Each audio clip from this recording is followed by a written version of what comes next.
Good evening, everyone. Welcome to Knowledge and Relationships. This is your boy M3, and I have First Lady Tammy, and I have a Sip of Dee. Ladies, you can feel free to unmute your mics. How's everyone doing? Doing good. Doing good. Oh, that's what's up. That's good. That's good. And want to give a quick shout out to the blooming Ebony. She's watching us right now. Good afternoon, or actually good evening, Ebony. And so today's topic, right? It's a little long, but it's called Broke Dudes Are Joke Dudes and Submissive Women Always Wins. Is it fair to judge? So basically, let's kind of give a good breakdown. I want to mute the mics real quick because I think that's like a little echo sound. But to break this down, in today's society, a lot of people, get judged. Guys get men and women get judged in a different way. Women get judged based off like their looks and how cooperative they can be or submissive they can be, and men get judged based off of their uh, of their financial stability. And so I want to narrow this down because both parties can easily get offended by this. The broke man community could be offended because they're like, well, it's not fair for women to judge us. Like, they should appreciate us for who we are. And then women, on the other hand, could be like, well, I feel like I don't need to, be like subservient to a man because, I don't have to put much of the effort. Men could just like, come to me and, that's kind of like where the mindset is at in society. So we just want to kind of like narrow this down a little bit, just to dig deep into it. And, hopefully the rest of the crew will be able to show up later on. But anyways, all right. Let's go ahead and get to the number one question. I'm about to pull up in just a second. All right. And then chat, excuse me. Chat, you feel free to like, comment as well too. Feel free to like ask questions. And then later on, I'll probably say like after once before I get to the second question, I'll open up the panel to the public. So, uh, you guys could, and anybody could feel free to like jump in and say whatever they want to say. Give you input and all that. So, anyways, so the number one question will be: do you agree with the statement that broke dudes are joke dudes and submissive women always winning? Why or why not? So let's start off with like the Sip Of Dee. It's like still like thinking about that question. Sip Of Dee, what you think about it? Yeah, don't you your mic though. You're muted. I don't know. I'm from the hood, so I know broke dudes that got women. Okay. Um, and women that are not submissive that also have spouses also. So Okay. So is it something that you feel like, hey, I kind of disagree with that statement? Like, that's not always the case, I don't think or that's always the case. hmm. Okay, okay. Um, why do you think that some broke dudes still manage to, get a spouse or get a woman, but you don't really have like the income to really provide? And why do you think that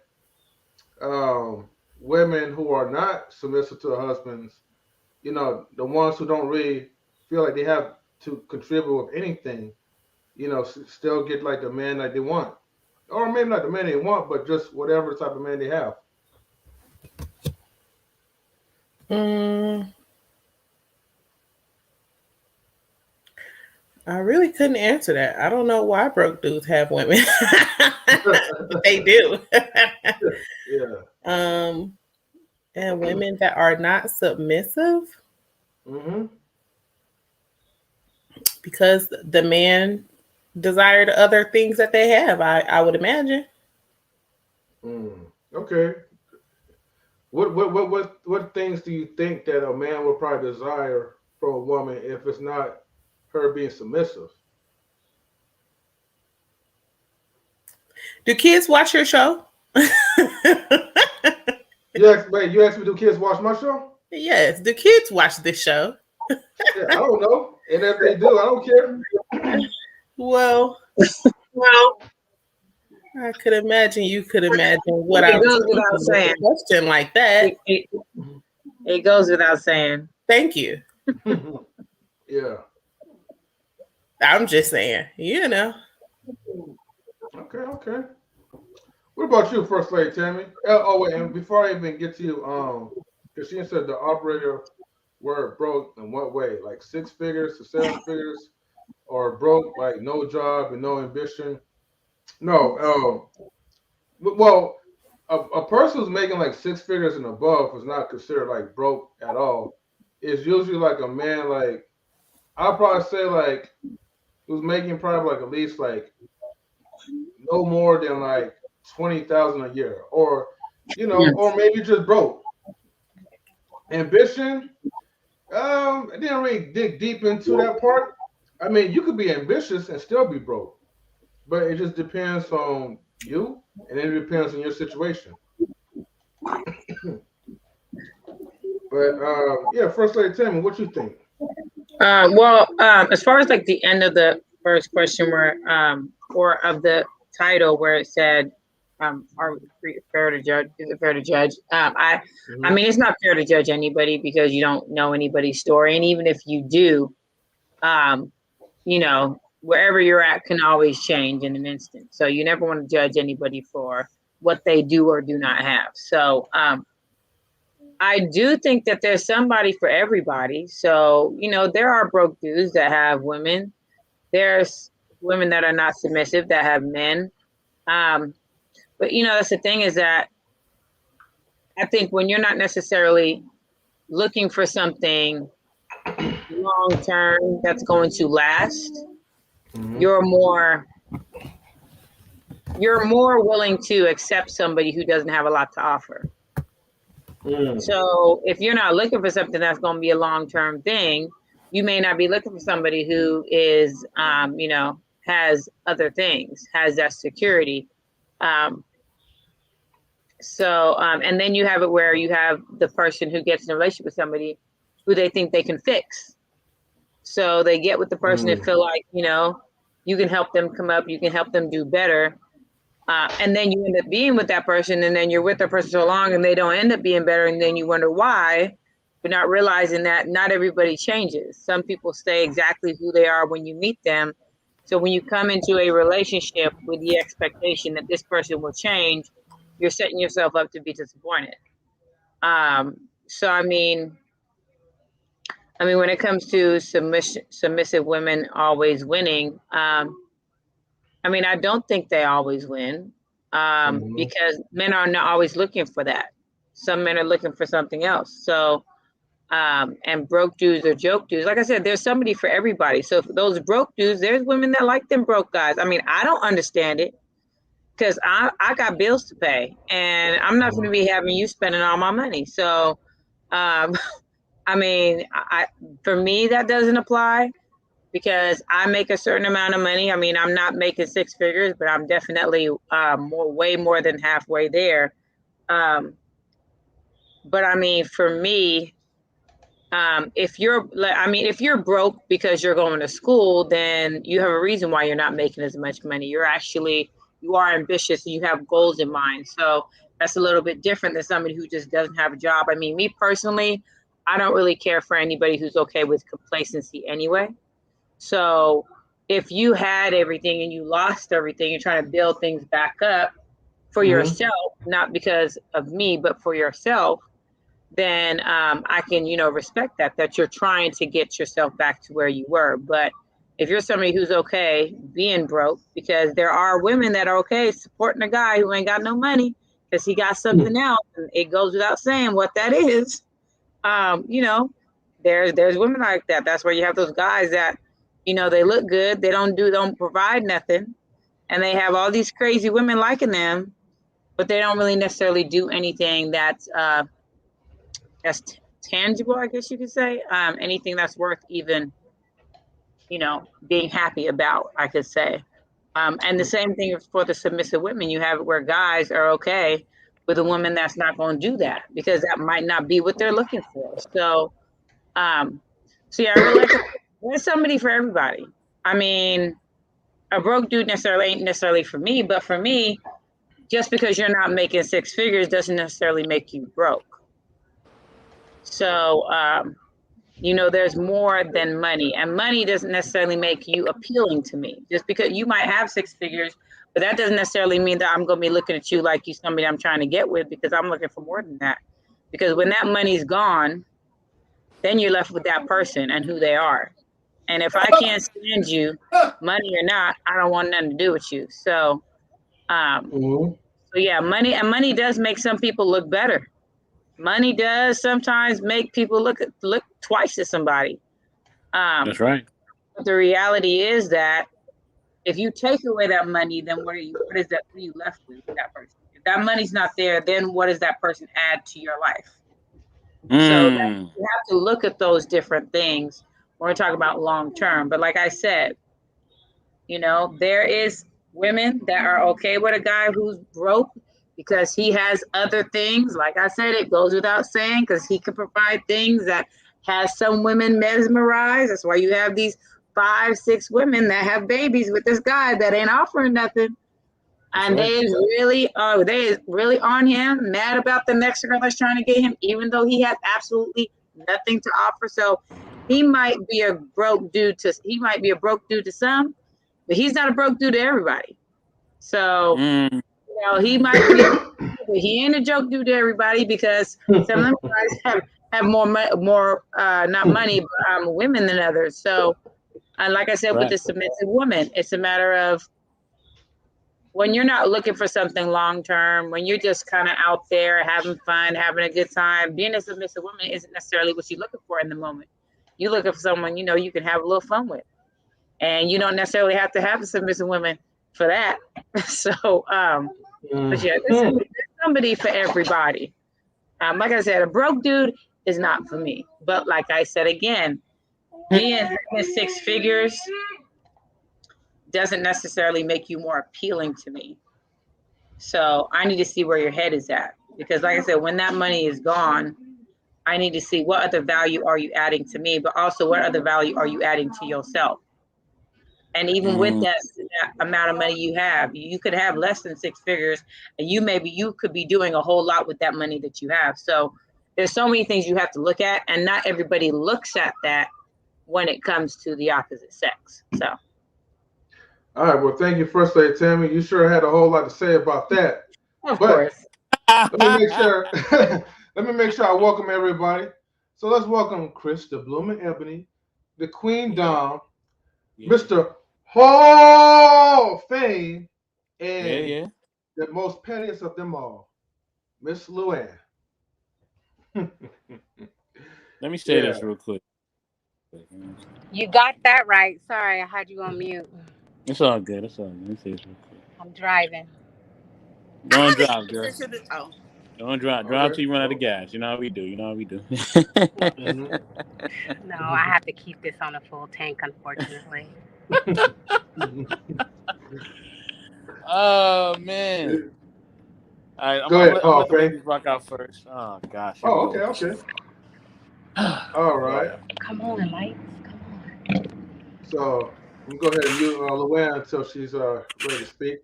But Queen Dom, I'll let you speak, and then Kris, did you have anything you would like to say? I know you came in first, Kris, so I just want to make sure. Oh, she can go first. Okay then. Yeah. Before she goes, can you guys? No, it's not a problem at all. It's not a problem at all. Can you guys hear me? Okay, is my volume okay? Yeah, you're good. Yeah. All right. You sound beautiful. Thank you. You do too. All right. Yeah, you're good, Kris. Okay, Dom. Okay, so I heard a little bit about what Tammy was saying, so I was ready to answer. But do you mind giving me? Sorry about the mask. I'm at work. Do you mind giving me the question again? Sure, I don't mind at all. So let me go up here. So, well, first the title is, if you don't know the title, it's called "Broke Dudes Are Joke Dudes and Submissive Women Always Wins. Is it fair to judge?" And the first question is, do you agree with the statement that broke dudes are joke dudes and submissive women are always winning? Why or why not? Oh yeah, I felt like that was the question I thought I was answering. So let's start with the first part. Okay. I think that, as Tammy said, and she might have said a lot of what I'm about to say, I'm gonna keep it short.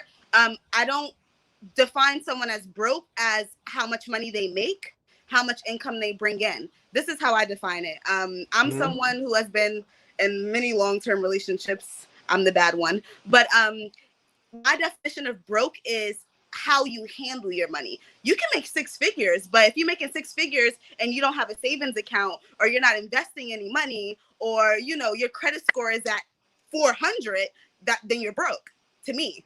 If you're, for example, my fiance right now, who is amazing, he's not the richest person in the world. He makes, double what I make, but he has a savings account. His credit score is amazing. His car is paid off.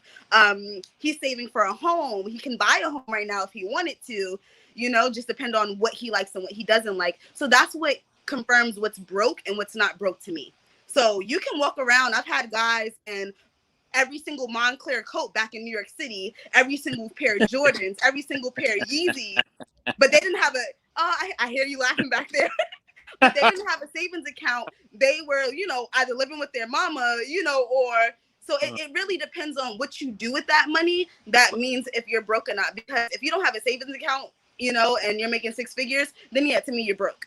Also, for the second part of the question, submissive women, I do not like that at all. I think that anyone can be submissive. I think that in a relationship, you need pull and you need give.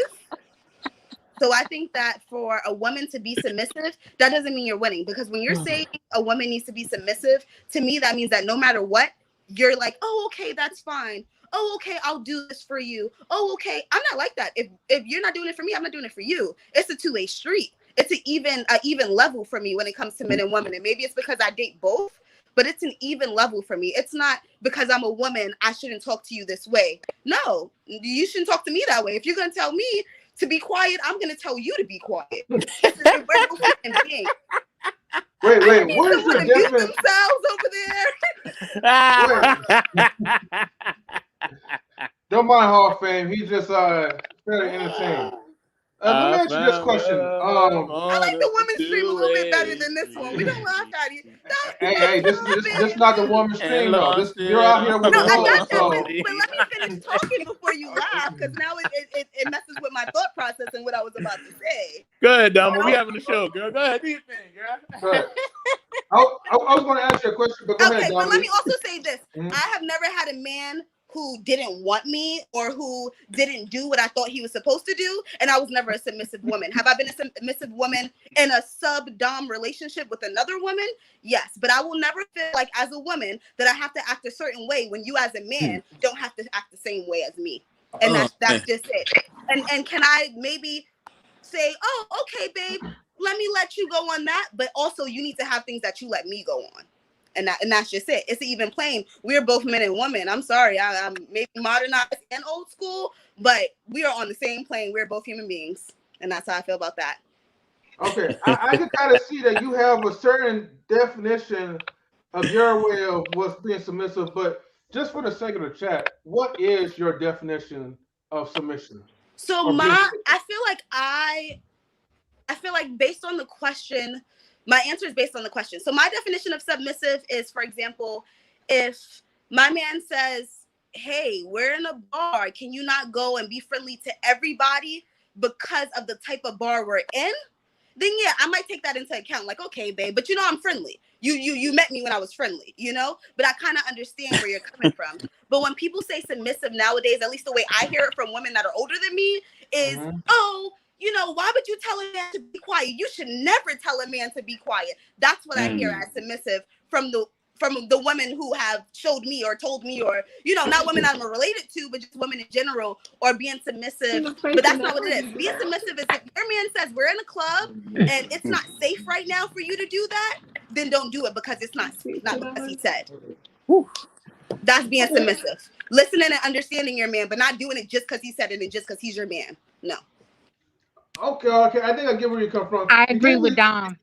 You kind of gave me two. What's saying, Luann? You kind of agree what? Luann gets muted when she makes little side. No. She muted herself. Oh, well, hold on. Calm down. I always get muted. That's okay. Right, so other people can be muted too. That's fair. Okay, petty woman. You don't want to mute yourself. I didn't mute you, okay? I only mute when I hear like a loud noise or whatever in the background. But all right, Dominique, I see where you're coming from. You kind of gave me two scenarios instead of coming like the root definition of submission, but it's all good. I get where you're coming from. So here's the thing. My definition of when a woman is submissive, right? In her duty as a woman, she's being cooperative with her man. A lot of women get all upset and irate because you look at yourselves like you're a bunch of doormats. I do. That's not the truth. That's not the truth. If you disagree, you won't get highly irate when you hear the word submissive. If you hear the word submissive, you'll be like, okay, daddy, I get what you're saying. Not cool. Daddy. I have one father. What? That's a little weird to be calling my man daddy because I call Big Daddy. Yeah, Big Daddy. That's right.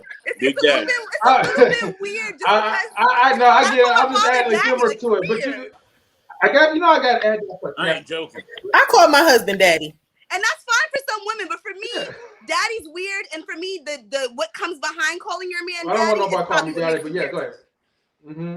No, I hear you though. What if your man calls you mommy? Would you be okay if your man's like, yeah, mommy, do that, mother? Like would you be okay? No, not mother, but definitely mommy. Some men I am calling mommy. Yeah, they say, hey, mommy, what's up, mommy? Hey, mommy, how you doing? Yes, like ma'am. mommy, like M-A-M-I, like if you're Spanish, but not like, hey, mommy. Like I mean, does it matter how it's spelled?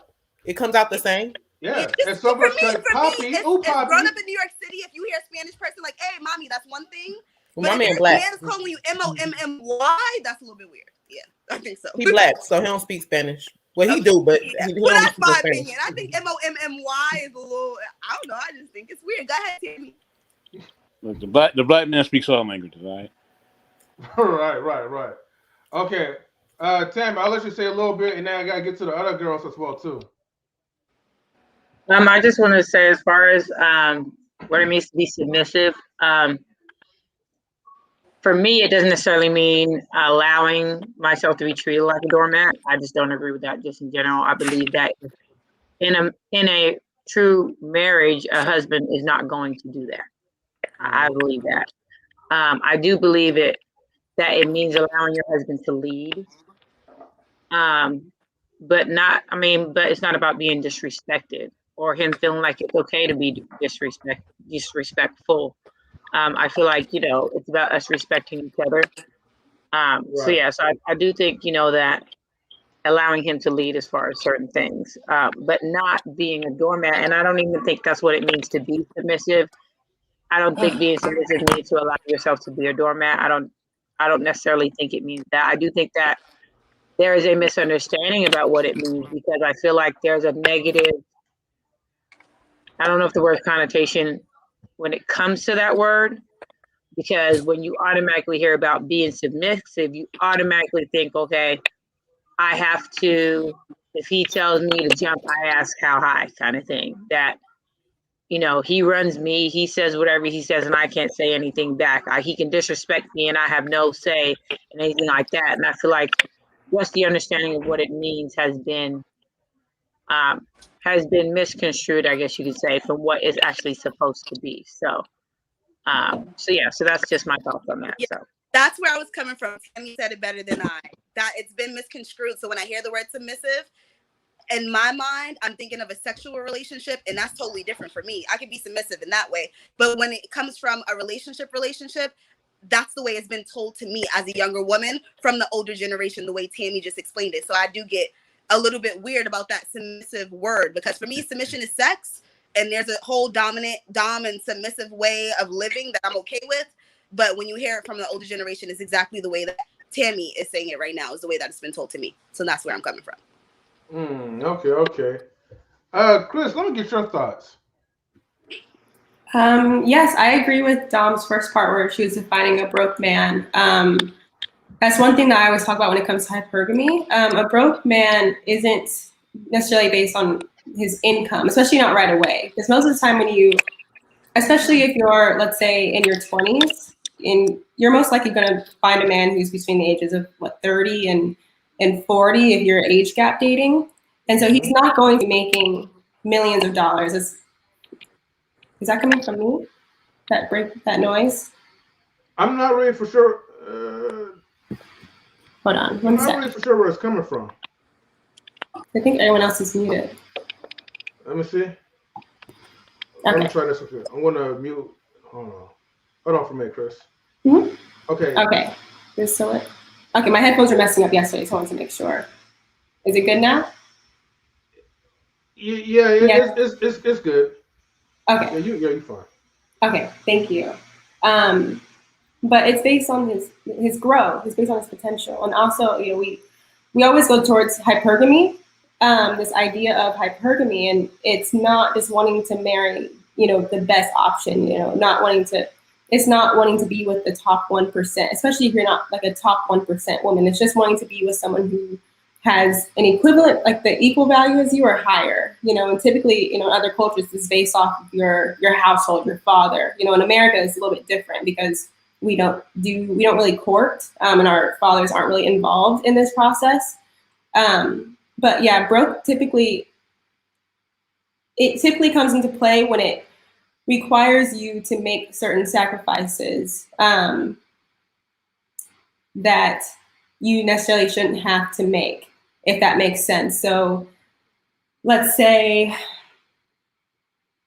your safety is not at risk because you're with a broke man, or let's say he's not good with money and he makes you feel unstable because he has a gambling addiction. That is more so how you could define somebody who's broke, somebody who's not taking down a road that's stable, I guess. But sorry to go off on that tangent, but basically I agree with Dom there. When it comes to submission, I do not think submissive women are winning, especially if they don't have boundaries. You have to have boundaries. And I think there's this idea that women are submissive all the time, but you have to be very strategic as a feminine woman. And there's what I call the broken feminine, and there's conscious or aware femininity that's more attuned. And it allows you to not be susceptible to red flags, basically. And so I think that submissive women have a better chance of winning than women who are disagreeable, not cooperative, don't bring peace, do the weird tests with their partner that, you know, make their partners emotional and unhappy. And submissive women can do better, but if you don't have boundaries, then that's when you can end up getting like jumping off a cliff, you know, and hurting yourself. And so you can be submissive, but you have to know who you're being submissive to, and then also who they are being submissive to. You can really only submit to somebody who's submitting to something that you have faith in. Typically that would be God. You know, if your man is not aligned with God, then most likely you can't really submit to him anymore, because he's going to take you down a path that is not righteous. Does that make sense? That was a mouthful. You're on mute, M3. I'm sorry, can you hear me now, Kris? Yes. Okay. Yeah, I guess yes, and then at the same time, I'm still trying to. Okay, well, let me try to understand this, right? Okay, I do understand that that a woman has a higher chance of maybe getting a quality man, hopefully, as opposed to someone who's disagreeable. But you also mentioned that the woman also has to have certain kind of boundaries. Yeah. And I guess from what my understanding is, okay, her boundaries is like making sure like the guy that she chooses, you know, has that foundation of God. Yes. Am I correct? Yes, Okay. that's how I define it. Yeah. Okay. Or do things that align with your actual values, if that makes sense. So a good example is I submit to my partner. We're not married. You know, preferably I'd rather submit to a husband, but I submit to my partner. I posted something on Instagram about censorship in the media. And I posted it on my Instagram, but my Instagram is linked to my Facebook. I didn't realize it went onto my Facebook. And people are commenting, and he didn't like the way that it made me look, because politics tends to split up friends. It can hurt your job, especially here in Oregon. They're very liberal here. It's very extreme. And so he told me, he said, I think you should take this off. And I took it off. You know, I didn't question it. I just took it off. And then he explained to me after why he wanted me to take it off. And he said the long-term effects, you know, you can't get that back. You can't get those relationships back. And these are relationships that I cared about and I knew I cared about. But let's say we went out and he was having some type of work event and he wanted me to drink more because his coworkers were drinking more. I'm not going to do that, because as a feminine woman, I'm not going to put myself in a position where I'm no longer conscious. If that, not physically, but mentally, because drinking it makes it harder for you to make good decisions. You know, it clouds your judgment. I understand now. Yeah. Does that make sense? And so it's not just when you're choosing him, but it's throughout the marriage. So you're saying, does that align with my values? Does this seem safe for me? Does he seem like he's no longer aligning with whatever higher power? But I will say more for people to understand is he's protecting your well-being. Yes. If that makes sense. And for a woman to submit to a man, she has to be able to look up to him. So if you're not able to look up to your man, of course, naturally, you're not going to submit. And I always want to make this clear that for women to submit is pretty much it's just cooperation, you know. Yes. Especially as the man has to submit. Let me put it like this, because not everybody has the core values and their beliefs of God, but we're just going to use this as an example. The man, according to most books that people read, where it could be the Bible or whatever, usually, typically, the man will be submitting to God before he could even expect his wife to submit to him, and the children to submit to the wife and to the husband. So it does play a trickle down effect. But I just want to let you know, I kind of understand where you're coming from. And Kashim says that, good boundaries never compromise who you are, and healthy relationships begin with defined expectations, healthy boundaries. Okay. Thank you for sharing, Kris. I want to get to Queen. Queen, do you have anything you want to say? Hey guys, the question is, what do I define as submissive? No, actually, the question was, do you agree with the statement that broke dudes are joke dudes and submissive women are always winning? Why or why not? Basically, people are saying broke dudes are a joke, and women who are go ahead. I don't think broke dudes are a joke, because it's not about, sometimes you don't know why they're broke or what's going on. So I think that's a general statement that's too broad. And at times we all make bad decisions with money, so we may not have no money, we may be broke tomorrow. So I think that's a general statement and it's too broad.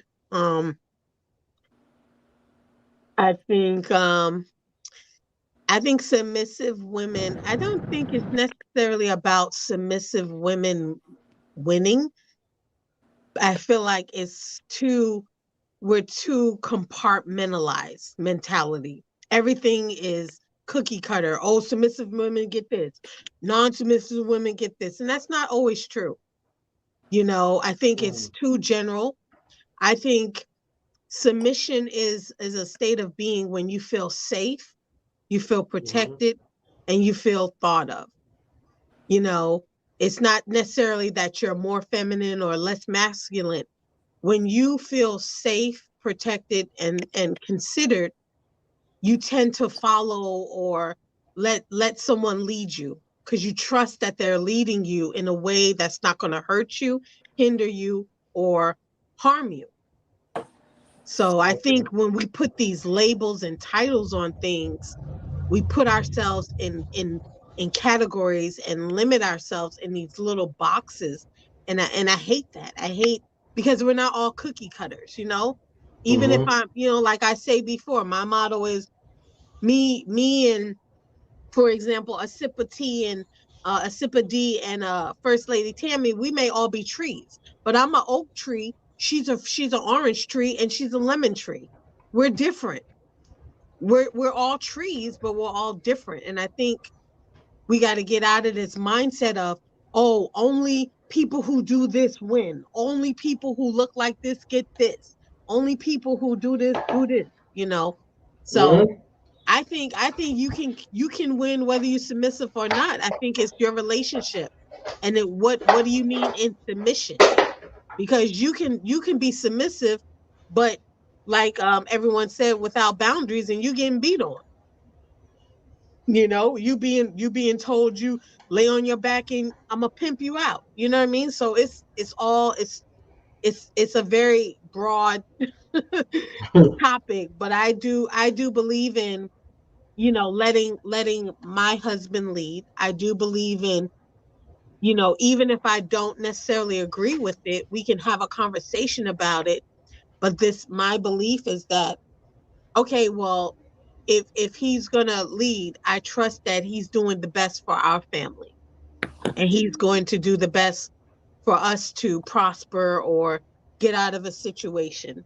Do I struggle with that at times? Yes, but I don't think it's necessarily submissive women win, because I don't think all situations are a winning situation.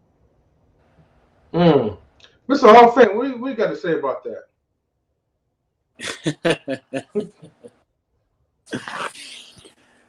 If you smell well, Hall of Fame is cooking. I am here. Yes. Oh man, I've been waiting for this topic for a long time. Man, y'all don't even know. Listen, okay. In this day and age, it's dumb to call anybody broke or to call anybody a lame or anything like that. Because let me tell you something. With technology, the internet, and everything going on, somebody could get something. Somebody can invent a video. Somebody can invent a dance, and boom, business is booming. You know what I'm saying? They're making tens, thousands, even millions of dollars overnight. You know what I mean? So if somebody got a good character, you may not want to miss out on your blessing. You know what I'm saying? You know? But see, the thing is that a lot of people ain't looking at character. They ain't looking at character, they're looking at everything else. You know what I mean? But the character. You know, so if you find somebody with quality character, whether you're a man or a woman, you know, cherish that person. You know what I mean? You know, don't take them for granted. You know, try to do what you can to stay with them. You know what I mean? If they are not doing things a certain way, you know, but you still see they got good character, you know, give them a chance. You know, if those things ain't working out, then you got to make a decision whether you want to move on or not. That's on you. You know what I'm saying? You got, in every relationship, you got to put up with something. You know what I mean? Somebody going to get sick, a parent going to die, something going to happen. You know what I'm saying? You know, somebody may lose a career. Something's going to happen. Okay? Because we're people. So things are going to happen. So you got to put in your mind, what am I willing to put up with? And you got to let your partner know what you're willing to put up with. And if those things align, perfect, man, home run. If they don't align, then you got to have some more conversations after that. You know what I mean? Those are more conversations. But don't put yourself in a situation that you do not want to be in. That's one. Two, yes, submissive women will always win. They'll always win. Submissive women will always win. They're undefeated. They will never lose. Never. You know what I mean? They could be down 3-0 in the series. They're going to come back and beat you 4-3. Okay? They will never, ever lose. Never. Never lose. Never. Okay? The woman could like Flavor Flav with Chris Rock mixed together. She ain't losing. You know why? Because she's speaking a man's language. A man wants a woman to be submissive. Point blank, period. You know what I'm saying? Dom, you can make the face if you want. You can make the face if you want. Not all men. Yes, we do. Yes. Yes, all men. All. A-L-L. All men. I'm a man. You can't tell me. How you going to tell me what I need? How you going to tell me? See, this is the problem. This is the problem. This is the problem. Western culture, y'all always trying to tell us what we are looking for. We're telling you what we're looking for. But not all men are the same. Not all men are the same. Yes, we are. Yes, we are. We all desire women to be submissive. All. You can't tell a man what he's looking for, girl. You're not a man. Damo, you a man? No. I'm not a man. But I can say for 100% fact because all I do is hang around men. I'm not a female type of person. So I'm hearing men for my whole life. Most of my family's men. I live with my brother. All I do is men. That's it. Men all day, every day. Not all men want a submissive woman. Yes, they do. You want a woman that's be like, no, they do not. Who are you talking to? Yes, they do. Yes, they do. Yes, they do. Let me tell you what's the problem. Okay, well, I'm gonna get to you in just a second. In Western culture, a lot of these men are afraid to ask a woman to be submissive. A lot of times they're insecure within themselves, and let me finish. And they are afraid to ask a woman to be submissive. You know what I mean? Because they're afraid that she's gonna be like, nah, get out of here. Or what are you talking about? Then they're gonna start popping and all that. You know what I mean? So it's a lot that goes into that. So a lot of men don't want to step up to that plate. And then a lot of times men don't want to ask a woman to be submissive because that means he got to lead and he don't want to lead. You know what I'm saying? He don't want to step into the plate. But all men want to be submissive. Yes, we do. We all do. I don't care what they tell you. You know what I mean? We all want that. We all want that. It makes life easier for us. A lot easier for us. Okay, can I talk now? Especially, hold on. I'm not done, ladies.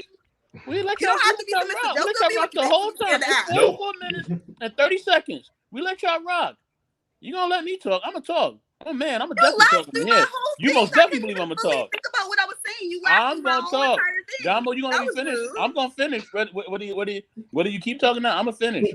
You know I'm gonna finish. And you should have known I was going to interrupt you the way you interrupted. Oh yeah, I'm glad you did. the lawyer thing, girl. Bring it on. I live for this. I didn't network manager for no reason. I live for this, girl. I live for it. Live for it. You know what I'm saying? Brooklyn. Love it. Yeah. All day, every day. Yeah. Shout out Brooklyn. Yeah. You know what I'm saying? Yes. Listen, we all want a woman to be submissive, okay? And submissive women will never lose. They will never lose. I'm going to tell you why. Because it's all about getting the ring, okay? You know, listen. You know, in sports, I love one of my favorite players, Allen Iverson. Love him to death, but he got that ring, and that bothers him. You know what I'm saying? That bothers him. As great as he was, he still ain't got the ring. Everybody wants the ring, and in life, women wants the ring. You know what I mean? They got it. They really want that ring. They really want it bad. It bought some of them stay up at night thinking about it. You know what I mean? Every woman wants to be that wife because if you're that wife, that means that you have been chosen. That means that it's a stamp of approval that yes, you know what I mean? I know I'm that woman, but yeah, now I really know I'm that woman. Like it's that clarification, it's that check mark, it's that blue check. You know what I'm saying? Yeah, the career cool. You know what I'm saying? Yeah, I got my money, that's cool. I'm a wife? Woo. Man, women take so much pride in being wives. It means almost to them as much as their kids. You know what I'm saying? They love it. You know what I mean? Hands down. And any wife on here will tell you that. You know what I'm saying? They love it. You know what I mean? It means a lot to them. Trust me. You got a lot of heads shaking right now. They don't care if they're shaking. I don't care about that. You know what I mean? I said what I said. And I stand by it. And I stand on it. 10 toes, 10 hands down. Can I respond real quick, You know what I'm please, saying? before my phone Hold on, Miss dies? Betty Penny. Hold on. I'm almost done. You just been talking a whole lot. Yeah, That's I all you have. doing, Yes, is running yes, the I mouth have. like a Yes, toilet. because I let y'all talk and now I'm talking. You right. You damn right. Like I was saying. Diarrhea of the mouth. No. This is me expressing myself. I'm expressing myself. So yeah, so that's what it is. And we're gonna elaborate on this a lot more. You know what I mean? But I'm a gentleman, so I'm gonna let you women talk. Go ahead. I All right, got go a ahead, small boy. thing to say. And y'all know I'm petty. But men that want women to be submissive, there's an issue with that man. No. There's an issue with that man. Okay, you want a woman to, I mean, and let me elaborate. Go ahead. If I'm just your girlfriend or anything like that, I'm not. What do I need to be submissive to you for? And what are you doing for me to be submissive? If you're my husband, there's a boundary of submissiveness that needs to be that I would go along with. But like Dom says, when the disrespect, you talking about I need to have my food by 6:00 p.m. and if I don't have it, well then you know what? If you need to have your dinner by 6 p.m., there's a Kentucky Fried Chicken or whatever. There's a whole lot of meal places that you can stop to go get your food if you're that hungry. I'm sorry, that's just the way I am. It's 2021. Women work just as hard or more than the average man. So what are we being submissive for? I just want to know what the purpose. The submissiveness has gone way over. That has stopped for this generation of men. What type of men is y'all dating that y'all definition of submission is sound like torture? Yeah, right. That's how I'm looking. That's how I feel. Like you have sex when I want to have sex. You do what type of men are y'all dating though? I mean, because that's not. I've never had a man that wanted me to be submissive. And that's not something that I agree. I think that men who want women to be submissive have little ones. Doesn't exist. Have little ones. Nope. Because they're trying to Not at all. compensate for something else. Ain't compensating for nothing. So Tammy had her head up. And that's it. You respect him, he respects you. There's no submissive, a non-submissive. No, you respect him, he respects you. Some women lead, some men lead. Every relationship is different. I don't think that a man needs to lead or a woman needs to lead. You can do it together. No, well, I think my man should lead. I think he should lead, but that doesn't mean that he needs to be controlling me. If I want to be a stay-at-home mom, if a man is leading you, then you're submitting to him, though. When a man leads, you're submitting. Yep. Yeah. I don't know Y'all seem very angry about the word submit. No one's angry but you guys. But Tammy had not you guys, baby, because I'm not angry. So, I'm not angry. I'm okay. I'm just over here listening to everybody speak about submission and the examples that y'all given of what submitting means is just scary to me. Right. That's why I said if your man says don't do something not disrespectful, don't do it. But that's it. That's not submissive or not submissive. It's just respect. Okay, so hold on. I gotta get to Tammy, right? Because Tammy's been patient. She had her hand up or whatever. So I'll let Tammy talk, and then I'll get back to you to correct you guys because obviously you guys are taking it the wrong way, even after I explain it to you guys. Go ahead, Tammy. Okay, so the first thing I want to say is that marriage is not for everybody. So there are some women that are not looking for marriage. It's just a fact. There's some women that just don't want to be married. And that's okay because marriage is not for everybody. I just want to say that first of all. Second of all, I want to say, because I was writing them down. Like I said before, that I think there is a misconception about what it means to be submissive. And I think that people think that when they hear submissive, it means controlling. It means allowing yourself to be disrespected. It means all these negative things. And I don't necessarily think that's what it means to be submissive. Like Danielle said, is that, if you're allowing your husband to lead, then you are allowing yourself to be submissive. It's not saying that he tells you to sit down and you tell him to shut the hell up. It's not that. It's not about him being controlling. Being submissive is not about him being controlling. A marriage is supposed to be a partnership. And, if he's going to lead you, if you guys are married, you should marry somebody that you are going to be okay with allowing him to lead you. And if you're not, then you shouldn't even be married to that person anyway. Right. So, I just think that when people hear submissive, there's this automatic defense mechanism that comes up like, oh my God, I'm not going to do that. I can't do that.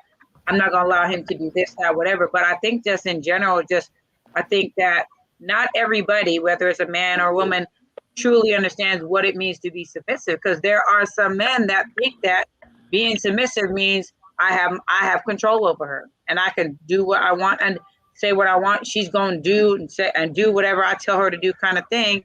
And then there are some women that are on the defense, like, oh no, I'm not going to allow him to do that because if I'm submissive, that means he's going to be controlling me. He can disrespect me. He can disrespect me any kind of way, and that's okay. And I'm not down for that. And I don't think being submissive, that's what being submissive is about. So I just think that there needs to be an understanding about what it means, because it does. I'm obviously not married yet. I will be one day, but that's the thing is like I'm not being submissive does not mean that you can treat me like a doormat. It doesn't mean that you can sit there and abuse me, control me, talk down to me. That's not what being submissive means. And so, and I'm not about to get engaged to somebody who is controlling me in that way, who is, feeling that everything that he says, I have to, I have no say at all. I'm just quiet. I'm mute. There's no discussion. His way is the only way. I don't think it's about that. And so, I don't know. I think I just get a little bothered when I hear just this negative idea about what it means, because I don't think it was ever meant to be a negative thing.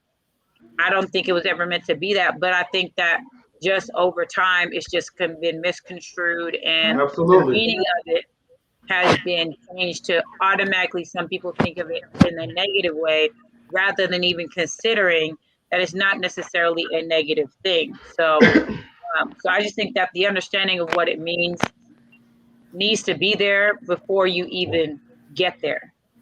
So let the understanding be there before you get there. So that's what I'd say. Okay, Kris want to say something next, and Kris, I want to know if you don't mind, kind of like sharing what you kind of share, like in private chat. M3, hold on, hold on 1 second. Hold on. I'm sorry, Kris. Hold on 1 second. I gotta say salute to King Gene. I see you in the comments, brother. Salute to King Gene. That's all I gotta say. salute to the brother. Oh, let me read this. In order to protect you, submission is needed. Person, I can protect myself. Hold on. In order to She protect you, Damo, that's the submission problem. is needed. Damo. There are factors outside of what you may see that requires your cooperation so that it doesn't hurt the family. Okay, go ahead, Kris. You want me to start with what I just explained in the private chat? Yeah, and I know you wanted to say something else though, but I think what you also said in the private chat was also helpful as well too. Yeah. So the question was asked, can women lead men? And I asked, do women want to lead? And so when it comes to women leading, and this is in no way saying that no women can lead. I feel like that's immediately what we go to, that absolute. The idea is most women don't want to lead. Too much testosterone is like the hormone that you need to be productive, the hormone that you need to solve problems, make decisions, okay, to do stuff is testosterone, which if we produce as women too much of that and not enough estrogen, it literally makes us depressed, okay? And it's not what we're necessarily born to do. Not saying that we can't produce any testosterone. You need testosterone to get through your day at work. You need testosterone to get through a workout. It's completely normal in normal amounts. But when we have excess of it, we get burnt out. We get overwhelmed. These are actual side effects of too much testosterone in women. It affects our sex drive. So much goes wrong when we produce too much testosterone. That's why you see a lot of women in their 40s who are saying they're crying because they're exhausted. They're so tired because all they want to do is chill.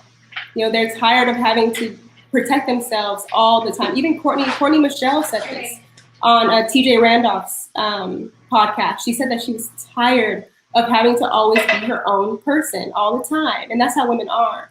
Men are natural born leaders because they produce this hormone and it actually makes them better people. It makes them happier. It makes them, if my man produces too much estrogen, it can make him depressed. It has the opposite effects. They produce testosterone to, increase their sex drive, to make them more productive. When they do that, they're happier because they like to solve problems. They enjoy those things naturally.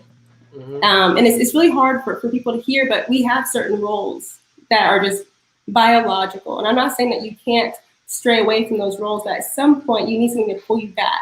And that goes, this is long drawn out, but this goes into interdependence. You can go be masculine all day at work. Typically, you need to come home and be pulled back into your natural state of femininity. So you're not burnt out, so you're not burnt out. And the same with men, there are men who are stay-at-home fathers and they're producing a lot of estrogen throughout the day.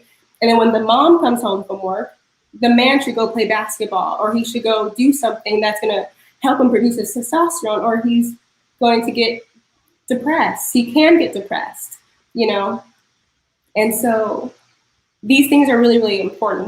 We step out of these roles at some point. Most people, like 80% of people, have to return back to these roles. And this has been proven. Women are typically more agreeable, and it's pretty hard to have a very agreeable leader. I think it's like 80% of women are agreeable. Like there's a minority of women who are disagreeable on the same level as men, if that makes sense. And so it's hard to listen to because we don't like these generalities, but the more they try to make women men and men women, the more we actually go towards our gender roles. They did this study, I think it was not that was in a study, but they studied this idea, I think it was in Scandinavia or something, and they noticed this, the more they tried to make them more equal, the more they actually decided to, the more they opened up the opportunities for both men and women, the more men and women became less alike, if that makes sense. These are our natural roles. But yes, does that make sense? Did that answer your question, M3? Yeah, I want to highlight something that you said a lot earlier. You said that, oh man, I'm going to paraphrase it, Kris, so forgive me if I'm messing up, right? But one thing that you said that 40-year-old women are tired of, and like I said, I'm paraphrasing. It's kind of like you putting your guard up, right? But it's in other words, what Kris is saying, that when a woman is in her masculine energy all the time, mentally it's draining, because that's not what they really want.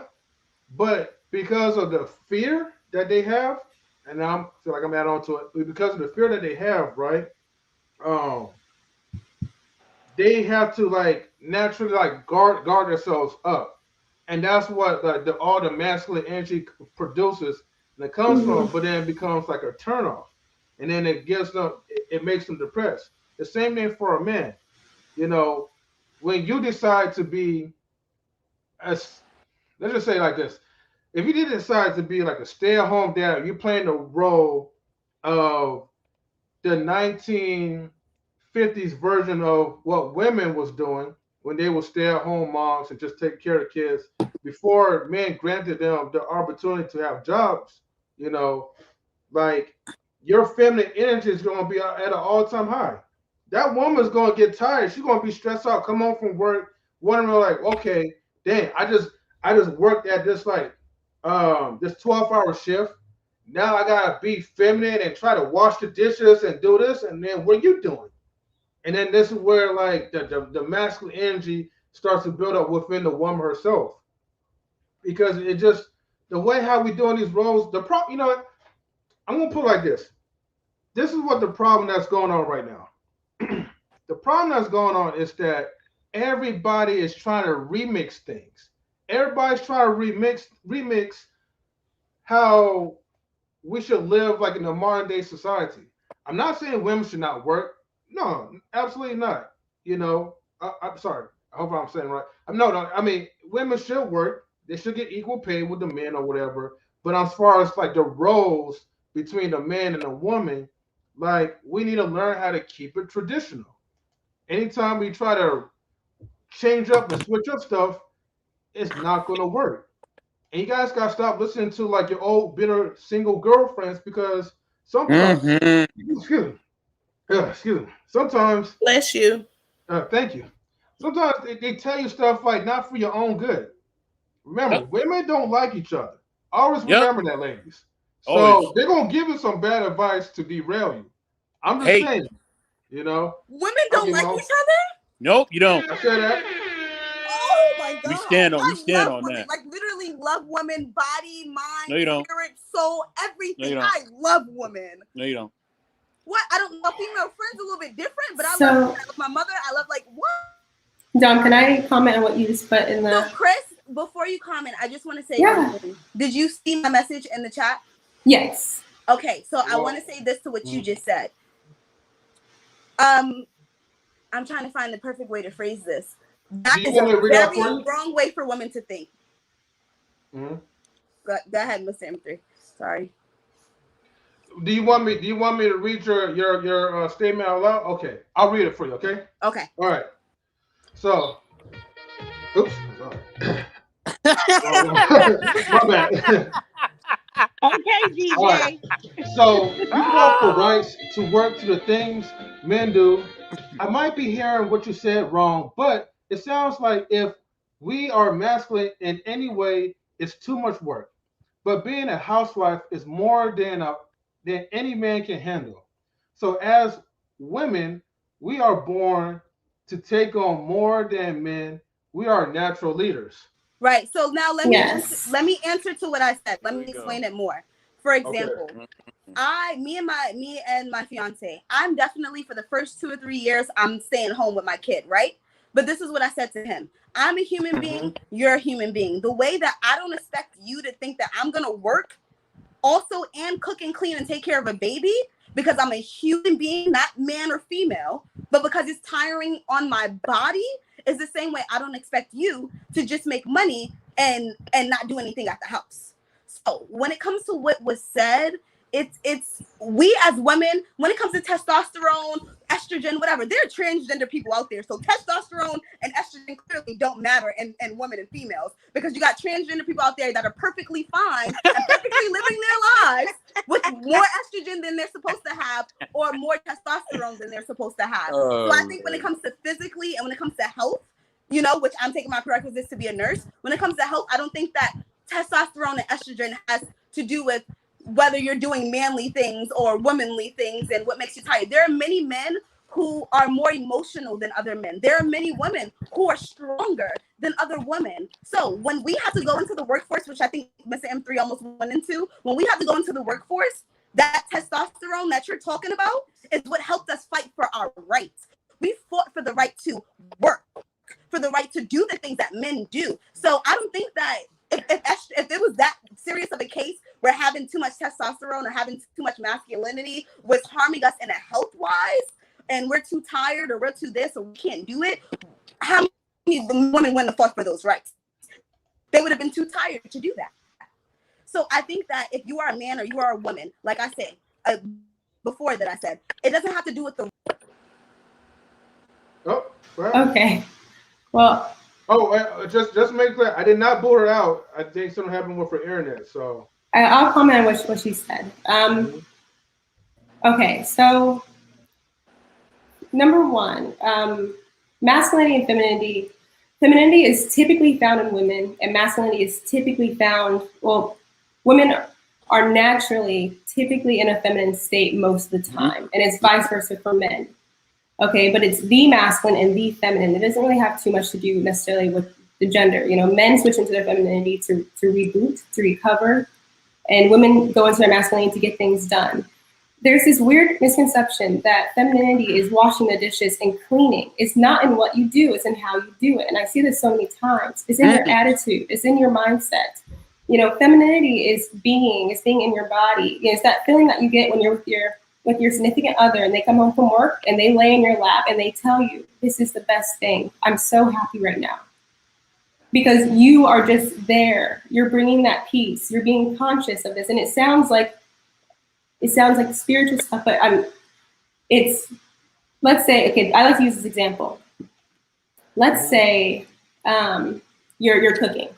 I don't know if you guys have a mother that cooks for Thanksgiving or Christmas. And there will be a point maybe where when she's cooking, she gets kind of stressed out and you can tell that she's stressed and you enter the kitchen and you're all happy, you're ready to eat and you see her and you're like, oop, and you turn around and you walk back out the kitchen. Mm-hmm. She's cooking. So you're thinking, oh, that's feminine. But the way that she's doing it isn't welcoming. You don't want to be in the kitchen with her. You don't feel like it's not peaceful to be in the kitchen with her while she's cooking. Now, let's say you're cooking because you want to, because it feels good. And you're like, you know what? I want to cook. I want to go bake, whatever it is. You're doing it because you want to. You're not doing it just to do it, just to get something done. You are in your masculine. It's not in what you do, it's in how you do it. Okay? There's nothing wrong with a woman being in her masculine. The idea is if you're in it for too long, you may get to a point where you start to feel overwhelmed. That's it. I'm not saying that a woman can never be in her masculine or can never produce testosterone. I'm pretty sure I even said this. Women produce natural amounts of testosterone. That's what gets us through our day. That's what allows all humans to work. That's the hormone that allows you to solve problems, to fix issues, to get things done. We all produce it. I think every woman on this panel works. I'm producing testosterone right now by working and by literally having this conversation. It doesn't make me less attractive to my partner. It doesn't make me, I'm not getting depressed as we speak, but I'm saying there are women who are told to be so independent and to do it all by themselves for so long and to be in both roles for so long that they get overwhelmed after a certain period of time. That's why we talk about self-care. Self-care wouldn't exist if we can just go all the time. There's a point, though, for women when that self-care becomes more of a priority because the testosterone, the masculinity weighs more on most of us. There are plenty of women who produce a lot of testosterone and it doesn't bother them. Not plenty, but there's a minority that's more than, I think, maybe 10%, maybe between 10 and 30%. But for the most part, majority of women are typically their natural state is feminine. And when you're outside of that natural state for too long, it stresses you out and it overwhelms you. But there's nothing wrong with it. Right. But let me say. Wait, hold on. I gotta give a shout out to BK Apologist. Yeah. Peace. How you doing? Okay. Okay, hold on, Dominique. Hold on, Queen. I'll get to you guys real quick. But after Hall of Fame, I want to get BK's perspective real quick, and I'll get back to you guys. Go ahead. First, I definitely gotta give it up to Kris. Man. Hit the horn for Kris one time. Come on, hit the horn for Kris one time. Hit the horn. Come on. Oh yeah, you know I gotta hit the horn with the one time. You gotta work on the book. Fund me. We will get this book rolling. You know what I'm saying? Now, femininity. That's right. Soon. Very soon. Listen, you know what I'm saying? You know, here's the thing. You know, because we it's talking in circles. We're doing a lot of talking in circles. See, when men are direct, and we tell you directly what we need, you have to listen. You know what I'm saying? I'm telling you directly from the male perspective. M3's telling you directly from the male's perspective. We're telling you directly. You know what I mean? And sometimes, yes, sometimes the man gonna have to control you. He will have to. Sometimes. Not all the time, but sometimes. Sometimes there are things going on. It could be life and death situations. It could be different things going on. And he gotta tell you, hey, go sit down somewhere. Go do this real quick. Because at the time, it could be something really, really crazy going on. And you're not able to really see straight, and the man is more logical. And he's like, hey, look, babe, go sit down somewhere. I got this. Or go wait in the car. I got this. And you're gonna want him to do that. Trust me. You're gonna want that man to step up and lead in those situations. You will. You know what I mean? So all this talk about not wanting to be controlled. Look, sometimes it's gonna have to happen. Sometimes, not all the time, but sometimes. Sometimes he gonna have to just snatch the bull by his horns and just let it be known. Look, this is what we're doing. You know what I mean? Because we got to do this, and this is what it has to be.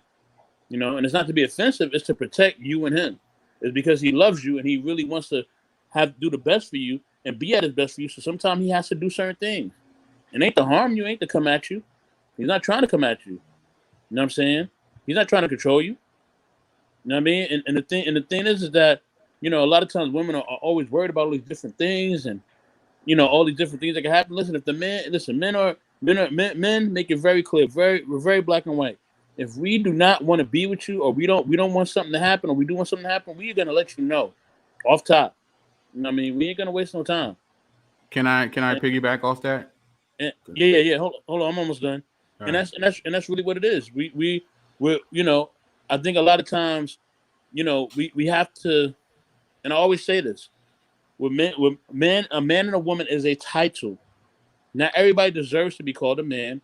Not everybody deserves to be called a woman. They have to earn that title. You know what I'm saying? No matter who it is in your life, make them earn the title of being a man or a woman. Make them earn it. And then once they earn it, then, you know, they've proven that they are that person. And then you give them that level of respect. Until they earned it and proved it, treat them as such. You know, show them love and respect, but treat them as such. And that's it. All right. So, I mean, well, yeah. I'm sorry, I was just queuing in. My bad. I can talk, or no. I would say go ahead, BK. Cool. You was already talking, so my bad. So yeah, I mean, I do agree that men lead the relationship, but the issue is, how does the man lead? Right? A man's supposed to lead by example. Right? Now, me coming from a biblical worldview, we're taught that the man is to treat the woman as Christ did the church, right? And what did Christ do? Well, he actually died for the church. You know what I mean? So he was very sacrificial. He wasn't thinking of himself. He's thinking of others before himself. So I believe that if a man proves himself to be that kind of a leader, it's not a burden to be under that particular man's leadership, right? Because it's how he leads. It's not, I'm the boss, you shut up and do as I say. That's not how it works. That's not the dynamic. We both have different roles, but same value, right? Yes, I do lead, right? But there's times where she has to do things that I have to sit back, you know, because she has a role that she has to play. Her role is not less valuable than mine. We're both images of God. We both have intrinsic value. We just have different roles. But unfortunately, in the Western world, right, that's been misconstrued as, you know, I'm the boss, shut up, do as I say. Like, that's not a healthy relationship. Yes, there are roles. Yes, men lead. But how does he lead? And I feel like if the man does his job leading correctly, the woman would not have really an issue to be under that particular man's leadership. So, thank you for saying that. And that was the point that I was pretty much making earlier, which is why I stated, it's the cooperation. It's not about a woman being under me like you're my doormat. Is that okay? If I have a role, like if I marry this person, my assigned role is to lead and protect.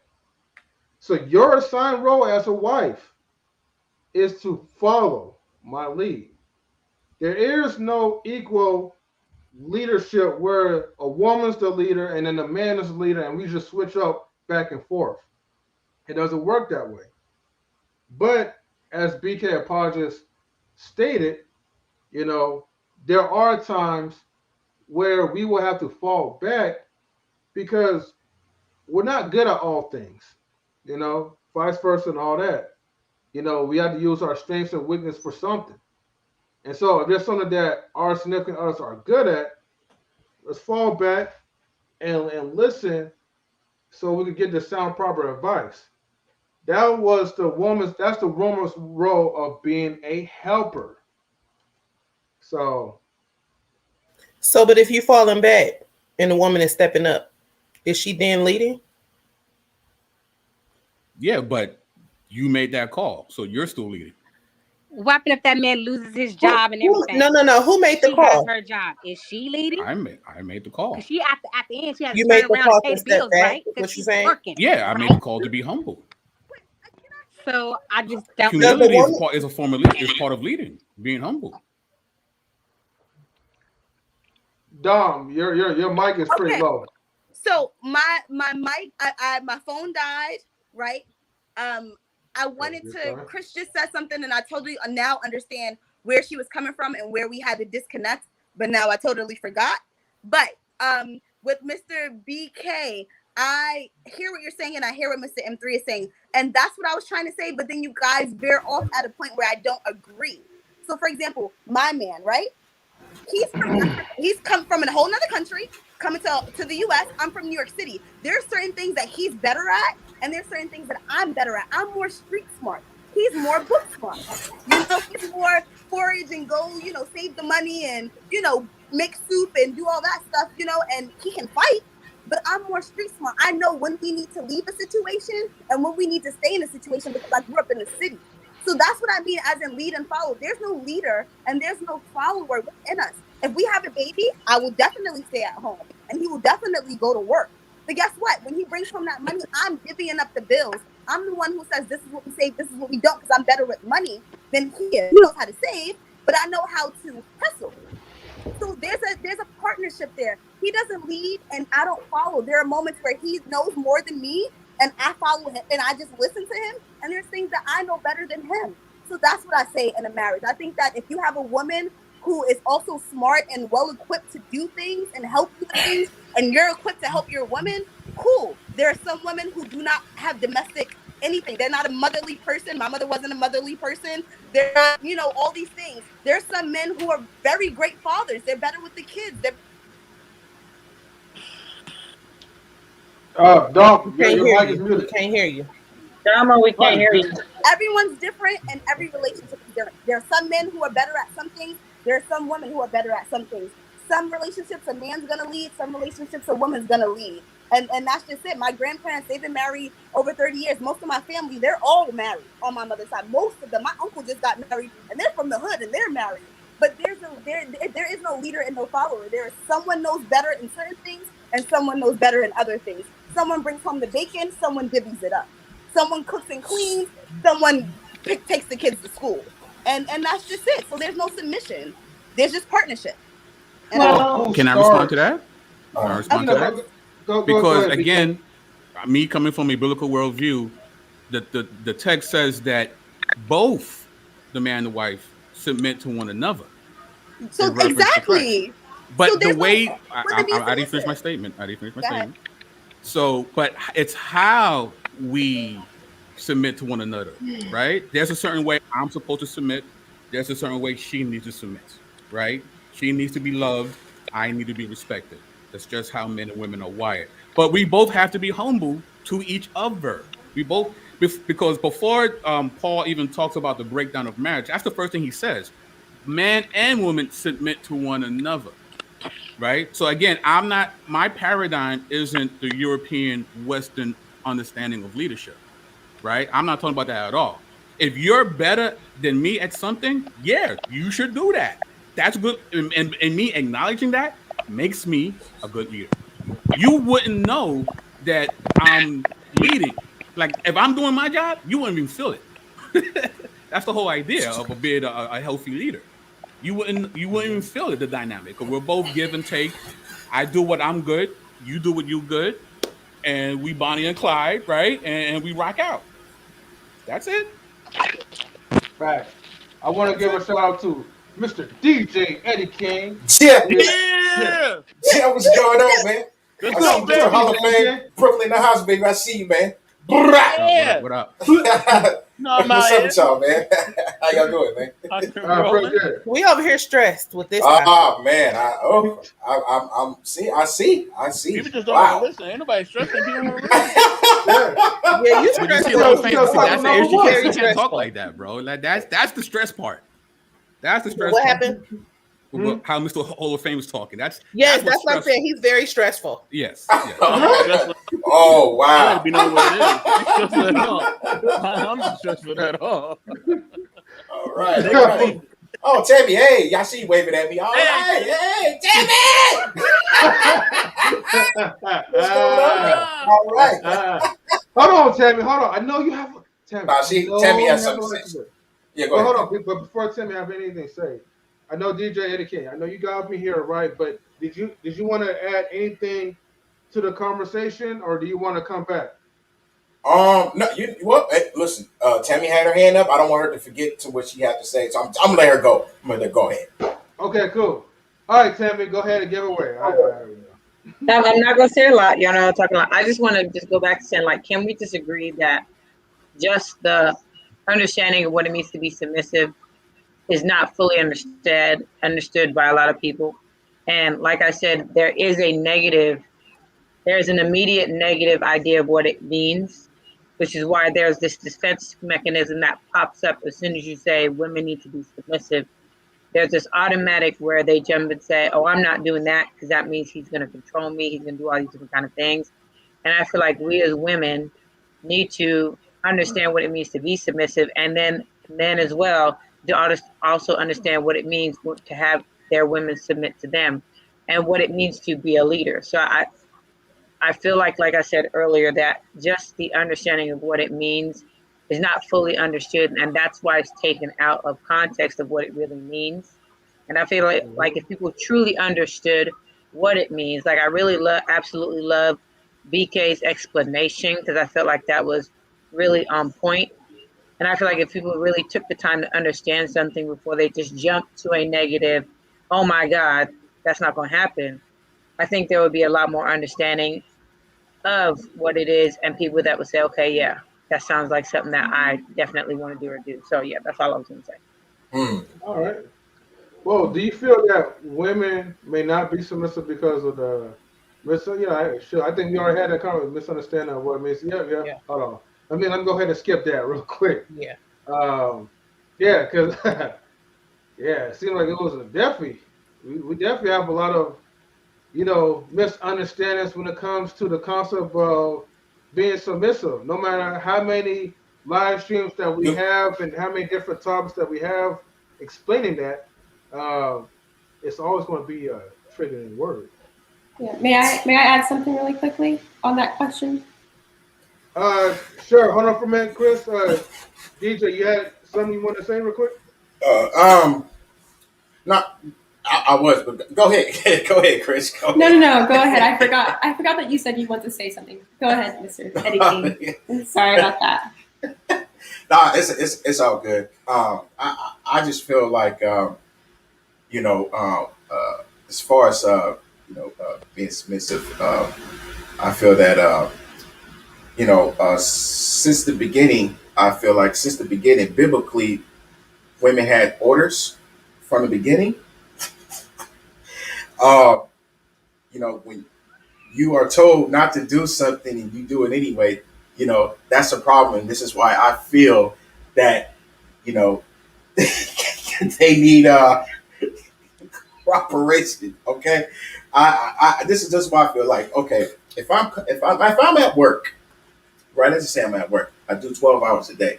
I shouldn't have to come home to a nasty house. The house should be clean. I shouldn't have to tell you that because it's natural. When women, before even getting involved in a relationship, women naturally cleans up behind themselves. So when I get home, I expect the house to be clean. When I get home, I expect the food to be on the table. You're not going to cook and we're in the same house and you just cook it for yourself. That's a problem to me. We're in the same house. Big problem. Whether it's boyfriend, girlfriend, or marriage. That shouldn't matter. So another example, let's just say, I tell you to come home at a certain time. I'd be like, hey, listen, I'm cooking at 6:30. I'm gonna meet you at the house at around 7:30 or before 7:30. Our favorite TV show is coming on. I guess you didn't like the way how I said it, so you decided to go to your friend's house and kick it, but then you come back outside and your car is going. See, that's why it's so important to listen sometimes. Even though it also depends too, though. It also depends on the man. But listen, let me tell you something. Some women like bad boys. It's a lot of women. I would say 80% of the women and 20% of women don't. 80% of women like bad boys. But then the problem is they feel like they can change that bad boy. Look, this is what you asked for. Cece, if you say get the hell up and wash those dishes, go do it. That's what you can't be mad at him. You expected a bad boy, right? Yep. Okay. So listen. So when you listen. I feel like all women need good cooperation. Okay. Even though we both have to, of course you have to love the women, but the man definitely has to be respected. When I come home and I'm having a long day too, but she decided to, let's just say she decided to cook and clean all that type of stuff, and then later on down the road for years she could be overwhelmed. Well, this is what you asked for. Don't complain now. This is what you asked for. You asked for this. Okay, Mary, you the one who wanted to cook and clean. This is all you. I didn't ask you to do that. But now I'm expecting you to have this stuff ready before I get home. That's right. You dig what I'm saying? So that's why I wanted to say on that. Yeah. I'm talking about all women too. I'm not saying majority. I'm saying all women. I'm just you trolling, right? Oh, wait, hold on. I gotta get to Kris. You'll be next after Kris. No, he's not trolling though. But Kris, he's single. Hold on. Can we let Miss D go? Listen, I've heard that a lot. To be honest, don't nobody know if I'm single or not. They just assume I am. I'm asking questions.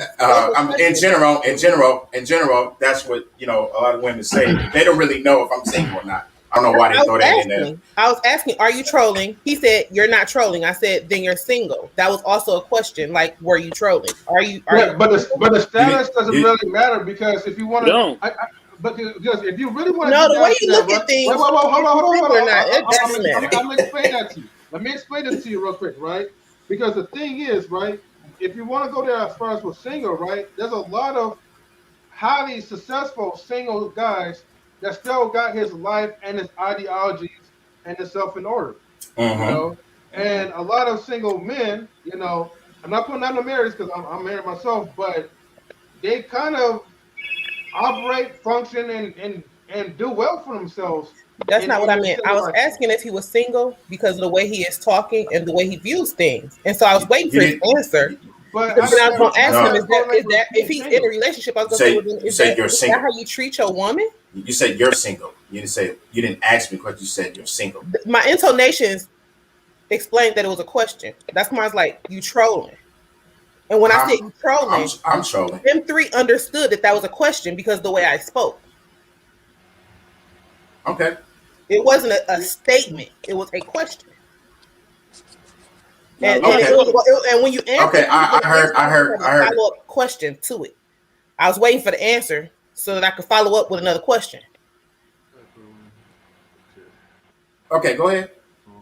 You single? I'm sorry, guys. I'm just being in the chat. Okay, she's asking you the question, DJ Eddie. Oh. I plead the fifth.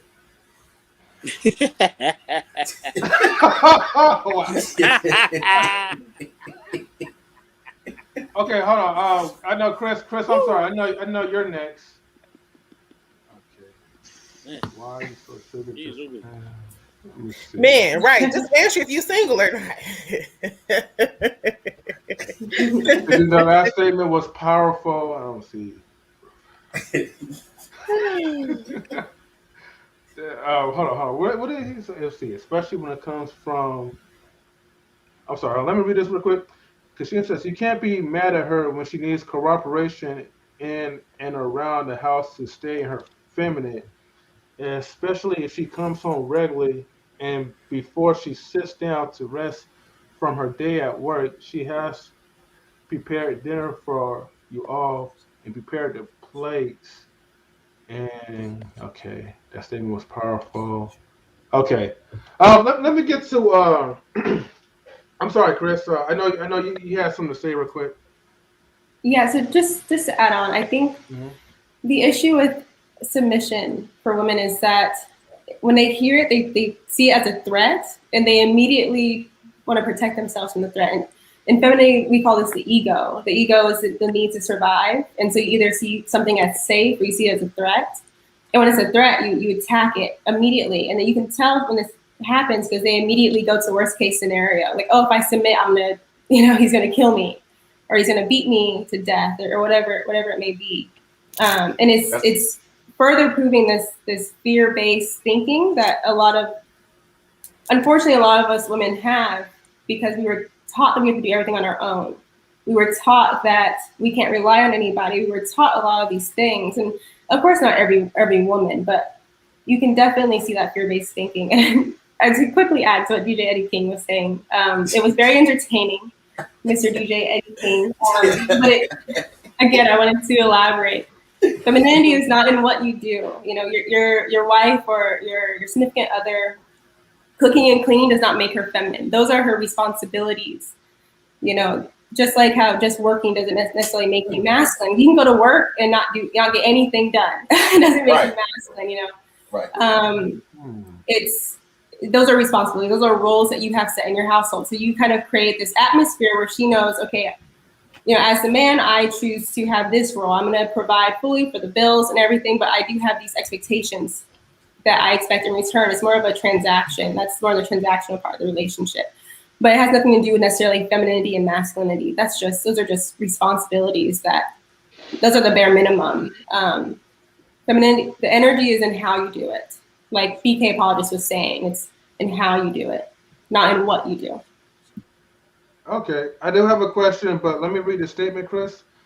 Lionel Burns. He says, I feel some men are too overly dominant, and that's one of the main issues I think a lot of women have a problem with.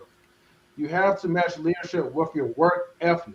Well, that's actually a bad boy that they asked for.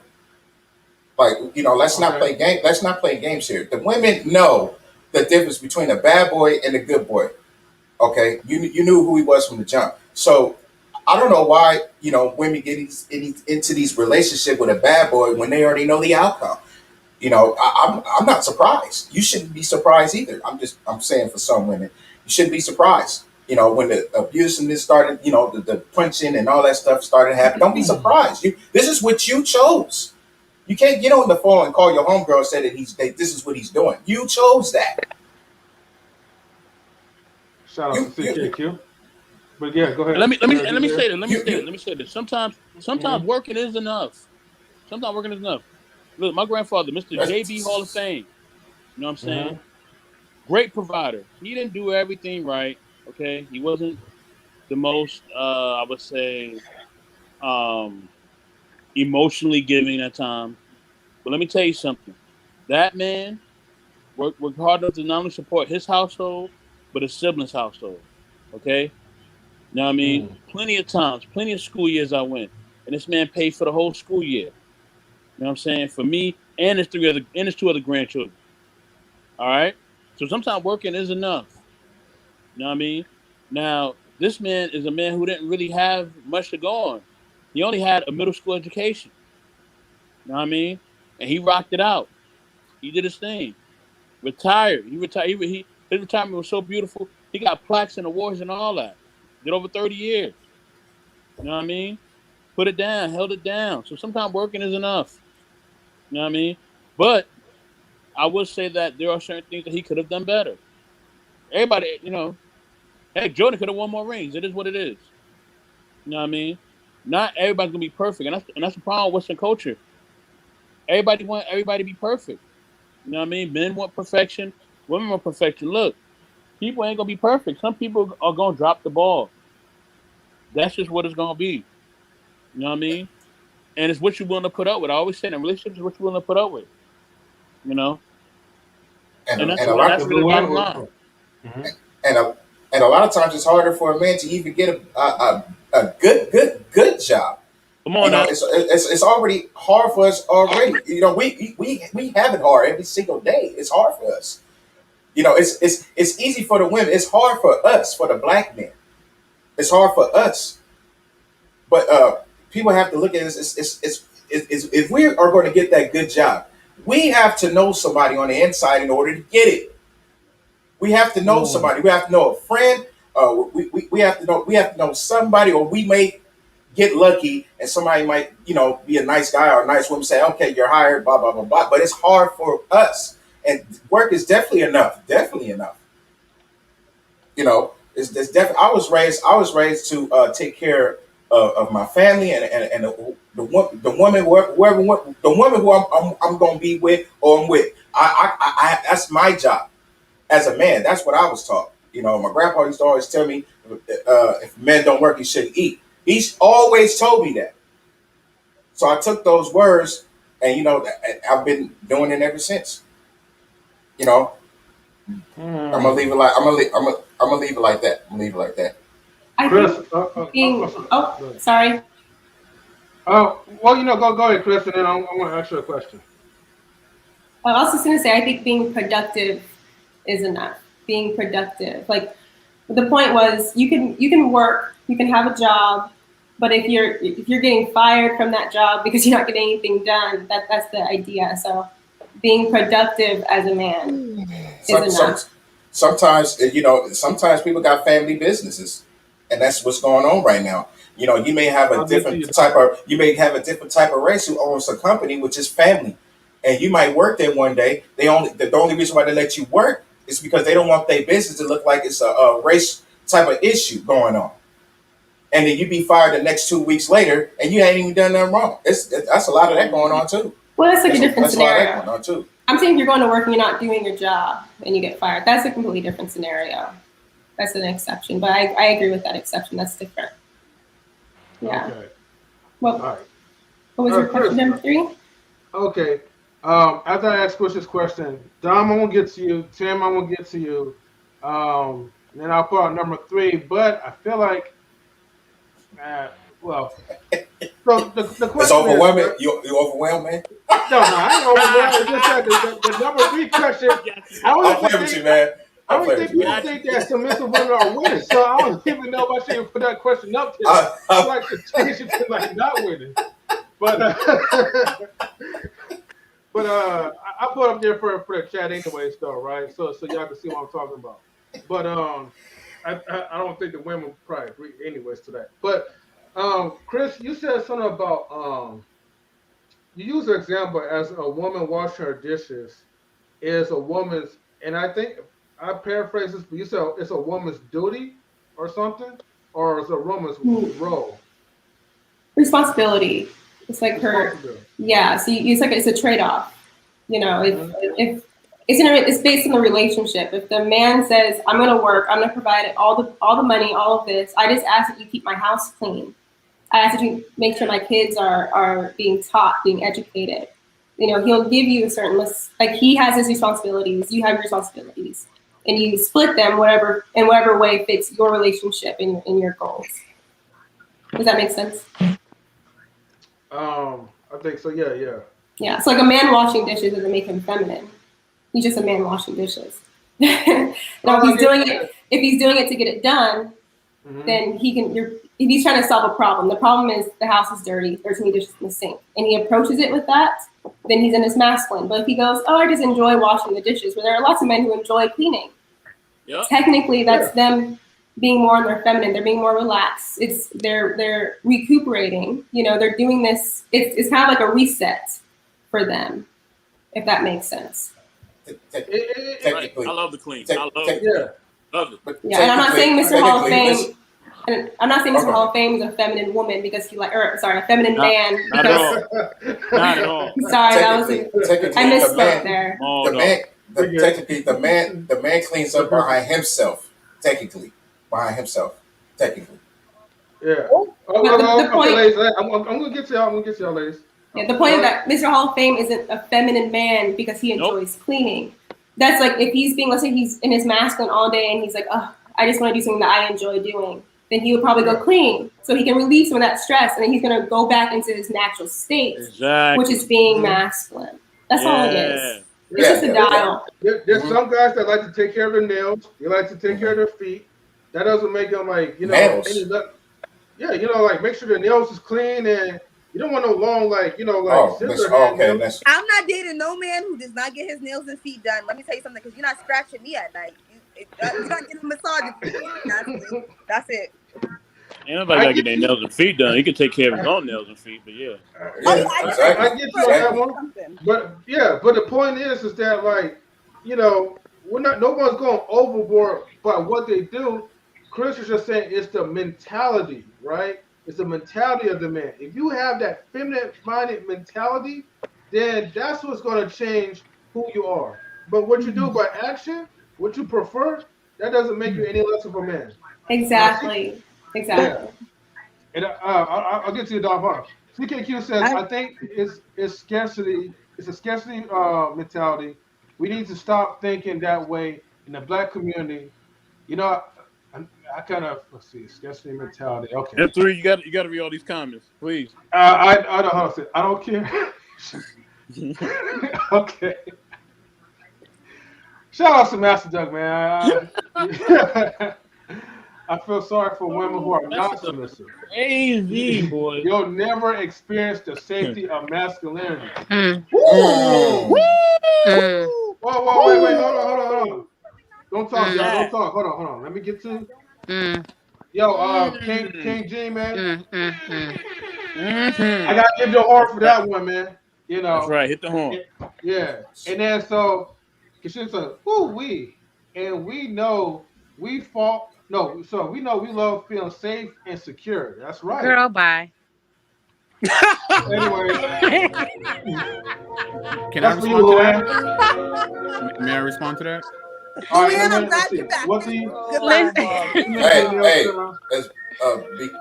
BK has something to say. Can I respond to that? Is that cool? No? Yeah. Go ahead, BK. Yeah, I mean, I think another thing we have to explain as well is that there's absolutely nothing wrong with being single, right? Because we tend to put pressure on people to get married by a certain point. You are okay if you never get married. There's nothing wrong with you if you're single. It's okay. You know, you're not lacking in anything. You're fine.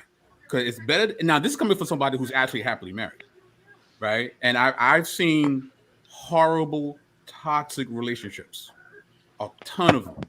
And I'm like, listen, it might just be better off for you to stay on the other side of the fence. Yep. Because when you come on this side, there's a lot of variables that you got to deal with, right? So there's nothing. And again, the culture dictates that, well, if you're not married by your 30, then you fail. Who cares? Who cares? It's your life.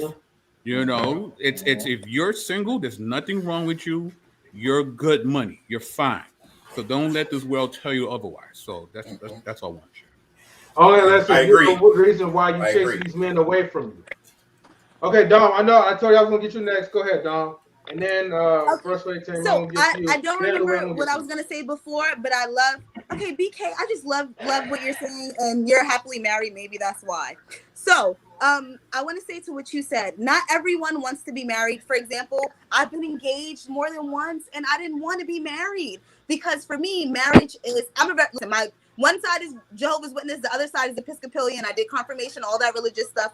For me, I'm only going to get married because I want to say if something happens to you in the hospital, something happens to me, if we have kids, if we go through school stuff, I don't want different names. I don't want all of that. So signing a piece of paper doesn't mean anything to me. If we're going to stay together, it doesn't matter if we get married or not. We're going to stay together.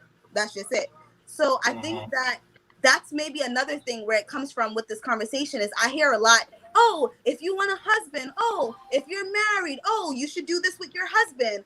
But I have grandparents that have been married for 25 years and grandparents that have been in a domestic relationship all of their lives because they didn't have the money to get married. And they didn't just want to go down to City Hall. They wanted a whole big shebang.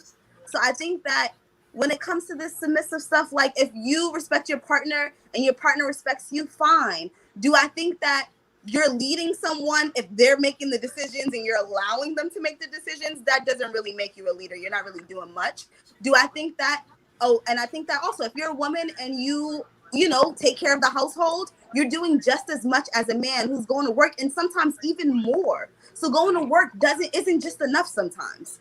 Sometimes you need to go to work and you need to take out the garbage and you need to, because if we got 6 kids, you going to work does not amount to me being a mother to 6 kids and also being a wife. That is not equal. The things that we have to do is not equal at all. The amount of work that we have to do. Wait, hold on. The amount of work that we have. Hold on. Let me finish. Hold on, guys. Hold on. Because I didn't laugh during anybody else's thing. The amount of work that we have to do is not the same. And that's coming from someone who lives in a family where most people are married. So I'm not coming from, and that's people in my family, 9 Black brothers and sisters on my grandmother's side, 9 Black brothers and sisters, same mother and father. They all married someone, a lot of them from a different race. So I'm talking about Black marriages, Black and white marriages, Black and Spanish marriages, Black and Filipino marriages, people that are successful, people that are religious, people that are non-religious.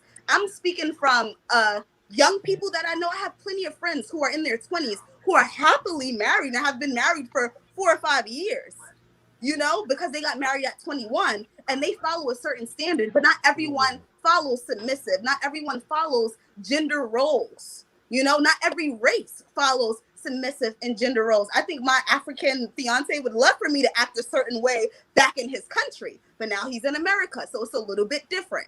So I think that there is no black and white. There is no women should be this, men should be that, women should do this, men should be that. I think in your relationship, if you have a man that wants you to be submissive and you're okay with being submissive, then that's what's going to work. And that's what's going to, get you to wherever you want to be, whether it's marriage or it's not marriage. If you have a woman who likes to be strong and you're okay with her being strong and you're okay with her leading, that's what's going to work in your relationship. There's no submissive. It's no black and white. It's just depend on the people. Some people like it, some people don't. Just so that I'm clear, both parties need to be submissive. I'm not saying that women are only submissive. Both parties. That's why I said I agree with you, and that's why I shouted you out. I got you. I totally understand that, and that's what I'm saying. So the word for me doesn't need to exist at all. You respect your partner. If they're saying something that is right, you follow. And if you're saying something that's right, they follow. There's no need for anyone to be submissive. You just respect each other. Nah. So, but if that means only cooperation, then by you saying that word shouldn't even be in existence, you're taking away the cooperation in both men and women.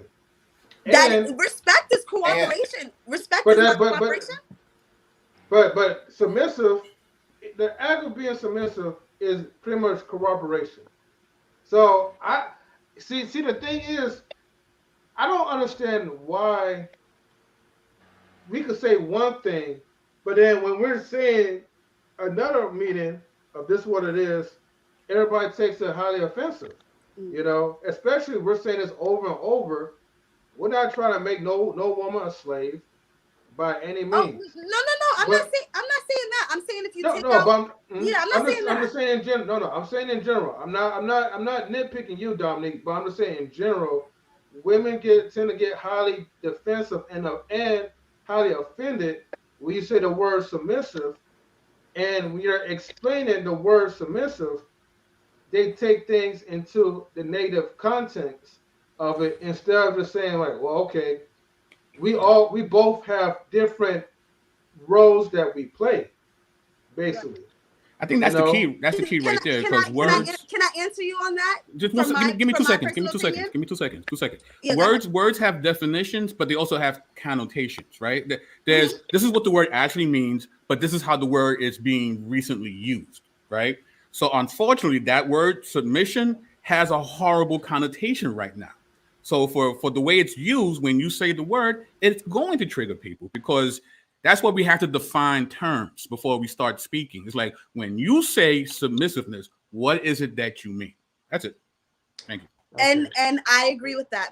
From my personal opinion, when I think of Sam, I'm gonna get to you. the only thing I think of is sexual. I don't think of relationships when I think of submissive. I think of a relationship where someone's the dominant and someone's the submissive, but in a sexual way. I don't. So when someone says submissive, it's confusing to me because the only way to me that word is brought is in a sexual way, and it is a part of control and release for me.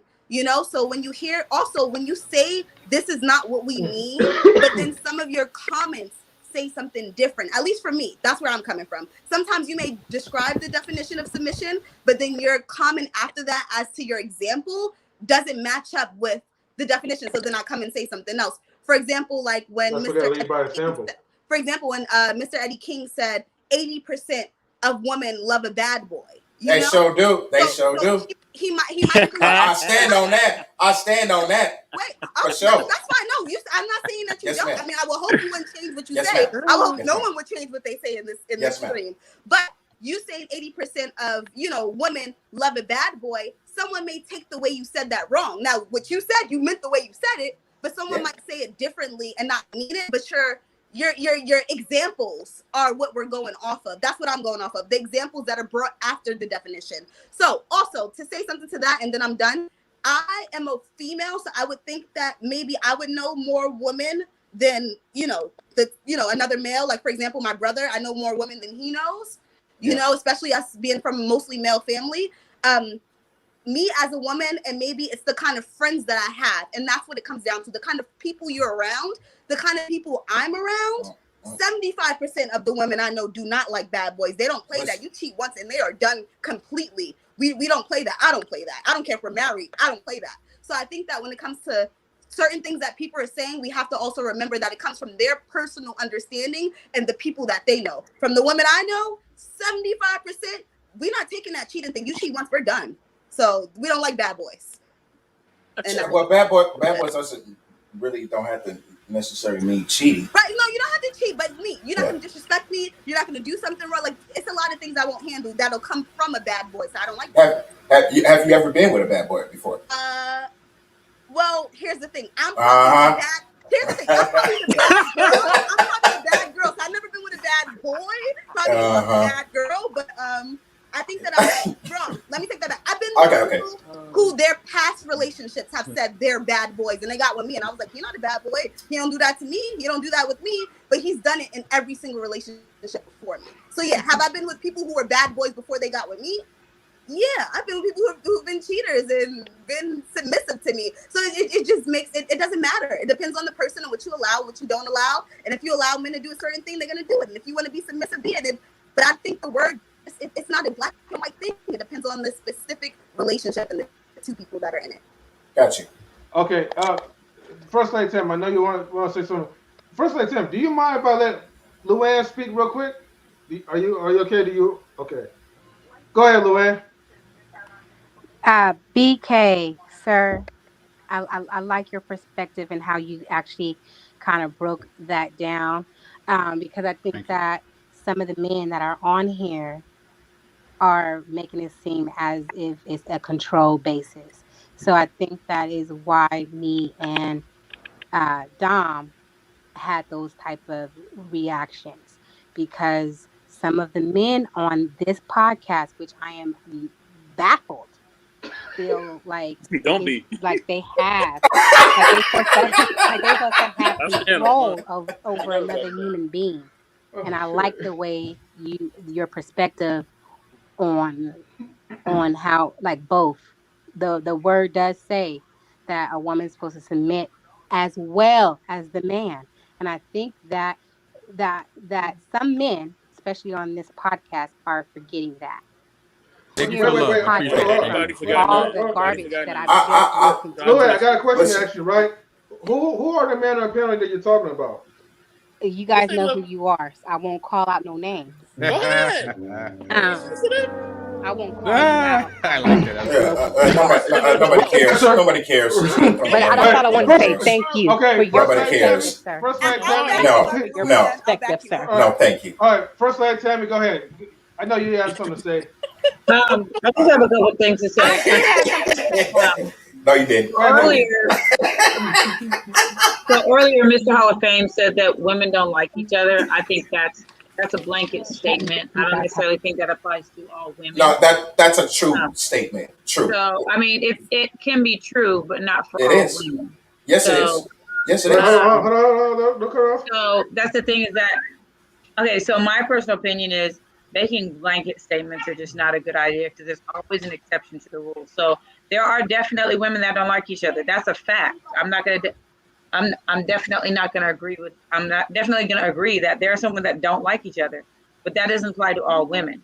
So that'd be like me saying all men are dogs. Like that's a blanket statement. Not all men are dogs. That's what y'all do. It's not the same thing. No. So a blanket statement. So a blanket statement is a statement that applies to everybody that fits that. So if you're a woman, it applies to all women.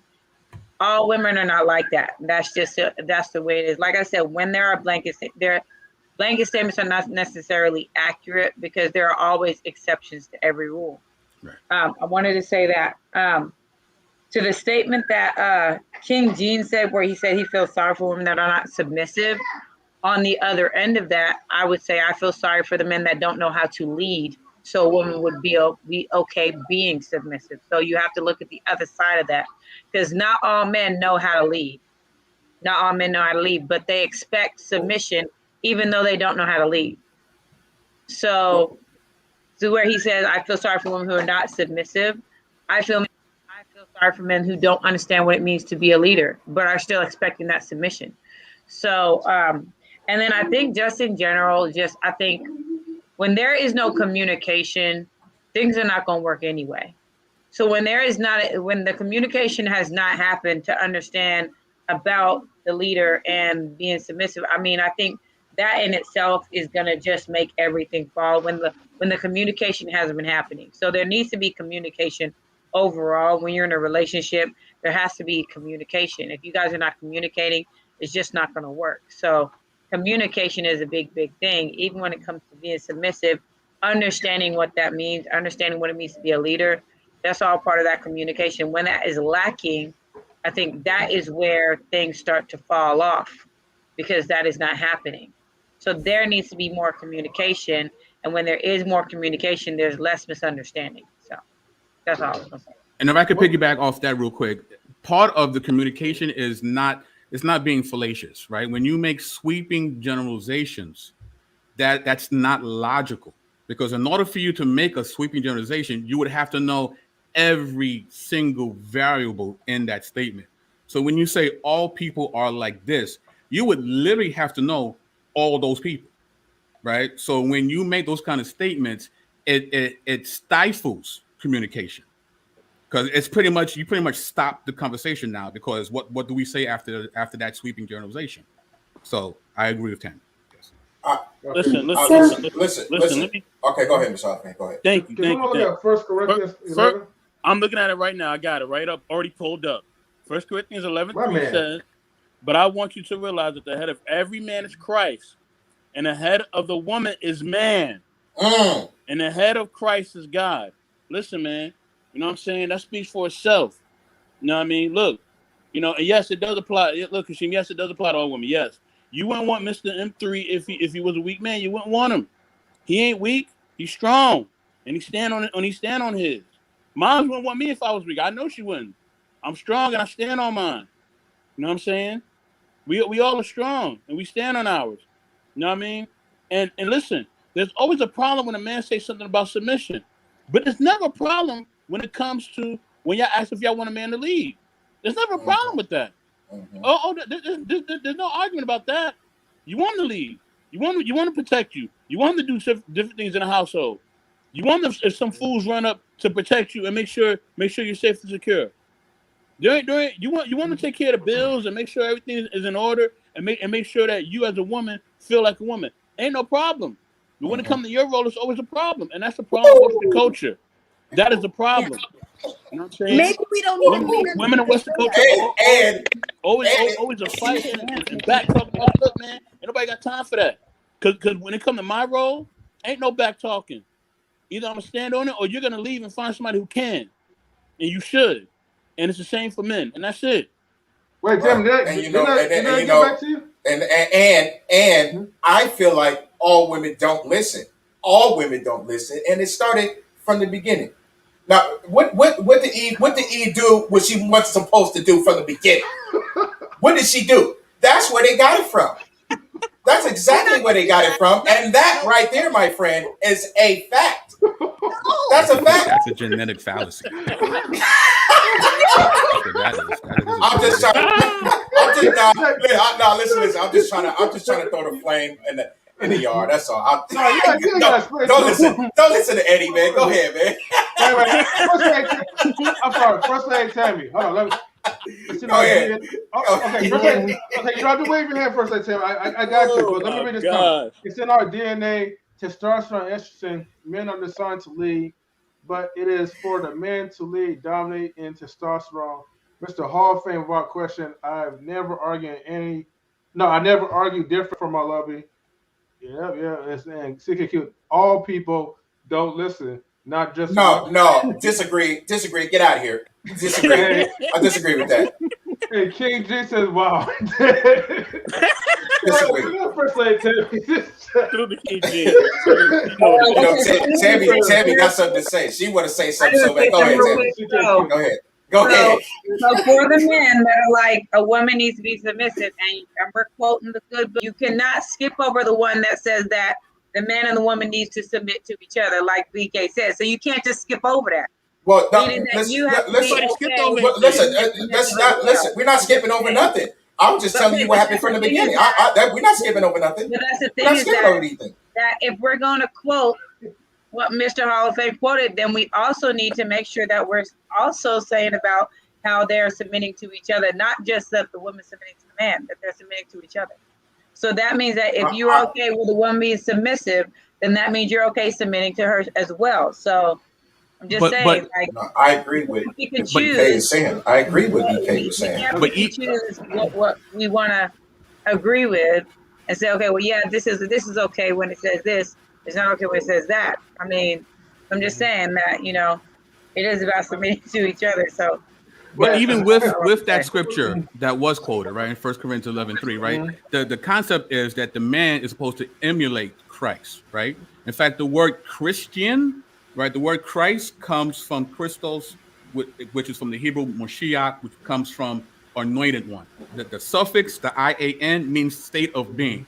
So a Christian is supposed to be someone who's in the state of being like the anointed. Well, what did the anointed teach? Right? He taught in Luke chapter 9 that if anyone comes to follow me, he must deny himself. Oh, wait. Real so if we're going to be, if the man is supposed to be like Christ, and Christ says we need to deny ourselves and be humble, guess what the man has to be? In order to be like Christ, he has to be humble. So even within that scripture, it does show you, right? Because the issue is, well, what does it mean to be a follower of God? If I'm going to be godly, that means I'm submissive first. If I'm a true leader, if I want my wife to submit to me, I submit first. If I want her to be more gracious to me, I need to be gracious first. Because it doesn't matter what I say, it's what I do. That's what she's going to see. I could say all the scriptures in the world, but if I don't apply any of them, who cares? Right? So that's it. See, there's one thing I will say this, right? But before I get into it, right? Kashim, if you don't mind, right, if you could post up in the chat, right, and just let people know about the ladies' night event, since we have a ladies' night live stream coming up this Saturday at 5:30 Pacific time, and it's at an advertised deck. Master Duck, you're more than welcome, but you got to be on YouTube to watch the ladies' night stream. So I'm just letting you know. Um, and King James says we didn't skip over. We're saying that men are responsible to their maker for how they use their leadership. The Exactly. woman does not answer for the condition of the household. Okay. Exactly. Woo! Unless we Okay. was talking about in the beginning. When we was talking about Eve and that apple that Eddie was just talking about. That's the only time that the woman is responsible. Yeah. What if you're religious? Hold on. Before I even get to that, right? I have to make a disclaimer, right? Not all people, right? Like Master Duck, believes in like worshiping like Jesus or whatever, So sometimes when we're using that statement and we're saying that, okay, well, I'm going to back my point of view up based off of religious ideology or my spiritual background or faith. People could just be like, well, I don't follow that, and they disregard that. Which, I'm not knocking anybody's personal belief or whatever about the Bible, Christianity, Muslim, all that stuff, whatever that ties in with God. But, you know, people just have their different point of views, and it just unfortunately, like, you no matter how much you could try to tell somebody what your point of view, if they don't want to listen, they don't want to listen, pretty much. Word. Yes. It's only in Western culture do we have these problems. It's only in Western culture. Another culture has these problems. Mm-hmm. The women know their roles and the men know their roles. And I've seen all through my community. Everybody who doesn't come from Western culture, they understand it. You gotta phrase that a lot better. You gotta phrase that a whole lot better, though. They don't have these issues. Cultural anthropology. That's not true. They don't. That's not true. Other men I just took cultural anthropology. They don't have these issues. They don't. Wait. And some no, The hold Indian on. man I has just took this issue. The Asian man ain't got this issue. No, let me tell you, because I'm speaking from Go scratch. ahead. I just took cultural anthropology, right? And when I take a class in school, I still do my due diligence because I don't trust any of these schools. So I still do my due diligence and I still make sure I try to find as much information. I take cultural anthropology because I want to be a nurse.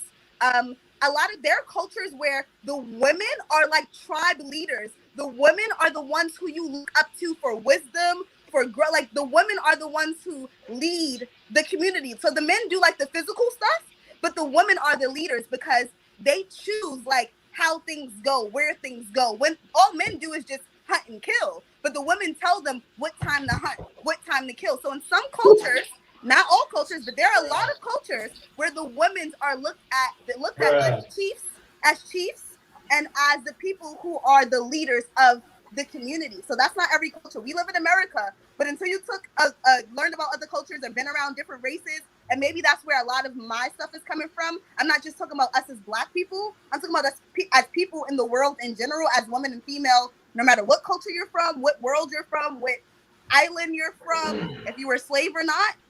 There are cultures out there where women are the leaders because some men look at it as, yeah, I bring home the money, but I don't do much else. You the one who divvy it up. You're the one who does this.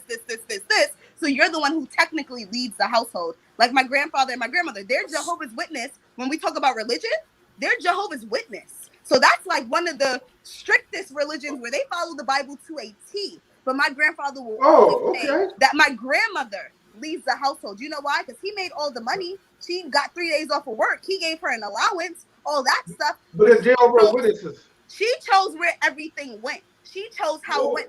The neck doesn't work without the head. And my grandmother was the neck. My grandfather might have been the head, but he was the neck. It doesn't work without each other. So, yeah, you have this leader, whatever. But in their roles, my grandfather would never say that he leads that household. You know why? Because he brings in the money. But if it wasn't for my grandmother, he wouldn't know where to put it. He wouldn't know how to put it. He wouldn't know. Wait, If a man has hold on, a woman to submit, he's not a leader. Wait. If he actually has to verbalize that, he's not leading. He's not. My grandfather raising me as a woman and teaching me what kind of man to choose and what a man does and what a man doesn't do. That's the way he told me. by God, because they're Jehovah's Witness, yes, it says the men should be the leader of this. But you technically are the leader because you are the one who knows a little bit more than the man. Women, when you think about it and you think about I don't know, maybe your household is different, but when I think about any of the households of married people that I know, yeah, the men, they bring home the money. Yeah, the men like to say things, but it's really the women who make sure everything runs correctly. They make sure everything runs correctly. False. That's false. You know why? First of all, hold on. First of all, tell me that's false. I'm talking about in general as far as the women. What you said. I'm talking about what you said. You said the woman is technically the leader of the household, right? Because she do what? She take the kids to school. She cooks. She cleans. Is that what you're saying, right? That's what you're saying, right? The next generation. Wait. Let's see a man. Listen. Let's switch roles and let's see a man do it. A woman can definitely lead and make the money and do all that. Listen, I'm saying that's what you said, right? You said that the woman is the head of the household because she take care of a woman, take the kids to school, take all that stuff, right? But you didn't so know, listen. The bills, say where they're going to. I didn't even mention kids. So mentioning kids kind of you did mention kids earlier. You did. But just saying that kind of brings down what I said. You have to mention also. She's divvying up the bills. She's the health insurance. She's picking the health insurance. She's picking up everything. But right. So I'm saying, listen. I just want to make it clear. You said that the woman is the head of the household for the things she do around the house, right? Okay. Now hold on. Now, did the man put a gun to her head to make her do that? Did a man make her get on her back to have some kids, or was that her choice to do that, to have kids? So the women. Listen. Okay, but listen though. The women had made that choice to do that. Not all women, but the women. Yeah, the women made the choice to do that. To lay on their back and have some kids. They chose to do that. You know, they chose to clean up. They chose to wash the dishes. They chose to take the kids to school. We don't have to tell you that. You know for a fact it's natural. Listen, it's natural. It's natural. You know that I go to work and pay these bills. You know that. All right? So not you specifically, but I mean like just women in general. Women stay at home, right? They stay at home. Some work, but a lot of women stay at home and they wash dishes, do whatever that they do around the household. I do come home and pay the bills and all that stuff. So basically, right, this is what I'm saying. Y'all chose to do that. So y'all can't be mad at us because y'all chose to do that. It's a natural thing. No, I ain't talking about your grandma. I'm not talking about your grandma. I'm just saying in general. I'm saying in general that can nobody complain about what's going on, about who runs the household. We really run the household. We do. Y'all listen. Y'all can't do nothing without the bills being paid. We pay the rent. But if we don't pay the rent, we can't put out. If we don't pay the rent, we can't cook and do nothing. Okay, as a woman, let's think about it. How many men do you see taking care of the entire household and making the money and going to school and doing all of that? So if I'm gonna be honest, and it may be offensive to men, but I'm gonna be honest. This is what I've been wanting to say since the beginning. I've barely ever seen a man run a household, go to work, and make all those decisions all on his own. So yes. There's a lot of men that do that. There's a lot of men that do that. There's a lot of men that does that. Okay. There's a lot of men that does that. As long as you're honest and said that's based on your personal experience only. I don't like that. Let's not talk about. Let's not say. Hold on. There is a lot of men that does that. Hold on, y'all. M3 talking. Pause real quick. Pause. Right. Okay, Dominique. Right. Let me probably dissect this. Right. And then Kris, I didn't forget about you. Right. So I'm gonna get to you. Right. King James says I'm a single stepfather. Okay. And CKQ says, okay. A single stepfather, so you only take care of your stepfather. Hold on. I'm not finished yet. So that's a single. Right? That's single. No help at all. Okay. No money, no nothing. Okay. Hold on. Okay. Hold on, guys. Dog King James. That's possible. Yeah. Okay. Hold on. I'm not done yet. Dominic, I do have a question to ask you. Can you hear me? Okay, so I want to understand this a little bit more, right? So hold on, guys, hold on. So you told me about like okay, your grandparents, right, grew up as Jehovah's Witness, and you said that a lot of stuff that they preach in the Bible that the man leads the household, but yet you said your grandmother led the household because she took care of the bills or something, right? What was the other things that she took care of? So what I said is my grandfather went to work. My grandmother was a lawyer. My grandfather worked at MTA in New York City. He went to work. So they both had jobs. He made more money because she only went to work 3 days a week downtown, you know, because she also had to raise my mom. She couldn't work full time. That just wasn't going to happen. He wasn't going to let her do that. So he, you know, brought home the money. Most of the money, he gave her an allowance for anything that was needed more. But my grandmother is the one who really said, this is the allowance I need. This is the money you make. My grandmother was the one who went out there and went and paid all the bills, you know? My grandfather went to work, but my grandmother is the one who went to the SMUD office or whatever in New York City, the PG&E, and went and paid. You know, okay, pause. Who made the budget? Okay, that's what I'm looking for. Who made the food budget? Who knew what? Dama, hold on. Pause. Dama, hold on, girl.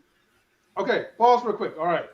So we're gonna dissect some key points, right?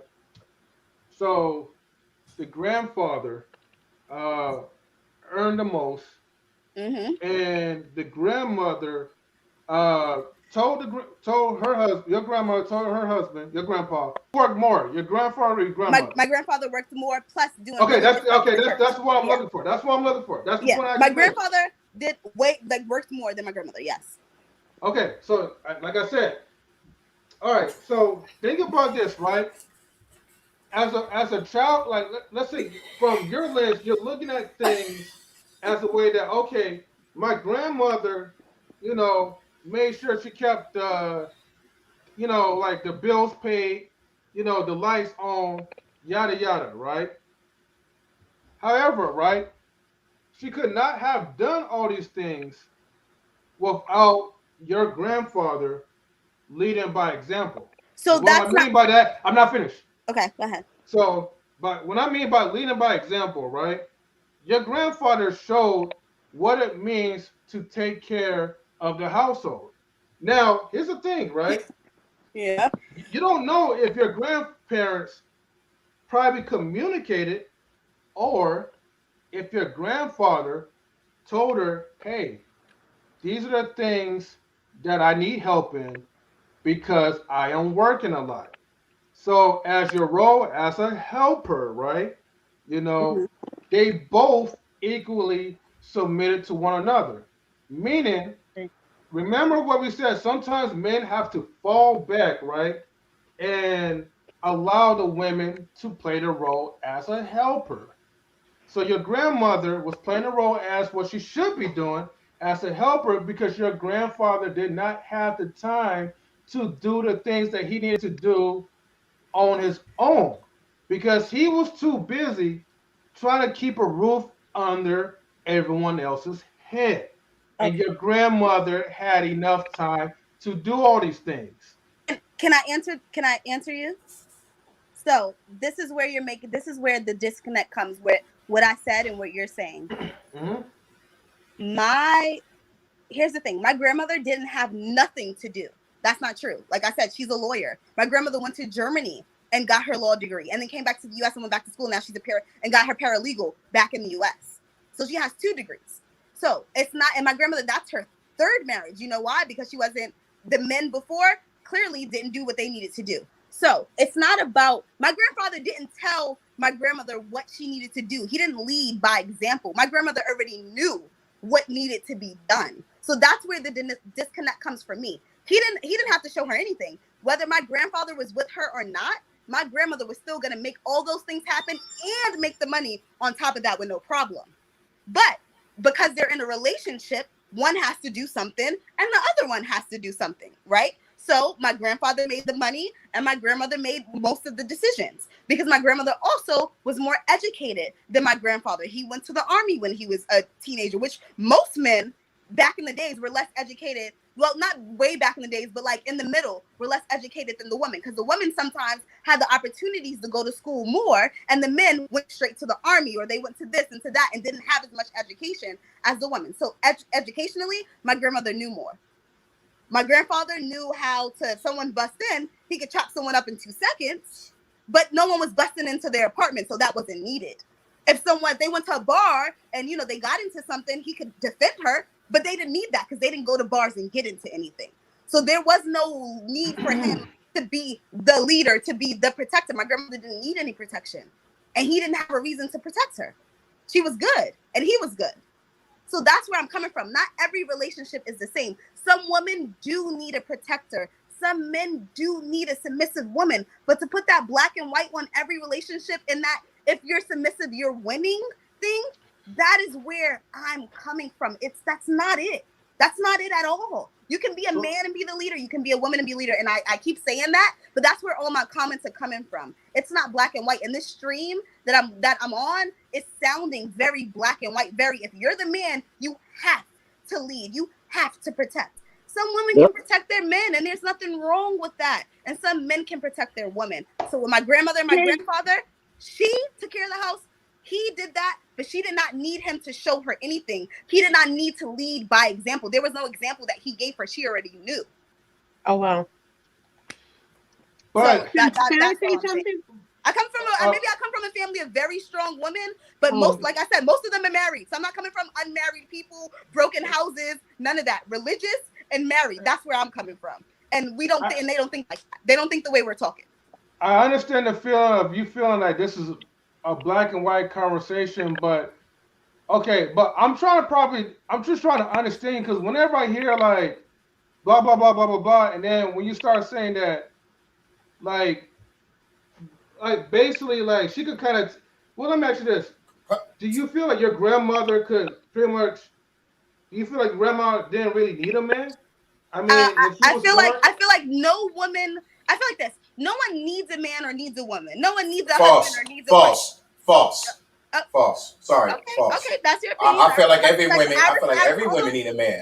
That's what I feel. Respect that, but I feel like do we need companionship? Yes, which is why you have successful women and women relationships and men relationships. So that's where I'm coming from. No one needs the opposite sex. Do you need companionship? Maybe there are women who want kids but don't want to be in a relationship. There are men who may want a kid, which is why they have many, but don't want to be stuck in a relationship. Everyone is not the same. Everyone doesn't need a man. Everyone doesn't need a woman. Not all men are leaders. Not all women are followers. It just depends on the people. And I'm talking from my mind and my horizon is broader, but I know many different people who are married, many different religions. Like I said, my family alone is Jehovah's Witness and Episcopalian. That's half and half. So everyone's not the same. So that's where I come from with the black and white. Some women need leaders, some men need followers. Some it doesn't matter. It's who you like and who's with you and which I need, and that's how it goes. You said your grandfather went to the war, right? Yeah. The army. What did he do? Or when he was over there? Was he in computers? Or? I know that it was like one of those, like, I know he's killed people and he's had PTSD. Like, I know it's been that kind of war, but do I? Okay. Now that answers the question. if that man right there had came back home and he came back home from survival, I feel like he's more educated. I feel like he's more educated. Streetwise. Period. I feel like he's more educated. For him to come back from a battle like that, he's more educated. That tells it all right there. Here's the thing: have you been to a battle like that? Oh yeah. But you've been in war, you've been in the army, you've been okay. It's armies out here. It's war going on out here in these streets. The war going on in the streets and the war going on in the army is in another country. It's not the same. Listen, the guns that they use over here is the same they got in the streets. The same thing. Facts. Let's not go there. That's a different topic. Gotta read the comment. Do I think that my grandfather is smarter because he was in the army? Let me tell you. Have you been to Brooklyn? Wait. Listen, you know about Brooklyn, right? You know about Brooklyn, right? Wait. Hold on. I gotta read these comments real quick, bro. I grew up in Harlem. I know about that. Okay, hold on. so stop acting like you don't know what But that's not the same as being in the army. Listen. One. Hold on. Mute. Everybody muted. Hold on, y'all. Hold on. All right. Hold on, y'all. Matter of fact, let me zoom in myself real quick. Time out. Let me read these goddamn comments real quick, and then we'll get back to this conversation. All right. All right. Kris says that for the record. Kris, I got 2 knobs in my room, and I can help you with this. You ain't gonna do nothing. Get out of here. Nah, I'm sorry. I trust you, but I'm not coming to you. I'm going straight. I'm gonna look my dad, my husband, and my brother. That's right. So, yes, you should. I can't wait for your book to come out, though. Shout out to the Feminist Slayer. For the record, she says, I need men. When that zombie apocalypse hits you, best believe I'm going to look at partner like, And then Ken James says the Bloom and Ebony, not the zombie apocalypse. LL. Oh. Can I say something? Yeah. Queen, hold on, Queen. Let me read the comments, and then I'm gonna let you say something. I was supposed to let like Kris say something, but everybody keeps talking. Hold on for a minute. And then this is why the community is in disarray. There are no standards and boundaries. Okay. CKQ says the general day women commonly get more education than men. I mean, true. I'm not gonna knock that. And consensus LL, Kris, and grab the kitchen knife and hand it to him. Be well equipped. Oh yeah, for the zombie apocalypse. Yeah. Raccoon City. Shout outs to like Danielle, a Sip Of Dee. Shout outs to BK Apologies. They had to go. And then so everyone is fight them off back to back. We fight. Okay, I got you on this one. Queen, before I get to you, I know I told Kris I was gonna let her speak because I know she's been waiting patiently. After I get to Kris, I'm gonna get to you. I promise. It's okay. We haven't heard her in a while. I broke months ago. Okay, go ahead, Queen. I appreciate it. You can't get a word in edgewise. I'm just saying, like, come on now. You gotta speak up, girl. No, I was trying. I was just trying not to be rude. So it's all good. I just think, it's so sad how we fight. Mm-hmm. Everyone wants to fight for control, and at the end of the day, I don't care who you are. Ain't no woman want to face no dude in the streets and try to fight him. I don't care how big and bad you are. You're going to want your man to protect you. Every woman wants to feel protected, taken care of, and trust. The problem is that women today, especially the younger women, don't trust that the man is going to take care of them and lead them in the right way. That's why we fight so much for control. When you trust that your man has your best interest, when you trust that he's going to take you to where y'all need to go, he's making the best decision for you. Yes, you have conversations. You talk about things. He has your dreams in mind. He's supporting you. You want to let him take care of you. I don't care who you are. I think these women are full of shit. And they're not being honest. No one's being honest. Yeah. You want to be the man. You want to grab your balls between your legs like you got all this. Come on. Shut up and have a seat. You want to be taken care of. Fall back. And everybody want to get caught up, like BK said, in that's not what it means. Well, you're talking about abuse. I'm not talking about abuse. I would never submit to somebody who is abusing me. That's not what it is. I looked at my parents, and they came from Mississippi and like very, very traditional homes. And I look at my parents, and yeah, they were, urban, whatever. My mom worked in the hospital, she had more education than my dad. My dad worked, but he was a handyman. So a lot of his skills were trades. He could build you a car. He could build you a house. He could, do the plumbing. He could do the electrical work. Let's go. So I feel like I had two sets of parents, meaning that my mom worked during the day. My dad would make breakfast because he knew she was tired and she had to go to the hospital. So he would wake up. He was an early bird. He wouldn't wake up, make breakfast for us, get us ready for school. He even did my hair. He did my hair better than my mother did my hair. And he would get us to school. And then if he had time, sometimes he would wake my mother up. And sometimes if she was running late, he would drop her off at work. He'd come back, clean the house. He would even bring us lunch to school for lunchtime, show up. I bragged about it, said, oh, I got McDonald's for lunch. You eating that nasty cafeteria food. But anyway, he would cook dinner, do laundry. If he didn't have time to put it away, my mother would put it away. So when she got home, after a long day at work, because, sometimes the hospital, she worked in the emergency room, she would get home like maybe 5 hours after she was supposed to get off. Dinner was already made. But this is what they communicated. And my older siblings told me, like, I seen the fights. And then they sat down one day and they said, look, this is what I need. What do you need from me? My mother would say, what you need from me, Freddie? And he was like, I need this. What you need from me, Betty? This is what I need. And that's how it happened. And they both fall in line. My mother was better with money. So sometimes my dad would come home and he'd be like, here.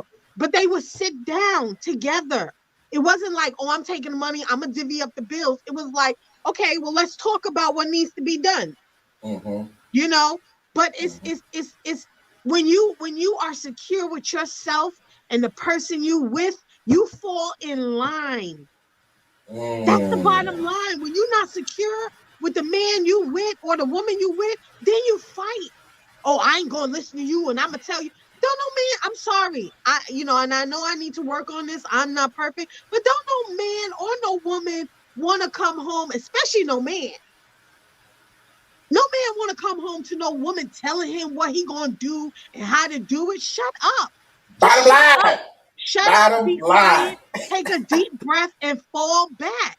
If you so controlling, be by yourself then. You don't want a partner. You want a puppet.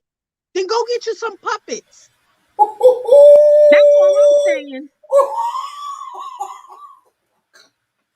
Bottom line. Wait, what was the last part you said? Go get what? Go get you a puppet where you can control the string. That's not a human. That's a puppet. And just, like what the Blooming Ebony said, about doing things and, doing it in a masculine, form. I think also some people are just, just irritated. Like, I don't think it's necessarily masculine form, but my thing is that if you're doing something and you're angry in the moment, 9 times out of 10, it's not going to come out good. So back out, take a deep breath. That's when people have to survey themselves and check themselves. You know what I mean? Like, when I'm cooking, I love to cook, but when I'm cooking and I'm doing it because I feel like I have to do it, 9 times out of 10, I'm burning something don't taste right. So what I do is I try to step back and go, but I don't feel that there's gender roles either. I feel like it's what works for your relationship. My husband cleans, and I don't like to admit it, but he cleans 100% better than me. He does the laundry. He folds better than me. That's not a gender role. He's not being feminine. He's just helping us in our relationship, what we decided what works for us. That's all I got to say. You cooking in this room. You are cooking. Cooking. Okay, Kris. Go ahead and grab the frying pan, man. We can finally get to you. Can we give Queen a some type of sound effects. Shout out to Queen. Yeah, definitely for sure. Shout out to Queen for sure. Where my flowers at? Shout out. Give her some sound effects right now. Okay. Give her some sound effects.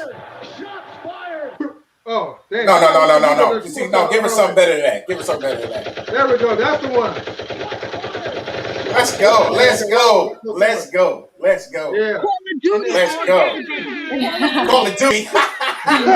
Black Ops all day. Black Ops.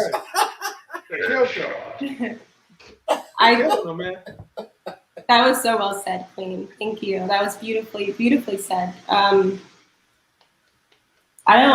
was beautifully said. One thing that I did want to add was, sorry, now I have to think. I'm trying to think of what I can add. That was so well said. It made me so happy. Well said, Queen. The more I talk to you, the woman Ebony, the more I get in touch with my femininity. And I gotta admit, it's nothing wrong with it. Like I used to think it was something bad with being feminine. Like it was almost like a weakness. It's not. It's my true self. I want to be taken care of. I want to feel protected, and I don't want to do it myself. And because of what I've been through in the past, I don't trust a man to do it. But I'm with someone that I can trust. And I need to let him do it and be okay with that. It's nothing wrong with that. I'm not weaker. I'm not less than. I just trust that he has my best interest at heart. And 9 times out of 10, it is the best way to go. When I listen, it is best. Yes. Oh my goodness, you make me so happy, please. Listen, oh my goodness. Queen shut it down. I have nothing to say after that. I have nothing to say after that. She shut it down. And when I walk in my emotions, 9 times out of 10, it's going to be a bad situation. Yes. When I step back and just go, no, it's okay. Stop giving into your emotions. Stop giving into how you feel. And just go, no, you got that. And it's okay. It's okay. Like I really want to be rescued. I do. And I found someone who is very assertive in his role. Mm-hmm. And at times when I fight it, that's when we get into it. But when I let him take his role and embrace it, it's good. It's a good situation. And I can't knock it. I can't. Salute. Yes. Salute to you. Salute to Mr. Hall of Fame. Brooklyn baby in the house, baby. What's up, man? Huh? Right. Where you at, Hall of Fame? Wait. Kris, she still has something to say. Oh, sorry, Kris. I'm sorry. Go ahead. No worries. Being submissive is just respecting the other person, respecting their roles, their worthiness, and their contribution. That's what I said. That's all it is. And salute to you, Kris. Salute to you. What's important? So when we say submit to each other, if both people are submitting to each other at the same time, nothing will get done. If both people are trying to lead in the same direction, nothing will get done because they're going to conflict. When you look at your partner, you say, you know what, I respect you. I know that you're skilled here. You can do this. You're a leader. You lean back. You let them do what they have to do. Okay. And then it's vice versa sometimes. I don't want to share this, but I had a conversation yesterday with a young woman, and she was saying that her husband lost his job. Okay. She is still a feminine woman who follows her husband and respects her husband. But when he lost his job, he told her, and she stepped up, and he let her. He said yes. If he hadn't done that, they would have failed.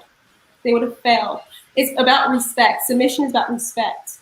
Okay. The idea here, though, is that most of the time, women, more often than not, women do not stay in that position for too long.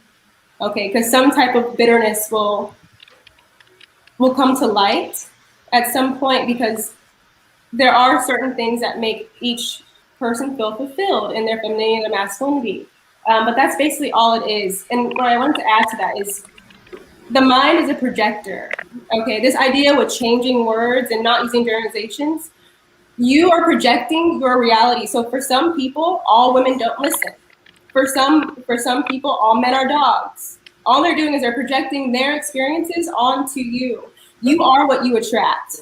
And you put that into the world. If it doesn't apply, and femininity is called the art of being unbothered. If you are secure, like Kim was saying, if you are secure in who you are, when someone says something that doesn't apply to you, what you do is you receive and you release. And that means it shouldn't trigger you because you know, okay, that doesn't apply to me. So you're not going to allow yourself to step out of your femininity and be chaotic because someone said something that didn't sound good to you. It doesn't make any sense. Okay, hold on. Listen. Now, hold on. Listen. Let me say this though. Turn it off. Mm-hmm. Let me say this. If we gonna speak on facts, we speaking on facts. You can no women say all men are dogs. Number one. Number two, if we could say all women don't listen, that is a fact. That's not a rumor. That's a fact. Now, as far as all men are dogs, that's not a fact. That's the difference. That's total difference. That's the difference. I just want to say that. I just want to throw that out there. Okay. Yeah, it is. I just want to say that. The idea is that it's your reality, and so that's totally fine. It's a fact. It's a fact from the beginning. It's a fact. Yeah, let's not walk over that. That's a fact. That is a fact. Now there are some men that are dogs. Not all of them though. We got a good man right there. We got Mr. Hall of Fame. We got a good man right there. I'm a good man. You know what I mean? All men are dogs. That's false. Also, all women that don't listen is a fact. Okay, that is a fact. You cannot do that. Let's get it in. Let's get it in. Go ahead, Tammy. Tammy, you got something to say? Go ahead. So y'all can't. Okay, so if we gonna say that, if we gonna say all women don't listen, because that's a fact. That's a fact. Hold on. Oh yeah, I'm back. I'm back. Okay, are you back? Let's get it in. Let's get it in. Mr. Hall of Fame. Let's get it in. I know. First say Tammy, and then quick, and then Dom. This is what I'm gonna say. If we gonna say, this is not a statement I personally agree with, but if we gonna say all women don't listen, because in the beginning, then we gonna say, wait, hold on. If we gonna say that, then we can say all men can do is just follow because he did what he told him to do. Hold on. No. Listen. No, because you said all women don't listen. It's a fact.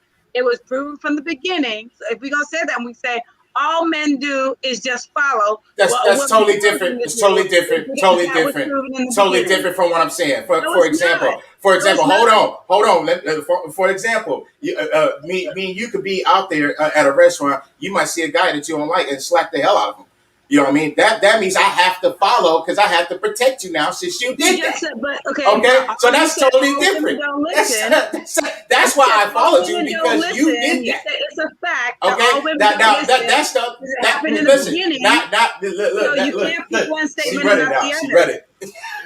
You can't put one statement about the other. She read it. You can't do that. Listen. No, listen. Why are you so Men was born to protect the women. Men was born to protect the women, right? And he didn't listen in the beginning, so apparently. No. Hold on. She didn't listen. Hold on. Wait. She didn't listen. She didn't listen. All men. Hey, I'm gonna let them talk. I'm gonna let them go. All men just follow and don't leave. I'm just saying because this is the thing is that I'm gonna let you go. I'm gonna let you go. No, it's a true statement. Hold on. So for you to have this blanket statement, you say all women don't listen. It's a fact. So that's saying that you know every single woman in the world. You're saying all women don't listen. It was proven in the beginning with Eve. Okay, let's take what you just said. Let's just take what you just said. All women don't listen. It's a fact.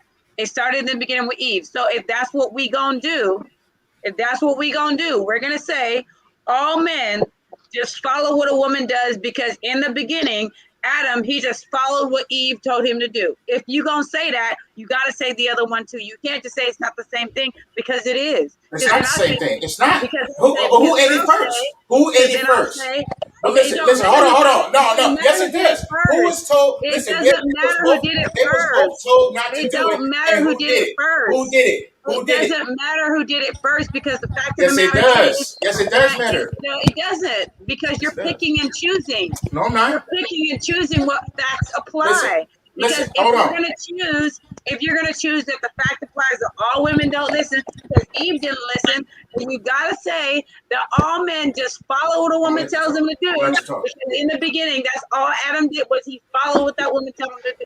So okay. Now can I respond? Can I respond? May I please bring some order to the conversation? Can I please? Go ahead, Mr. Allman. I definitely want to respond to you, Tammy.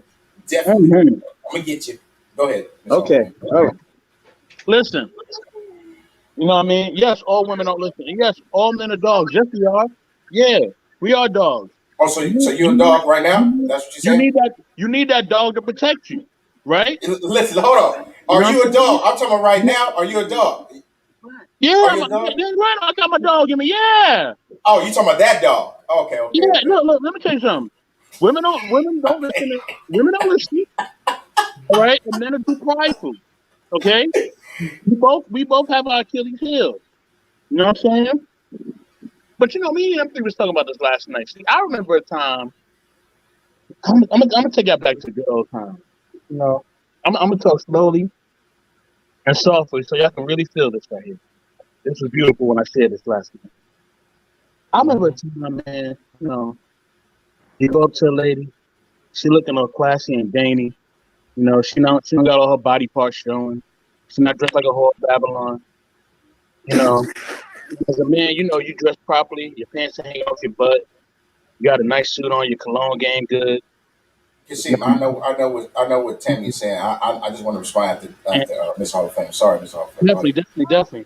You know, you go up to the young lady, and you say, "Hey, young lady. Hey, Miss Lady, how you doing?" She says, "Oh, I'm doing good, sir." You know what I'm saying? You know, and you got good conversation. You got good conversation. Heck, you may even buy her a drink. You know what I mean? Oh, okay. Now after that, she will tell you, "Hey, I'm interested. I'm not interested." You know what I mean? And you go from there. Now if she's interested, you know what I mean? You set up a date with her. You go on a nice little date. Y'all talk. At the end of the date, she may kiss you on the cheek. She get up, you go home, everything all good. Second date, you know what I mean? Second date, y'all do what y'all do, whatever. Now she may give you a regular kiss. Third date, whatever happens, whatever happens. I don't know what happens after that. But let's say y'all start dating. You start dating. You go on a date. You know, it's a beautiful, beautiful day. The sun is shining. You know what I mean? She's wearing a nice spring dress. You know, you got a nice turtleneck, a little slacks, a little. You know what I mean? Red dress. You know what I'm saying? You dressed to the T as a brother. You know what I mean? You got the turtleneck on. You know what I mean? You got the cologne and all that. Calvin Klein. You know what I mean? She got a nice spring dress on. She got the perfume. And see, women back then, they would dress really elegant. You know what I'm saying?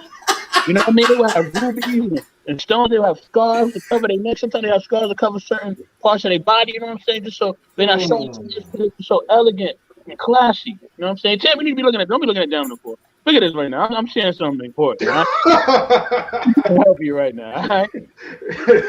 Damo, look at the screen. Big taco. You know what I'm saying? The springtime. The weather's beautiful. The birds are chirping. I see your little kids playing outside. You feed the birds. You're holding hands. You got your little jacket. You know. What is she saying? What is she saying? Queen and Dama is funny. Listen. And everything is all right. You know what I mean? Y'all joke with the kids. You may throw a football or two to the kids. You know what I mean? You and your lady set a nice little picnic. You're sitting on a blanket. And start playing. You know what I don't even know instruments for this. I don't know instruments for this. You know what I mean? That Heat Wave song. Take to tell me. Can I respond now? Can I respond? Wait. Dom was next though. I respond, man? Come on, man. I just want to respond back to. I just want to respond to Tammy said, man. I just want. I want to respond what Tammy was saying, man. Go ahead, quick. Go ahead. Whatever. Go ahead. I'm almost done. Yeah. Always love. Listen. Okay. Listen. You know what I'm saying? Hold on. Let me finish. Listen. Let me finish. Man. Let me finish. This is not Let me finish. the live stream. You lost me on your story. You're not done yet. Let me finish. Listen. You know what I'm saying? Listen. I'm finna watch her right now. I know you. I got you. What I'm saying, the reason I'm making this point is this. It was a time where men and women could have a beautiful time, enjoy each other, enjoy dating, enjoyed all that, and it was all good. It wasn't all this back and forth. She wasn't trying to go after him. He wasn't trying to go after her. And it was so respectful. He wanted her to be his lady. She wanted him to be her man. And that's how it used to be. Makes me sad it ain't like that no more. Shed the tear over that last night. Man, all of them DJ. Okay, look. Okay, well, check this out. Let's just say, look, Tammy. Let's say, okay, Adam followed Eve, right? And did what she did, right? The question is this. This is the question. Where did the term "not listen" come from? We was giving 2 orders. We was both given an order. Hey, listen, y'all can have whatever bottle is sitting up there over there on the shelf, but do not touch that golden Hennessy right there. Don't touch that one. Who touched it first? Because it wasn't even in Adam's mind to touch nothing. But who touched that bottle first? That's the question. Who touched it first? That's where no listening came from. And that came from y'all. Oh, so who touched it first? Who touched it first? That's the fact. That's the factual part. Who touched it first? Who did that? Oh, let's look. Now, yeah, go ahead. Who did it first? You know what? Who did it first? I'm not even gonna say what I wanted to say. I'm gonna back Tammy up right now because this is driving me crazy. We agree. Listen, we will 100% agree with you. Yeah. Let's go. Yes. Let me finish. And hold on. Let me not do a man thing, and let me not speak for Tammy. Let me speak for myself because she's a woman who can speak for herself. Let me finish. She speak for herself. No, Tammy speak when I tell her to speak. I'm playing Tammy. I'm playing with Tammy. I'm just trying to get out of Tammy's skin. Yeah, that was a little too much. So what I was saying was, if we don't listen because Eve didn't listen and ate the apple, was definitely. Hold on, don't be mad because the devil was more appealing than Adam. I was about to say Jesus. Then Adam. Don't be mad. That's really what it really comes from, jealousy. But let's go past that, right? So if we don't listen because Eve ate the apple, then all men are followers. So why are you mad that this whole time all men would have been followers? Let me finish. Why are you? Let me lead as Eve did. Why are you mad that this whole time I've been saying men can be leaders, women can be leaders? Guess what? Eve led Adam into darkness, but guess what? She still led him. It doesn't matter where she led him to. She was the leader. So if Eve doesn't listen, then guess what? Adam is a follower. And that's why I say this. Women, when you think about it all down, we're going to talk about the Bible because I grew up in a religious family. Guess what? God made it so that women would appeal to men, right? Women would appeal to men. And after God did that and made it so that women would only appeal to men and we would have periods and we would have this and that and we would, lust over men. That's what it is, the word lust. We would lust over men. That's what God did for us, right? As a punishment to Eve. And we still get men to follow us. Then we're winning. Don't be mad. Next. And you know what? Now can I respond to that? So you said, look, hold on. Let me respond to that. Let me respond to that. You said something about if you're single or not, because whether you're single or not. Let me respond to that. No, it's nobody. It's none of nobody's business whether I'm single or not. It seems like it's a lot of women asking me. It's not even the men asking me. It's a lot of women asking me. So from what I know, for some apparent reason, I don't know why, but it's no one's business. It's no one's business. See, look now. And it's the thing though. See, she don't even know what she's talking about. She don't even know. You ain't been in my life 24 hours. Like you don't know what's going on with me. I'm telling you. Okay, but listen. Okay, listen. You said Eve let Adam follow Eve into darkness, right? That's what y'all saying, right? She followed him and he followed her to eating the apple and all this happened, right? Okay. You know, like if you really look at what's going on in the streets right now, that's what these women is doing right now. They majority of them. Excuse me. The majority of them do not listen. And the majority of these men follow women into these prison cells because they don't listen. You were told not to do what you're not supposed to do. You were supposed to just listen from the beginning. From the beginning. Okay, God is the Father. He is the man. He gave you orders. Hey, don't touch that over there. And he's a man. And you touch it. And you touched it anyway. Right. And you touched it anyway. That's where the whole thing starts. So it don't matter who lead it to what. It matters who touched that golden hissy on the table. Yeah. So that's who touched it. So that's what that. No. We led y'all into darkness, right? We lead y'all to eat the apple. We lead you to do this, to do that. We lead you into jail, right? So we're leaders. So why are you mad when we say we're leaders? This is exactly why. Listen, can I ask a question? Go ahead, Kris. Go ahead, Kris. Why are we arguing about something that's so bad? If Eve led a man into darkness, I don't understand what we win by agreeing that that's the right way. Exactly. If Eve doesn't listen, then men are followers. That's where we're coming from. If you're gonna say Eve doesn't listen because she didn't listen about eating the apple, then you can't say that men are supposed to be leaders. Because if they're supposed to be leaders, listen. Let me ask you a question. That's where the disconnect comes in, right? Because you're saying, I'm sorry.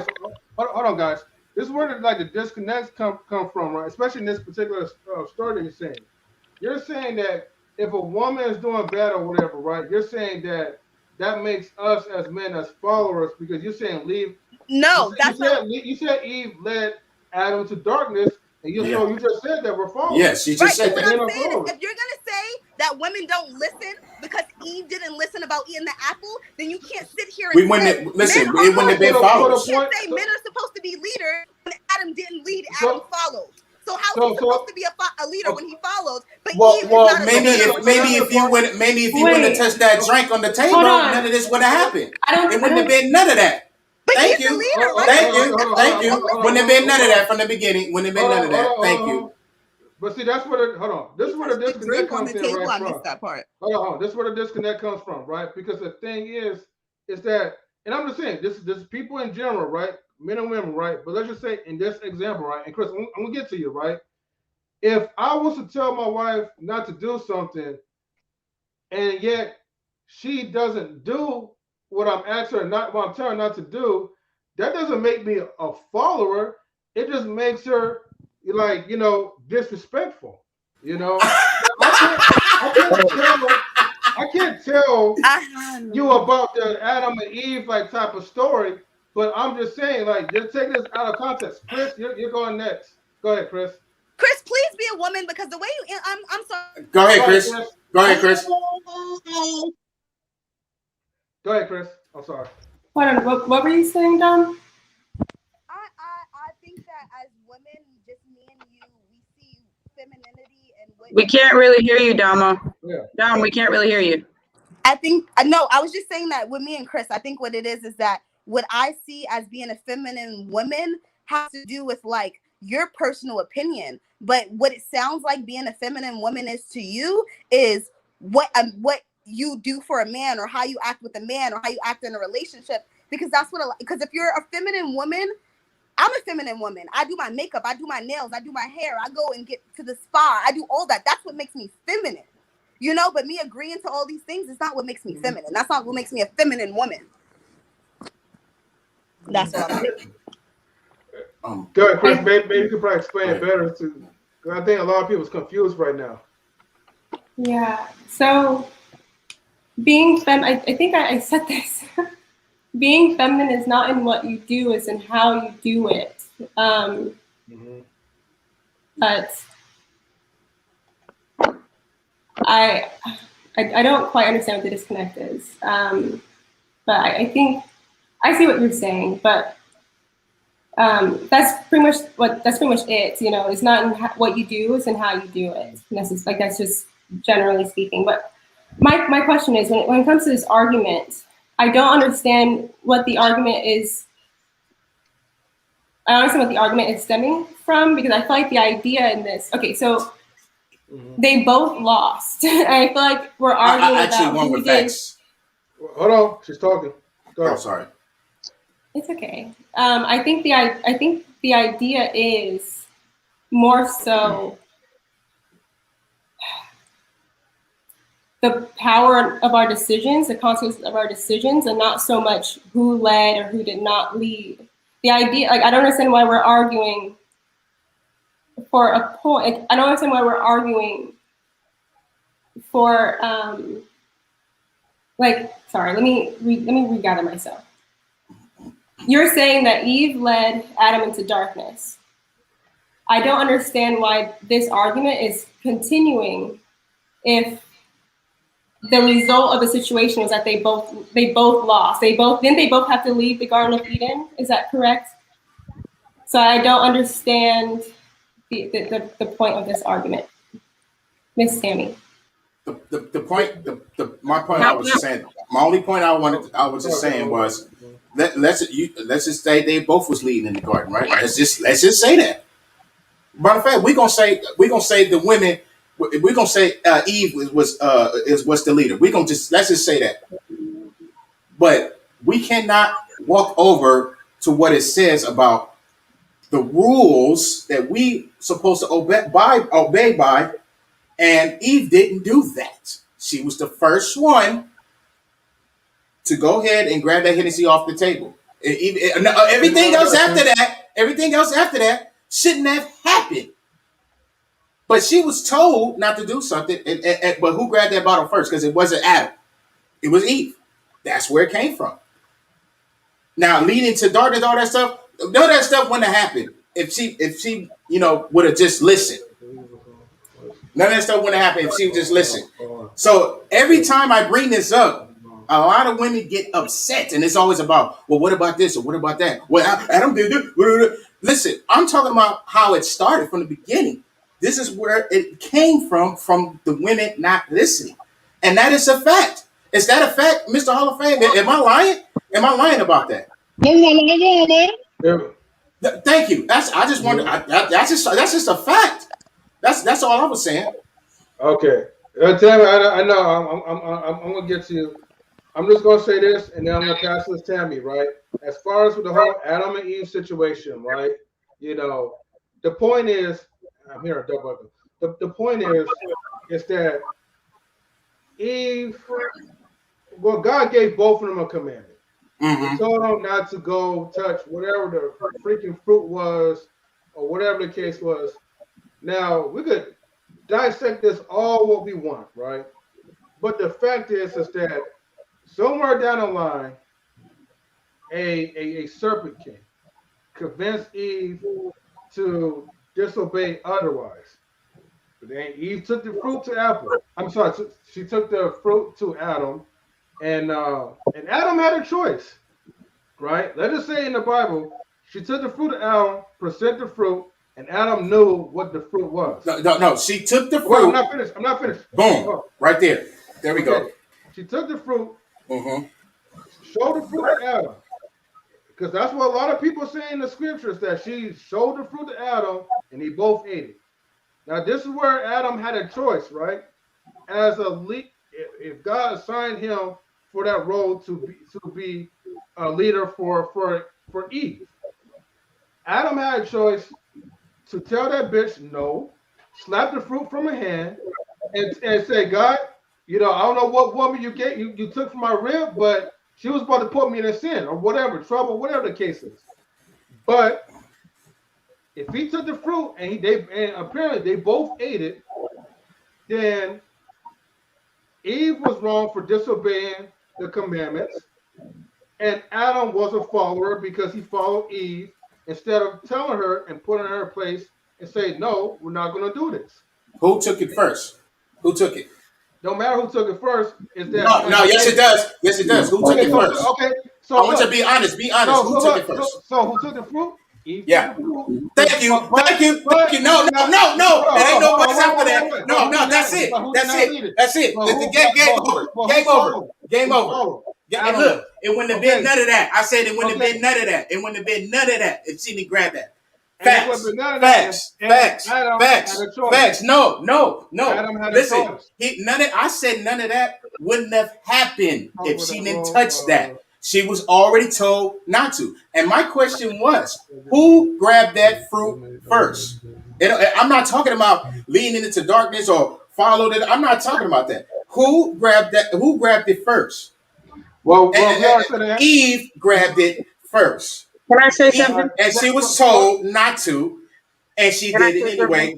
And she's trying to point fingers. Oh, well, the serpent told. No, you grabbed it. Just like she had a choice, right? She also had a choice, but she grabbed it first. So here's the thing: is nobody is disagreeing about the fact that she grabbed it first. What we're saying is that Adam also had a choice.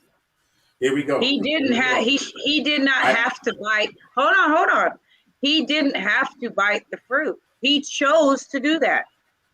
Who grabbed it first, though? Who grabbed it? We already established that. Go ahead, okay. So all that stuff don't matter. Hold on. Just because she grabbed it doesn't mean he had to bite it. Just because she chose to do that doesn't mean he had to choose to bite it. They both made a choice that was not the right choice. That's a fact. She shouldn't have grabbed the fruit, and he shouldn't be. They both made the wrong choice. So the thing is about it is that, she did grab it first. Okay, I can agree with that. I'm not disagreeing with that. But the thing about it is that he also made his own choice. So we cannot skip over the fact that he also made his own choice. She didn't force him to bite it. He chose to do that on his own. So whether or not she grabbed it first or not, doesn't matter about the fact that he made his own choice. He chose to do that on his own. She chose to take that on her own. Yes, she disobeyed. She took and that. That's what started the whole thing. That started the whole thing. But the thing is that she made a choice. And maybe that's the thing is that maybe that's the thing we don't know. We're making assumptions about, well, if she hadn't did this, maybe he didn't. But the reality is that she made a choice to pick that apple, and that's not what she should have done. But he also made a choice when she brought it to him. And like M3 said, he could have been like, I don't know what woman you gave me, but she was trying to lead me somewhere, and I'm not trying to do that. He could have chose to do that. He chose not to. He chose to bite the fruit. So it's about accountability on both sides. There needs to be accountability on both sides. We can't want to hold the woman accountable for the choice he made without holding the man accountable for the choice he made. Oh, but so we have to blame. So we have to blame the man. So we have to blame Adam for her grabbing Adam. No. Exactly.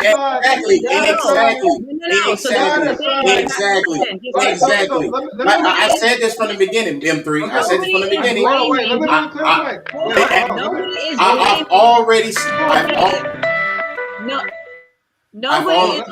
Nobody is saying that it's the man's fault that she picked it. Nobody's saying that. He just said that she made her own choice. She made her own choice to pick the fruit. He made his own choice to bite the fruit. Hold on, Tammy. Hold on. Let me make a point real quick. Let me make this clear, right? So, in the beginning, God signed Adam to be the role of the alpha, right? To help lead not just Eve, but every livestock, the animals, the land, and all that. Mm-hmm. Okay. Eve, unfortunately, right? Disrespected Adam. Well, disrespected God first, and then she tempted Adam with the fruit. Anytime you're showing sin to somebody, you're showing a signs of temptation.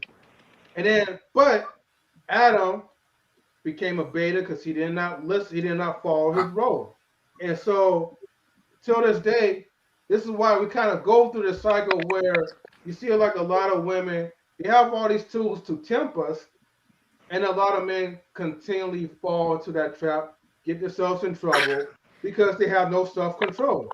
Adam does not have no self-control. You as a human being, you are grown, you are a person. Can't nobody tempt you. If you want to do something, can it? Oh, a woman was in a short skirt. She tempted me to cheat. Get out of here. You are a human being. You are responsible for your own decisions. So like I was saying before, right? Yeah, but who, just like somebody made the original choice. The original choice. The very first choice from the beginning. So even if Adam made the choice, you made the first original choice to grab that. Period. Case is closed.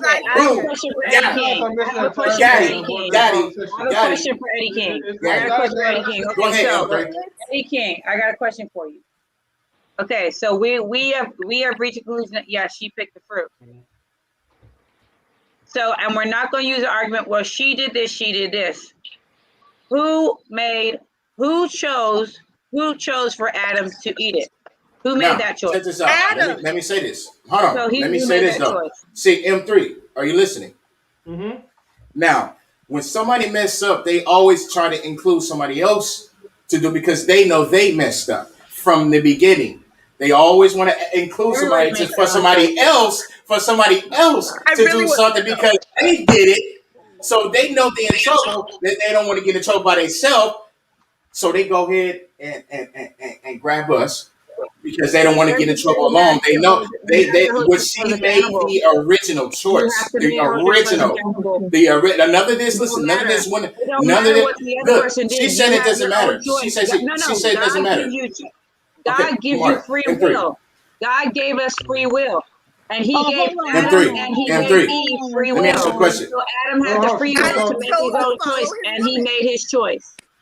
So God gave everybody free will. He gave Adam free will. He gave Eve free will. Eve chose, and Adam chose as well. So what? She picked the apple. So what? She picked the apple first. Yeah, exactly. It ain't no so what. She grabbed it. Yes, it does. None of this wouldn't have happened if she did that. None of this would have happened. So it does matter. You need to hold him accountable. Because she's accountable? You need to hold him accountable. She's the original accountable. He needs to be held accountable. I don't care about it. Don't matter. Yes, it does. Yes, it does. Yes, it does. He made his own choice. He made his own choice. She made her original choice. She was the first one. She was the first one. Let me say this. I'm back. Let me say this real quick. Okay. Let me say this, all right? Let me say this, all right? Let me say this. On the Bible. Listen. See, this is the problem. You know what I mean? You know, see, a lot of time the women just don't, they just don't want to accept their deceitful, conniving ways, man. You know what I'm saying? And a lot of times, I'm gonna just put it out there. Let's go. Women are the most deceitful creatures in the world, and she deceived that man. She did. You know what I mean? Now he did eat the apple. Yes, he did. That was his choice. He didn't eat it, but she did deceive him. You know what I mean? She was deceived by the serpent, and she deceived the man. You know what I'm saying? Yes. Now, understand this. You know what I mean? And that's why with men, you got to stay 10 toes down. Don't get finessed with coochie whipped and all that. Stay on your toes. You know what I'm saying? And you got to control the program. She got to be on your program at all times. You know what I mean? Because if not, she will finesse you. You know what I mean? And you will be doing things and being out of pocket and not being in your masculine energy. You know what I mean? Because let me tell you something. When a man is not in his masculine energy, you're not maintaining order in his house. The house is out of control. You know what I mean? And guess what's gonna happen? When your house ain't in control, guess who's gonna come through? Guess who's gonna come through? Michael with the big body Benz is gonna come through. And you're gonna scoop your lady up. You know what I mean? And you're gonna be sad and crying. She's gonna be while you're at work, she's gonna be sneaking to see Michael with the big body Benz. And you're gonna be at work working hard. You're gonna come home, she's gonna still have more work for you to do. But she's sneaking away with Michael in the big body Benz. I'm telling you, it's fact. I'm not lying. Females want to be dominant. That's just part of what it is. You know what I mean? And somewhat, you got to be a little, not a little. Well, yeah. With Western women, you got to be a little mean, a little bit, just a little bit. Not just a little mean. Just, you know what I mean? Just a little assertive, just to let her know I'm not playing with you. You know what I mean? It's not going down. Either you're running with me, or we out of here. Like the great Lil Wayne said, there's a big opportunity here, baby. Either get with it or be gone. Lil Wayne also isn't married. You know what I'm saying? What you said? Lil Wayne, where's his woman and his marriage and his success? Hold on, you're not married either. You got out opinions. You're not Queen. married. Queen said. I'm married. I'm telling you what it is. You're not listening. What'd you say? Lil Wayne is married. I'm trying to help you, girl. You're listening. What'd you say, Kris? What I said? Queen, did you say? Was that you who said who cares? No, Did I say what? No, I didn't say who cares. I definitely No, didn't say that. That's Queen. Yes, that's what I said. Yeah. Wait. What I said Let me answer.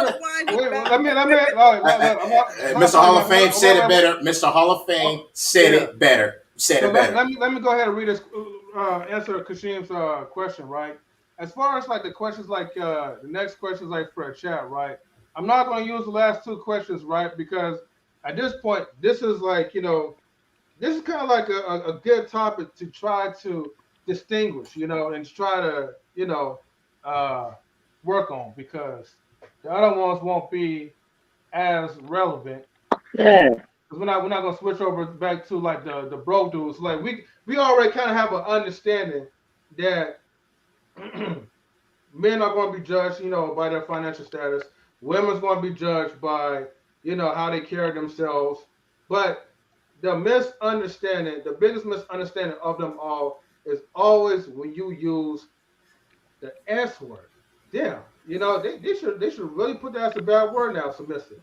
Hold on. It's not a bad word if it's sexual. There's different submissions. The high value nurse. What's up, man? Yeah. He said, "What's good, people? What's up, high value nurse?" High value nurse, my man CJ. What's good, brother? What's up, CJ? Yeah. Yeah. Yes, sir. Mm-hmm. And Dom, I didn't hear what you said. You said something about Lil Wayne, right? You said Lil Wayne is not. I got it wrong. I thought Mr. Hall of Fame was talking about Lil Wayne. That's why I was like, wait, Lil Wayne? No, I made a quote from Lil Wayne. Oh, so I thought you were saying like the relationship based on Lil Wayne. That's why I was like, he's not even married. You don't know nothing about good relationships. So it don't matter. It don't matter. You have an opinion. You're not married yet. You got an opinion. Can I say something about Lil Wayne? How you know what he does is not good for him? That's his choice. I love that you said that. Wait, Queen, I love that you said that, because my whole point that I've been saying this whole time is it depends on the two people in the relationship. Some men want a submissive woman. Some people don't. Some people don't care. It doesn't mean that you need to be this certain way or you need to not be this certain way. It depends on the two people that are in the relationship. That's all I've been trying to say the whole time. Yeah. But listen. I think I might try to do a study on this, because I don't think no man, just like no woman wants no man putting her down, controlling. I don't think any man really wants any woman blabbing at the mouth all day, coming at him crazy. I just doubt that. I really doubt that. I never said that. But I think men tolerate it until it gets to the point where it's no. That's why you got so many people cheating with side chicks. Right. So at the end of the day, just because they stay intolerated doesn't mean they like it. Right. Don't ever get that twisted. Facts. I never ever once said today at all that a man wants you don't have to go home to at the mouth. Nobody in any relationship, most people probably don't want a woman blabbing or a man blabbing. I don't want my man blabbing at the mouth. I never said you could be like this. For sure, but it depends on the people. Some men like a feisty woman.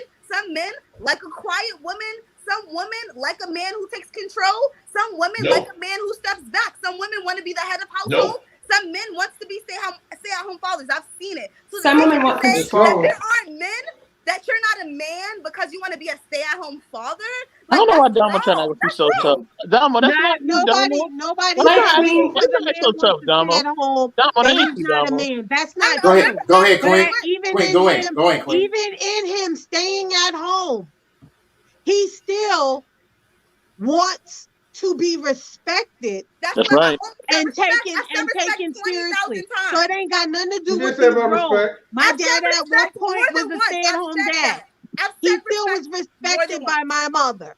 Yes, I've said respect more than once. I've said it's about respect. She did say about respect. And you respect me. I've said that more than once. It's not a role. It's not I'm a woman, I'm a man. You do this, I do that. If you say don't do something and I respect what you said, cool. But not because I'm a woman, I'm being submissive. Because I respect what you. I've said that more than once. It's about respect and it's about the personal relationship between the two people. That's what I've been saying since the beginning. You can respect your man. You don't have to be submissive.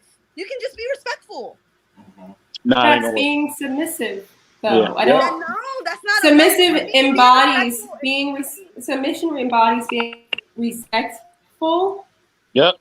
Having being cooperative. Right. But if it's going both ways, why is it the conversation women being submissive? That's what we've been talking about. We've not once said about it. Because the issue in relationships now is that women want to control, they want to dominate, and it's not doing them any good.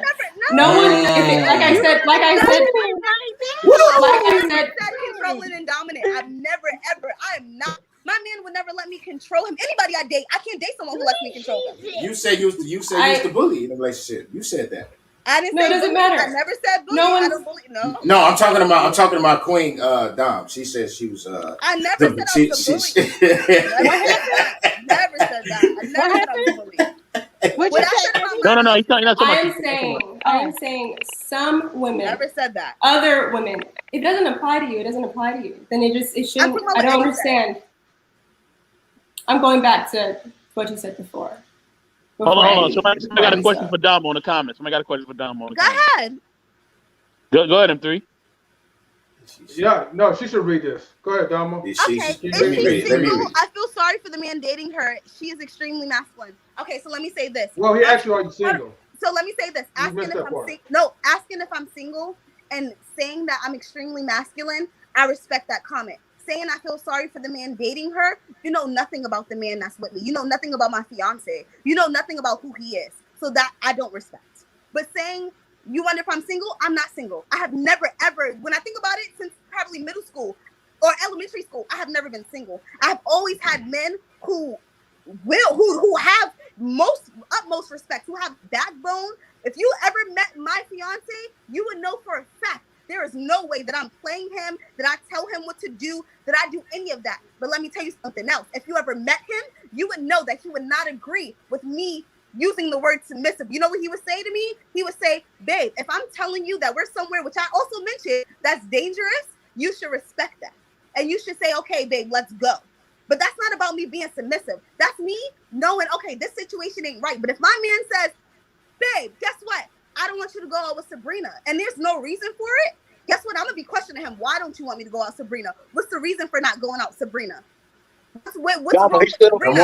That woman shouldn't even question. Why you question? No, let me finish. Because I'm a human being. No one in this world is going to tell me what to do or what not to do without a reason, without me understanding where they're coming from. Now, do I trust him where some things he don't have to explain to me because I know who he is? Yes. But if it's something that I feel like I don't understand, I'm definitely going to question him. Damo, he got more to say to you. But don't ever think that my man is in a bad relationship because he said something else. I will be a stay-at-home mom and he will be the person bringing home the money. But guess what? I will be divvying it up. Your family. But hold on. You just said. Hold on, Queen. Hold on. Okay. Hold on. He said something else. Go ahead, Damo. Read his comments. It's right there. He said something else to you. Lord have mercy. Prayers for that man. Let me tell you something. My man is happy, fulfilled. He has a great savings account, a great credit score. He's about to be looking for a house. We're about to have a baby. We're trying for a baby. Even his family back in Africa says, you know what? She's not the same way as African women, but that woman loves you and will do anything for you. But guess what? I don't appeal to the things that he's used to or that his family or the men in his family or the women in his family do. And he knows that. But let me tell you something. His family loves me and I'm not the same as the women that they're used to, the way that you guys are speaking. But they know, you know what? I see a woman. Guess what? Women can love men and not be all these this. A man can be happy, and a woman is not this. And Damo, you got more fan mail. We're still talking to you, girl. What is this? Let's see. I think she is loud, but I understand her point she is going for. Am I loud as in my tone of voice because I am at work and I'm talking on my phone and so my vocal cords are loud. My vocal cords are loud. Am I loud in a different kind of way? Can I say something? I respect your relationship, Dom. Okay, because let me just tell you something. My man will not let me run him. He's very happy. But he will not run me either. Hold on. So I wanna say, you just said, Dom, that if hold on, your Queen, hold on. No, let her speak. Wait, hold on. I got this. Hold on, Queen. Can we hear Hold on, Queen? Queen. They still talking to her. Hold on. Go ahead, Dama. Read his comments. What? Sorry, I missed that. Something about maturity. Go ahead. Put that Hold on. I'll read the comments. Okay. Right. Women like her are allowed minority, and unfortunately, who the spotlight is on. And he said, "Where's the link?" Hold on, Post guys. the link. Yeah. Hold on. Throw him the link. Throw him the link. Queen, go ahead. Let's get it in. Yeah, go ahead, Dom. Let Queen talk.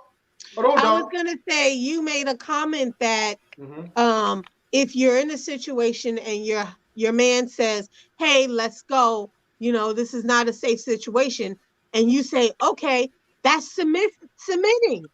That is submitting. No matter how you want to look at it, you're submitting to his leadership. He's telling you, "Let's roll out." You roll out. That's submitting right there. So why say you don't submit? Facts. It's the same thing.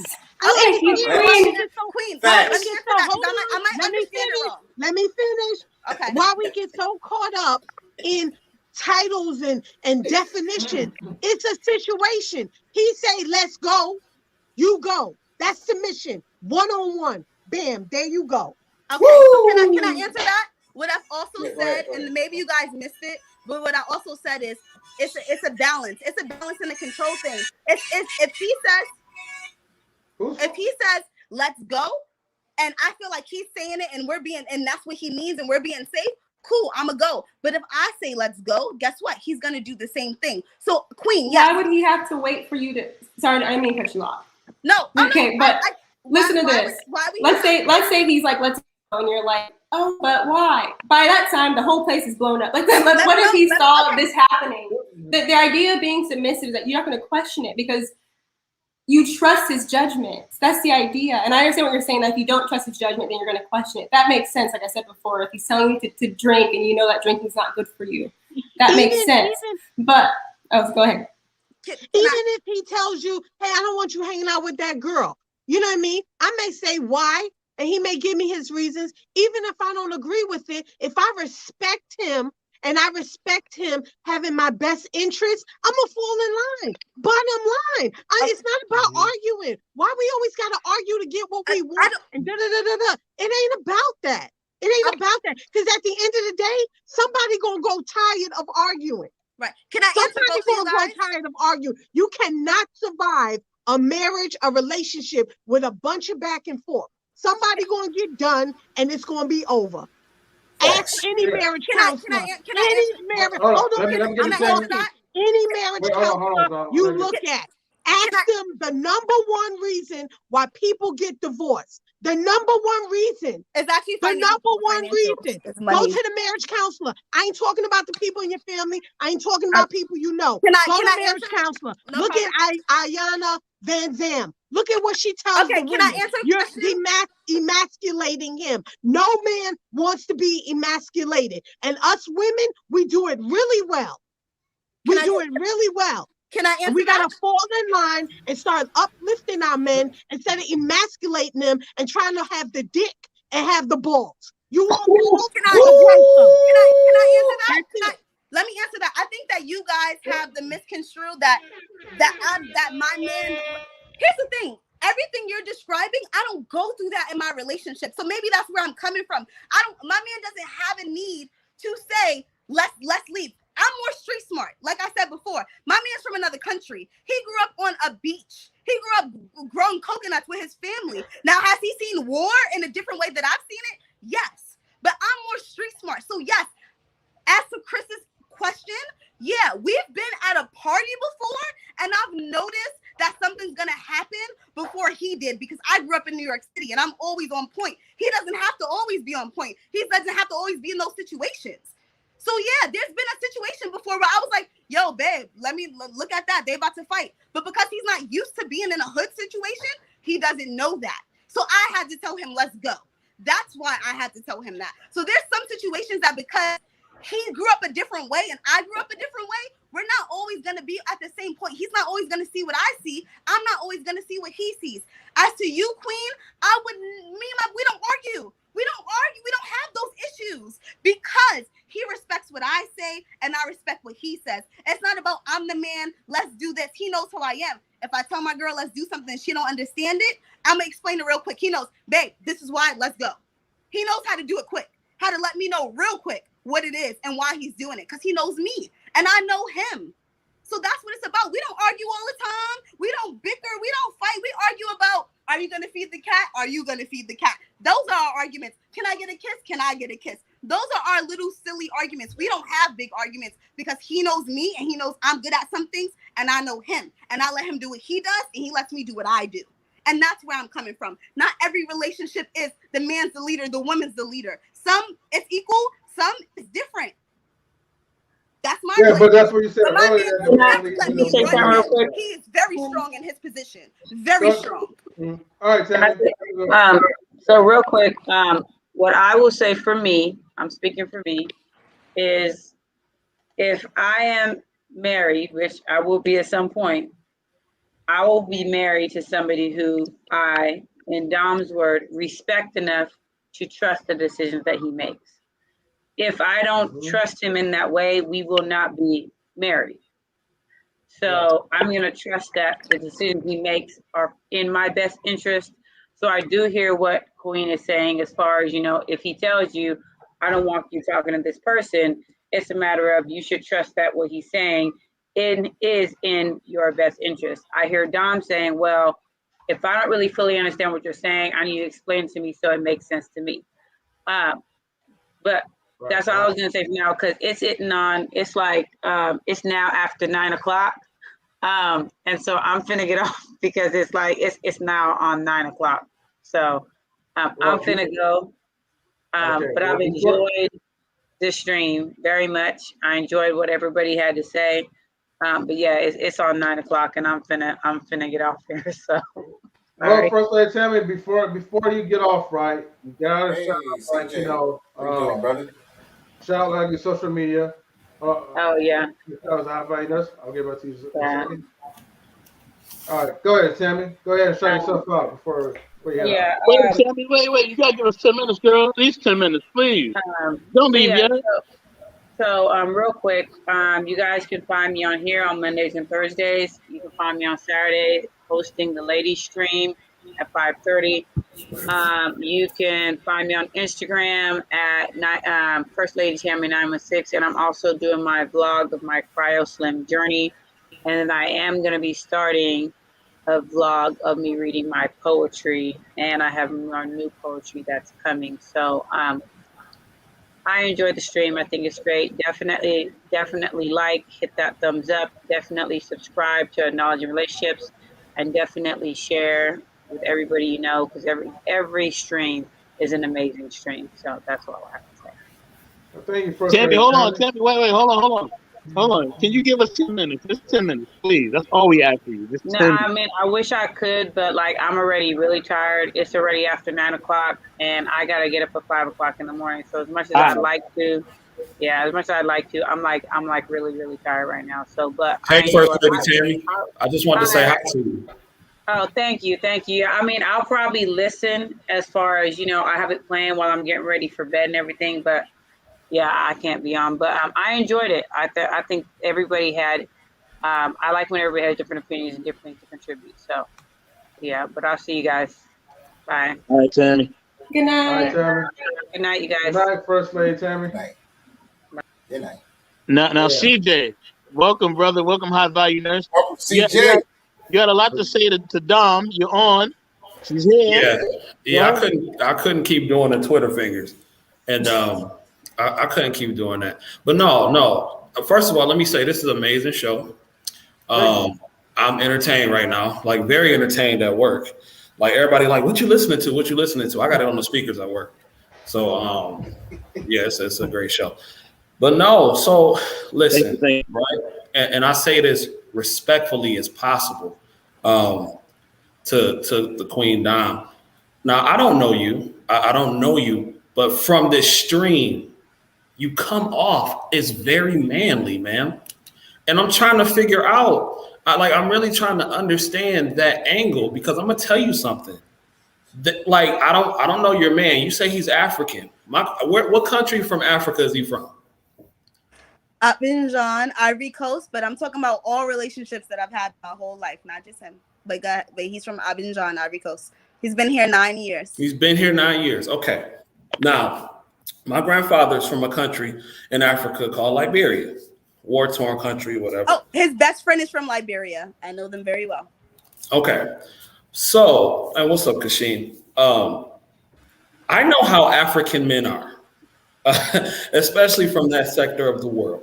Mm-hmm. Most African men do not play that shit. The stuff the stuff that you're talking about, they don't play that mess at all. Now, my question for you is, why all the like? It looked like you're ready to fight. What's up with all that energy? Like, oh, so I'm sorry if it's coming off that way. Maybe my screen is little. Maybe because I'm at work, I got the mask on. I'm conditioning my hair to go wash it later. Maybe that makes me seem hostile, but I'm definitely that's not how I feel. I'm very passionate in what I say. And maybe it's because I've taken speech class and all of that. I'm just a very passionate person when I talk. But I'm not being hostile. Like I respect. Well, maybe hostile was the wrong word. Yeah, but so I'm around people. You come off as very aggressive for no reason. I'm around people from, like I said, from family to friends to school to college to second college to everything. I'm around people from different cultures, different everything, different this. So what's crazy is that I've seen people like this is what I'm used to. When we debate, when we go back and forth, me and my brother go back and forth for 3-4 hours on something, and this is how we talk because we're very passionate. So I'm not afraid of being passionate, and I know that I'm just gonna be honest. A lot of women, even my mom says it like, "Oh, calm down because you're a girl," or "Bring it back because you're a girl." Maybe that's what you're seeing because I've been told that, like I said, from my mom. But she's very submissive. She's very quiet. She's very. I'm just gonna do what someone else says. You have a problem with the word submissive. So okay. Here's the thing. This is the reason why I have a problem. Where I come from with submissive is, like I said, sexual dominance and submissive. So yes, submissive is about control. No, it's not. So hold on. When you think of, well, I don't know if you know about the sexual like relationship between dominance and submissive, but that's what it is. That's exactly what it. That's exactly 100% what it is. Also, I've said before on here, and I think that 1 or 2 people have backed me up before, that a lot of times when women and men are talking about being submissive, they're coming from like, oh, if your man says like for example, if your man says let's leave, maybe I don't need to leave. Maybe you think that I need to leave. Maybe you think that I, am feeling a little tired. Maybe I'm not tired. Maybe you're looking at me and you're like, babe, you look tired. It's time to go. But babe, I'm not tired. I'm not ready to go. And my man is going to respect that. He's going to say, oh, okay. But let me tell you something. African men, to what you said, you're 100% right. And that's why I said, when you think about my man, don't ever think that I run him. Ever think that I run him. Not at all. Like you said, he's an African man. He does not. So I don't know. So is this for the show then? Like, are you doing this for the show? Hold on. But to a certain point, he respects me and he knows who I am. So to a certain point, he is going to back off. To a certain point, he is going to be like, all right, babe, you probably right about that. To a certain point, he's going to be like, let me explain it to her because I know my girl needs an explanation because that's who she is. Is he a citizen? He is a citizen. How long? You said he's been here 9 years? He's been here 9 years, yeah. He got his citizenship 2 months after he met me. So July 2018. So 2018 is when he became a citizen. So I don't know. Okay, so if he is the way you... I dated African men before moving here. I'm from New York City, which is huge African population. So it's not the first African man I dated. I dated African men that come from strict traditional families that own African restaurants and bars in the Bronx right now in New York City. So if you don't mind me asking, and you don't have to say this, how old are you? I'm 28. I'll be 29 soon. How old is your man? 35. He'll be 35. 35. I always date people older than me. I've never been with someone my age or younger. Okay. Do you work for a living? Right now I do. We're trying for a baby. As soon as that baby pops out, I won't be working for 2 years. Okay. And I'm sure he works, right? Oh hell yeah. He's not from this country. Hell yeah, he works. Well, I'm not. Well, I'm from this country, and I work. No, but I mean, I don't know what that means. I don't know what that means, but well, everyone I know, they came here for work. So yeah. Okay. So what it is, like I said, I don't know if all that. See, you obviously have a problem with the word submissive, and you are taking it from an extreme. I don't think anybody on this show is referring to sexual submissive and dominance. That's a subgenre of sex. That's not what that's not the general aspect of submission and dominance when it comes to a relationship. What you're speaking of is a subgenre of sex, number one. Number two, a man that expects a woman to be submissive is not expecting to walk all over her. That's not what submission is, man. Any real man will tell you that. Any real successful man will tell you that. A man who leads takes his woman's opinions into consideration. But the way you're speaking, you're saying, no. If I'm not ready, I'm not ready.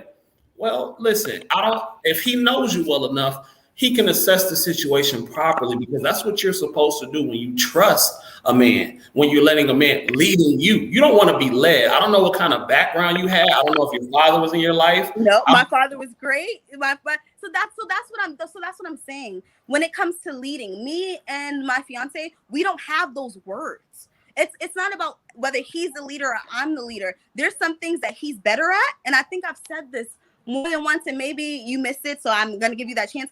It's not about whether he knows, like, it's not about leading or following. Some things he knows better than I do. Some things I know better than he does. So he does the things that he knows best at. I do the things that I know best at. We've had this conversation about having kids. If I'm going to have a kid and I'm going to be the mother that I want to be, and that means being there 100%, taking them to school, dropping them off, making sure you have dinner. My man, I take his shoes off. You would not think that. I don't mind taking his shoes off when he walks through the door. You know why? Because he did so much that day. But it's not a role of he leads or I lead. It's not about that. It's about, you had a hard day at work, babe, and today I only worked a certain amount of hours. So you know what? He comes in. I just love taking his shoes off. I love helping him with those things. I love cooking for him. I love making him a lunch. I love calling him on every single break. I love those things. But that's it's not submission, because man.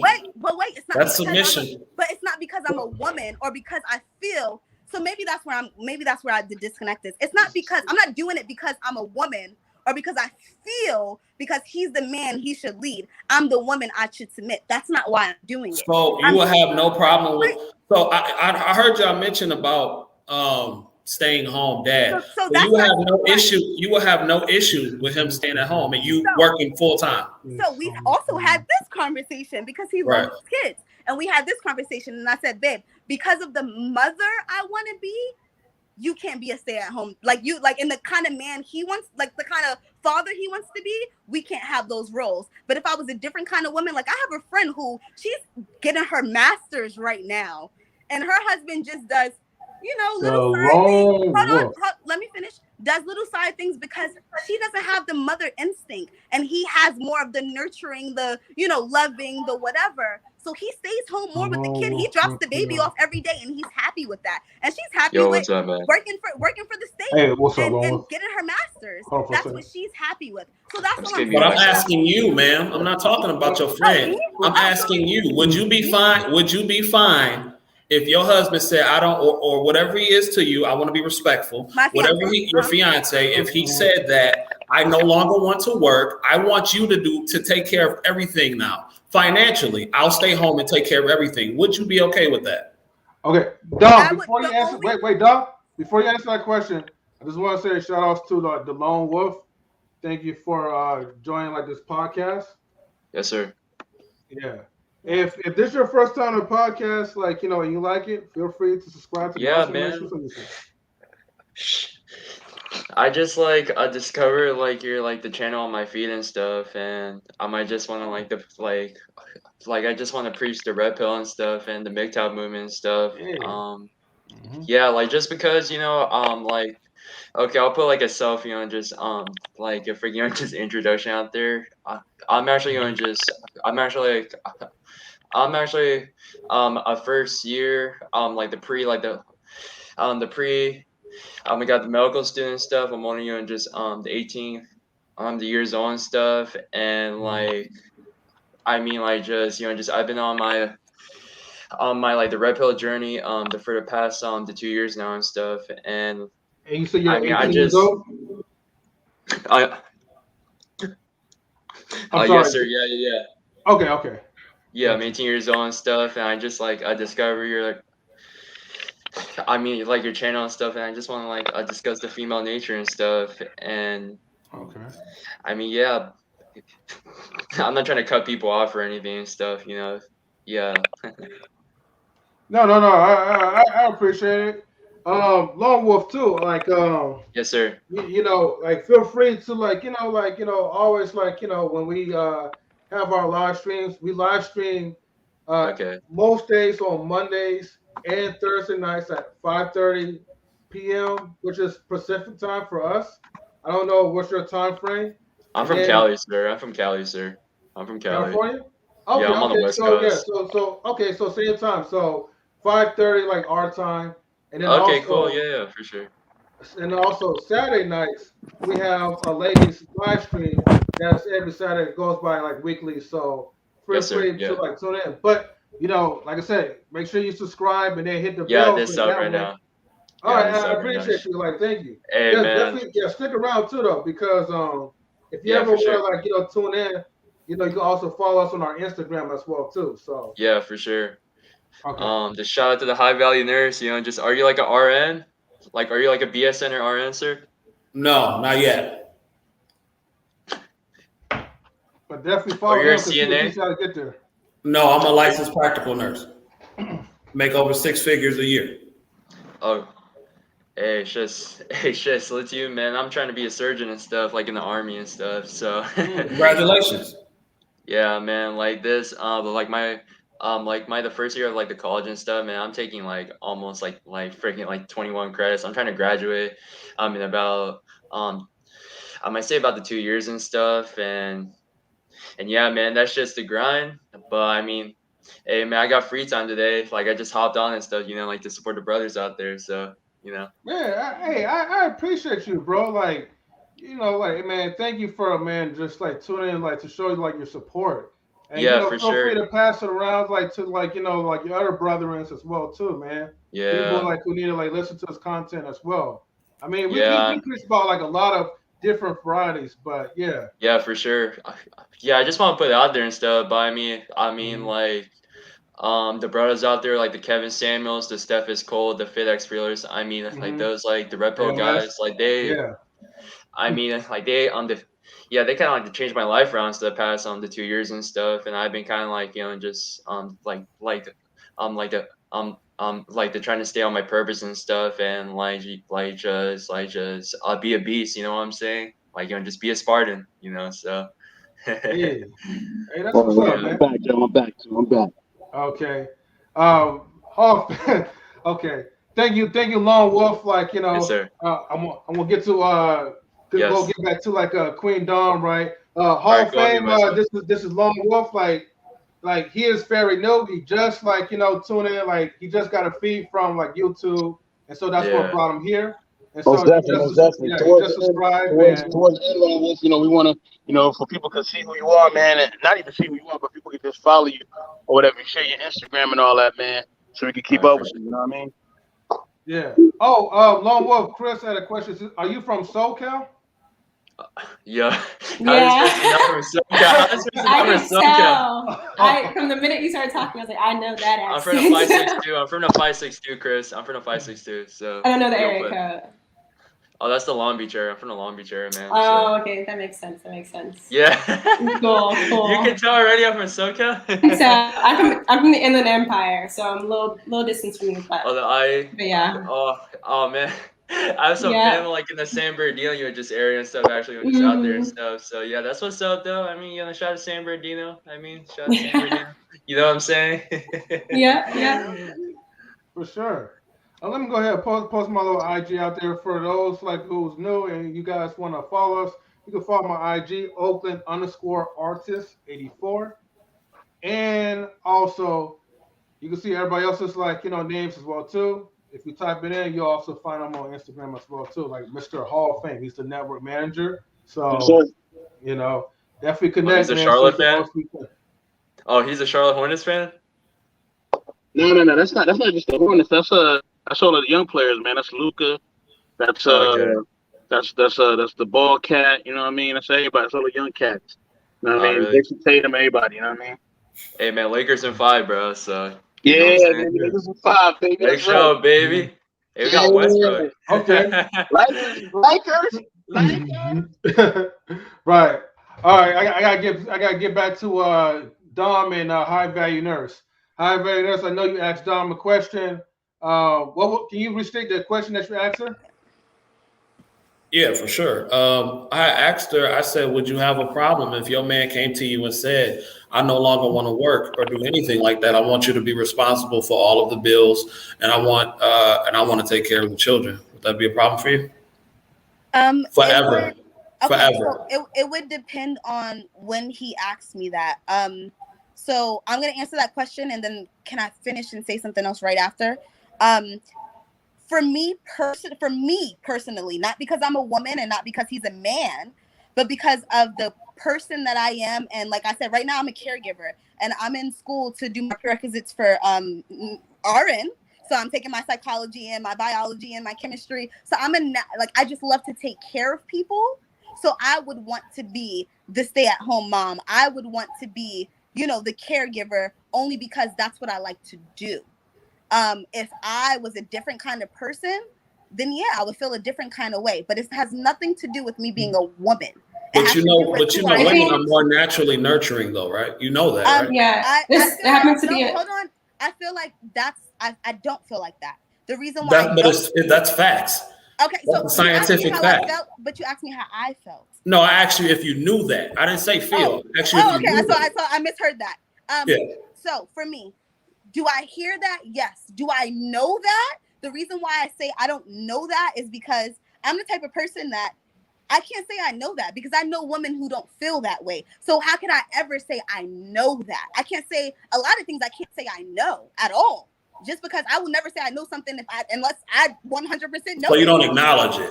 So not that I don't acknowledge it. This is how I feel. I feel like when I was growing up, when I was young, when I'm 28, but when I was a teenager and a child, yeah, I felt that way because that's what I was being told. But now being someone who has lived on both sides of this country, being someone who has met men that turn into women, women that want to be men, men that are very masculine, men that are, women that are very masculine. Like for me to meet all these different kinds of people, it would be, I can never ever say women should be this way, men should be this way. We're not saying they should be, ma'am. I'm telling you, that's a scientific. So for me, I personally, and I'm not a super religious person because I grew up around so much religion, so I believe science a little bit more. But for me personally, I do not believe that. No. Hold on. Okay, hold on, Dama. Hold on. And that's fine. We have a comment for Lone Wolf. Somebody put a comment for Lone Wolf. Not you, Dama. Not you. I know you're ready, Dama. Not for you. Sir. I just like to read. So the red pill is good to an extent. You're just, I would say after like a bit of watching, if you you're just aren't ready, just to get out of the house and just to get to know you and just new people. But man, yeah, I mean, yeah. I mean, I do like appreciate advice. Hey, I'm part of fraternity and stuff, so I mean, yeah. It's cool. It's cool. Yeah, it's always good to kind of like, get out of the socialize house and stuff. Yeah, socialize. Yeah, because we kind of get trapped into like, here's the thing, right? It's a good thing to be red pill aware so you can understand the nature of people. Definitely. But at the same time, right? We don't want to get caught up in sit behind a computer desk, like, complaining about female nature or how this is going, how that's going for us, without just taking the time to explore and then just appreciate the knowledge that we have that we could use to apply to have healthy and better relationships. So when women get into their emotional tangent, we understand how to deal and how to handle the situation. And then when you're around with certain guys and you're successful, just know some of these dudes, are not going to want you to be at the top. So you're going to come across to different haters, and it helps you to differentiate the people who is right for you and the people who's not right for you. Yeah, definitely. Yeah, I know the aspect from what you're saying and stuff. It's just like, I mean, like, to some extent, I feel like, like those, like the repo coaches, like they kind of like to go to like the extreme and stuff to some extent. I mean, they don't like I mean, they don't like believe in the cold approaching and stuff. The problem is, I believe in it and stuff, like to some extent, It's just like, I mean, you gotta like just to work on yourself, like your like the communication skills and stuff, like your public speaking and stuff. And I do it sometimes to like like improve my public speaking and stuff, on the cold approach and stuff. Yeah. So it's kind of like I'm not that like the red pill, not like the hardcore like the red pills. I'm more like in the middle and stuff, sir. I'm more like the middle. Like I say, like I say like the 50 to 70%. So I'm not too hardcore though. Like 100%. I can't do that shit. No, I got you. Like two each their own. Like you don't have to be super hardcore into it. It just having the understanding and when to apply it. It's just all about knowledge and relationships. No pun intended. Yeah, definitely for sure. Yeah, and then he said, CKQ said you should take the red pill knowledge. Yeah, for sure. Use my plug. Yeah, I know what you're saying. The CKQ and stuff. Like, I mean, like especially like at the college, like the aspect and stuff. Like, just I personally notice and stuff, man. Like, there's a lot of, there's a lot of rude, just women in college that are very like, just masculine and stuff. Like they're very rude and stuff because like for example and stuff, I was in my bio like she was my bio like the 200 class and stuff, and this girl was like like this like this she was screaming, she was like this, she was screaming at me and stuff for like just screwing up on the lab report, and I'm just like, wow, man, it's just like how like our society's like the changing and stuff, like we got more just arrogant and like just masculine, like just the woman and stuff, they're just just straight up just they're just straight up just rude and want to just act like I'm like a man these days. It's just sad to see, so yeah. I have a question for Mr. Lone Wolf. Yes, the high ma'am. value nurse, I'm so sorry because I really loved our going back and forth, but I have to clock out soon. I'm at work.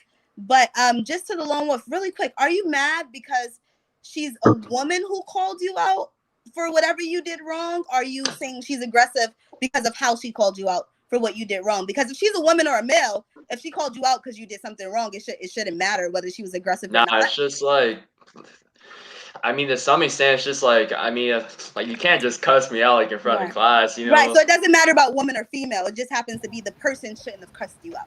Like it depends on the situation, man. Right. So you're saying if depending on the situation, a woman shouldn't say certain things, and a man, if a man would have done the same exact thing for the same exact reasons, is what I'm asking, would you feel the same way? Like just the how I see and stuff is that like the specific like the woman stuff, I guess like just she was just she was kind of like just immature and stuff, I'm guessing, like right. So if she was a man, you would have felt the same way, is the question. She's trying to see if you're a sexist or not. I'm not sexist, man. I'm not sexist, man. That's harsh. Because he might have one opinion, just like prejudice, discriminative, racist. Like I'm not sexist, it's level. I'm not saying he's sexist. I'm asking him if his opinion is based off the fact that she was a woman is why she's aggressive, or was his opinion based off the fact that she was aggressive because of what she said and how she acted. No, it's just like from what like high value and just the nurse say, just I'm not sexist like what I said, and like for me and stuff, just I believe that just just all men in general should just just to be on the purpose, and also to how do I say this and stuff, but it's kind of like I feel like the women in general should just they should they should not be rude with the masculine just energy and stuff. Like it's just sad to see in our society and stuff. It's just like I just like to feel like the feminism and stuff that's kind of like you're just influence our society and stuff. And there's a lot more you're just masculine and you're just rude. You're just the. But if she's rude because you did something wrong, it shouldn't matter whether she's a woman or a male. That's wait. Let hold on. I got this. Yeah. TKQ was trying to Somebody clear can that up. elaborate on this stuff, you know, like from Yeah, what you trying to say, Lone Wolf, is that by the end of the day, did you stand up for yourself, whether it was a man or a woman? Yeah. You know, because I did stand up for myself. Yeah, I did stand up for myself, and I said that, like, I mean, like, you gotta change your, you know, just, like, you know, just, you gotta, like, to change your tone and stuff, cause you know, like, it's just so disrespectful and stuff, you know, like, you can't just cuss me out, like, in front of the class and stuff. It's just like, yo, come on, man, it's just a small mistake and stuff. Yeah, no, I agree. No one should ever cuss you out, male or female. No one should ever speak to you that way. It doesn't matter their gender, their Hey, Queen, do you feel like men and women are equal? Do I feel like men and women are? Do I? I think so. Queen down. Oh, do I feel like men and women are equal? Yeah. I feel like all. Whoa, I feel like the way I want to answer because the question was said. I feel like all human beings are equal. If you're a person and I'm a person, if I'm in class, if I'm in school, right? Like let's say this, because there's a difference. If I'm in school and I'm in school with my peers who are the same age as me, I believe that I should be able to do the same things, right? Do you feel like you're physically equal to a man? I feel like there are certain men who are not stronger than me, and there are certain men who are very much stronger than me. I feel like in a general sense, do you think you could whoop the average man? Oh, growing up in New York City, most of the guys that I fought were boys. Yeah, not the I wouldn't say the average man because I don't think that there's an average man. I think that every person is like there's different people. That's science and math. It's average. So, okay, no, but hold on. Hold on. Let me ask you this question. You had to have taken cultural anthropology, all that stuff, right? No. You didn't? No, I didn't. No. Okay, that's where the disconnect is. I'm talking tangible figures, math and science. You have averages. Let me tell you something. My brother, right? When we were children, when me and my brother were children, guess what? I hit him once and he fell. Now, would I ever put my hands on my brother? Man, no. I'm talking general. Do you think you could whoop the average man's ass? The average man is 5'10", 180 pounds. Do you think you could just whoop the average man's ass? That's all I'm asking. No, Dominique. No, let me answer. Let me answer. I gotta read this real quick. That's what I'm doing. But I'm asking this for a reason because let her answer. Let me answer, man. I'm like, hold on. I had to back the whole night until I heard this answer. That's all. I had to read that. You know, you guys gotta pause, man. When I'm telling you, I gotta read something. Let me say this: I've taken karate and I've taken boxing. Right. And I made karate to like an orange belt, which is 3 steps away from being a black belt. Do I think that I can take on the average man when it comes to hitting someone and them falling? It's not about power; it's about speed. So do I think that the average woman does not take martial arts? Let me say that. I'm speaking in general terms. You're talking specific. I can beat a lot of people, so I don't know if I can beat the average man. Wait. I gotta say this, Kris. That's what I'm saying. If you're same way as Stop. So Dominique. Oh, wait, man. I got this, bro. I got this. I've seen it. Okay, Dominique. So you're making this clear that you could take on the average man. I think depending on the man. Okay, wait. But you made it clear. Okay, you could take on the average man. Okay, so now I have to ask you this question, right? Can you take on a high value man? I don't know anything about him. I don't know. I wouldn't answer that. My grandmother always told me you can't beat everybody, so I'm not going to answer that. I have no idea. I was asking you these questions because what his skills are. I've seen a 3-year-old take on someone in karate who's 10 times their age, their size, their height, their weight. Ma'am, but that's not the general, ma'am. That's very specific. That's why I said it depends on their skills. Can I take on the average man? I don't know. Okay, well, in generalities, do you think the average woman can whoop the average man? Hell no. I don't know what the average woman is. Hell no. Okay, well now you're being combative just for the sake of being answering combative. from me, right? I cannot answer I mean, that's just what it is at this point.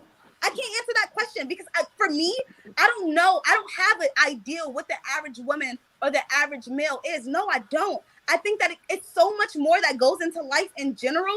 I can't answer that question. That's me being honest. Okay, for example, as a nurse, it's important that we know averages. As a nurse, it's important that we know averages, highs, and lows. That is science. You can't just be specific and apply things are in generalities for a reason. So, according to science, the man is physically stronger than the woman. That is why women don't do certain jobs. If you watch the Discovery Channel. What jobs don't women do is the question. I would need to know that answer. What jobs? When is the last time you seen a female construction worker? When is the last time you seen a female oil? When is the last time you seen a female oil miner? When is the last time you see a female fisherman? Have you ever seen the Dailiest Catch? Seriously. Those women, ma'am, you're speaking. There are women who do those jobs. Very rare. Where? Very rare. It's a very rare. It's not a lot. Listen to what I'm saying. There's no female plumbers. I haven't seen it. Hold on. There's programs out here where women are forklift, construction workers. I didn't say that it's dominant. There are women who do these jobs. It's not a lot of them, but there are extremely rare. Who do that's all I'm saying. But it doesn't mean they can't. I haven't seen that at all. It's not a lot. It's not a lot. It's not a lot. But there are women who do those jobs. And it doesn't mean they can't do it. Queen, I'm not saying they don't. I'm not saying they don't do them, but I'm saying that's rare, and most women choose not to do them. But it's not because of what they can do or can't do. It's because they don't want to. You don't know what the reason is, so you can't say only a little bit of women do it because most women can't. You don't know that. Most women, hold on, but most women don't go into those fields. So it's not about whether they can or can't. They choose to do a field that they can do. Have you seen the video of the woman in the army? It went viral. A woman in the army was trying to unload the gun. She could not unload the gun because she did not have the hand strength. She did not have the hand strength. Let's stop with the nonsense. Stop with the nonsense now. Women are not physically, from a general standpoint, equal to men. That is nonsense. You're going to tell me there's no women that's physically strong enough. There are women bodybuilders. I said general, ma'am. Yeah, but they're taking steroids. I said general. So they become more masculine.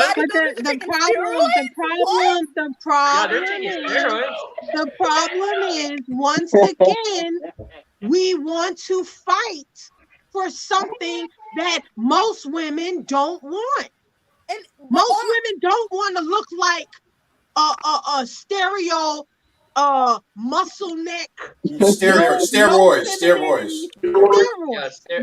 I mean, most women don't want to be construction worker. We choose the field. Right, that doesn't. Hold on, I'm not done. We choose the field that we feel comfortable in our femininity. But that doesn't mean we can't. Stop. It's too, I hear what you're saying. It's not that we can't. But there's a way, hold on. There's a way to talk and not even be in the aggressive, combative, stance. There's a way to talk. Am I the only person here that's been aggressive and combative? Am I the only person on you this keep screen? you cut everybody off. You don't let people finish. And that's being combative and aggressive. And most men don't want to deal with that bullshit. So most men don't want that. And I don't in New York. And most Africans, hold on, I'm talking. Most African men, you're cutting people off. Stop. most African men in the East Coast damn sure don't want that bullshit. I know. And they'll whoop your ass too. Let's not go there. Let's not go there. And they don't want it. They don't want it. They may be with you, but they finding somebody else who ain't like you. Facts. So you can I ask a question? I just want to ask this question. If you're saying that I'm the only person on here that has been aggressive and combative, I will take everything you said. I will listen to everything you said, but I'm not the only person on the street today who has been aggressive or combative. I didn't say you're scared. I'm not the only person that's being aggressive. I didn't say. Because you have been. I mean, I'll say it. You've been very masculine and combative and aggressive. That's fine, but also other people have too. So I thought it was okay to like just be yourself. Like no, you can be yourself, man, but you still have to allow people to get their expressions off. Because and then when someone asks you something, you take it to a totally different direction. So then when you deflect the argument, hold on, everybody, hold on one second. Hold on. We're talking about submission. Hold on. Damo, listen. I want you to be like this and times 10, okay? Be yourself to the full. Girl, we gotta get your platform started for you. We gotta get you going, girl. Somehow we gotta get your Instagram going. We gotta get something going. We gotta interview you. Please, we gotta get you going. We need you. It happened to me too. When I first started, my first comment, and Queen, you weren't here. My first comment, Mr. M3, Mr. Hall of Fame. Do you not remember laughing? I did. I always laugh. I laugh at everything. Through the whole entire thing. So if you're gonna say that I cut people off, it's been done to me. So if I'm doing it, I'm thinking that it's okay because I'm getting cut off, you're getting cut off, everyone's getting cut off. But I'm the only person that's being I was just asking Damo. That's all I was doing. I wasn't trying to cut you off. I got you. But you have to understand where I'm coming from too. Yeah, I've cut people off, but also people have cut me off. Also, I've said, I'm sorry, I heard you wrong. I don't know if you guys see the chat. I've also said maybe I heard that wrong. Maybe I wasn't listening. I've said that more than once. So for me to only be the person that's being told, oh, you're cutting people off, you're doing this, you're doing that. Yeah, that is a problem for me because everyone, especially people that are on here now, have cut people off. Mr. Hall of Fame, Ed King. No. Don't say me because I only cut people off when they cut me off. I only do it when they do it. When they do it to me. And when they do it as well. When they do it. You feel that? I feel that as well. It's all good, everybody. It's all good. Damo, we want you. Listen, Damo, we want you to be yourself. Okay? If we offended you, we are sorry. Listen. No, you're not offending me. I'm not offended. I'm just mad that everyone's like, oh, she's combative. She is this. I thought we was on the stream. I thought I was supposed to. But you are though. I mean, you are. People listen, Damo. People have their opinions, but listen, that's where you have your opinions. You listen, like I always say, the Lions. Then somebody clap at you, clap back. And that's why I'm clapping back. I'm saying y'all saying I'm combative. I'm clapping back. Everything. But you clapping before somebody can let something off. But that's the thing. You're clapping and nobody's even clapping at you. They don't have the opportunity because it's just rah, rah, rah before anybody can even get started. And then when somebody asks you a question, you take it far left. I never said anything to you. No. But when I'm asking you when I asked you a question about generalities, you say, "Well, I got black belt and karate and all this stuff." I'm speaking it. But before I go, I just want to make this point. When you're talking about karate and because a woman is this and that skill level, it was a transgender woman who just whooped she didn't whoop her, but she beat this MMA fighter, female, who was way more skilled than the man was, or the woman, whatever she want to call herself. And because she's a man, he choked the shit out of her. Even with taking hormones and estrogen and all that stuff, she was physically stronger. So let's stop the nonsense. And maybe I don't agree with that. And the transgender cracked her skull, cracked another girl's skull and laid up in the hospital. And I know transgender Well, people let's have been whipped by women. let's give a little more history. That transgender is was in the military special forces. So that transgender MMA fighter is military trained to kill people. So Okay. she shouldn't have been in the damn ring at all. Hold on, Chris, hold on. Chris, I have a clarifying question. Chris, hold on, Chris, hold on. We got it. The high value nurse has to go. Let's put a spotlight on her so you can share platform. I got in 10 minutes. I gotta go. No, go ahead, Chris. I want to hear Chris's question. Okay, you got time? It's just a quick clarifying question. So, Queen, this is a man who is trained in the military? Yes. It's a man to female with hormones, and they were in the army as special ops. And they were military trained. And they were able to fight a woman in a and they were able to fight an MMA woman. That person could have killed that woman. Oh my God. That is not okay. I don't give a damn what you say. Gender rights, let them fight another transgender. They should never be allowed to fight a woman. And that woman who fought her is stupid. But Queen forever. I agree. See, and I agree with you 150%. But this is what happens when women talk that equality shit. And they go along with it. They are replacing. They have allowed people who are not women to replace them as women because they think they're equal. And this is what you did. I don't think that's equal. I do not think that's equal. Hold on, Queen, hold on. Damo's talking. Yeah, I do not think. Here's the thing. That's what maybe you guys are confusing what I'm saying. What Queen just described. If I seen that, I would have been livid. That is not equal. But the reason why it's not equal is not because the person is transgender. You know why? Because I've known transgender people who are this big, so they can't beat a woman in MMA. They can't. What? Get out of here with that, man. Get out of here with that. You crazy? The reason why I agree. What? Let me finish. Oh my God. Oh, but you guys just talked about cutting people off, right? The reason why I agree with what Queen said is because if you were a man before and you had military training, I thought you shouldn't have been in the ring with a woman MMA fighter. It has nothing to do with can a transgender person beat a woman, because a woman can beat a transgender person hands down. Oh my God. Oh my God. Hold on, we got wait, hold on, everybody. Hold on. A lot of people.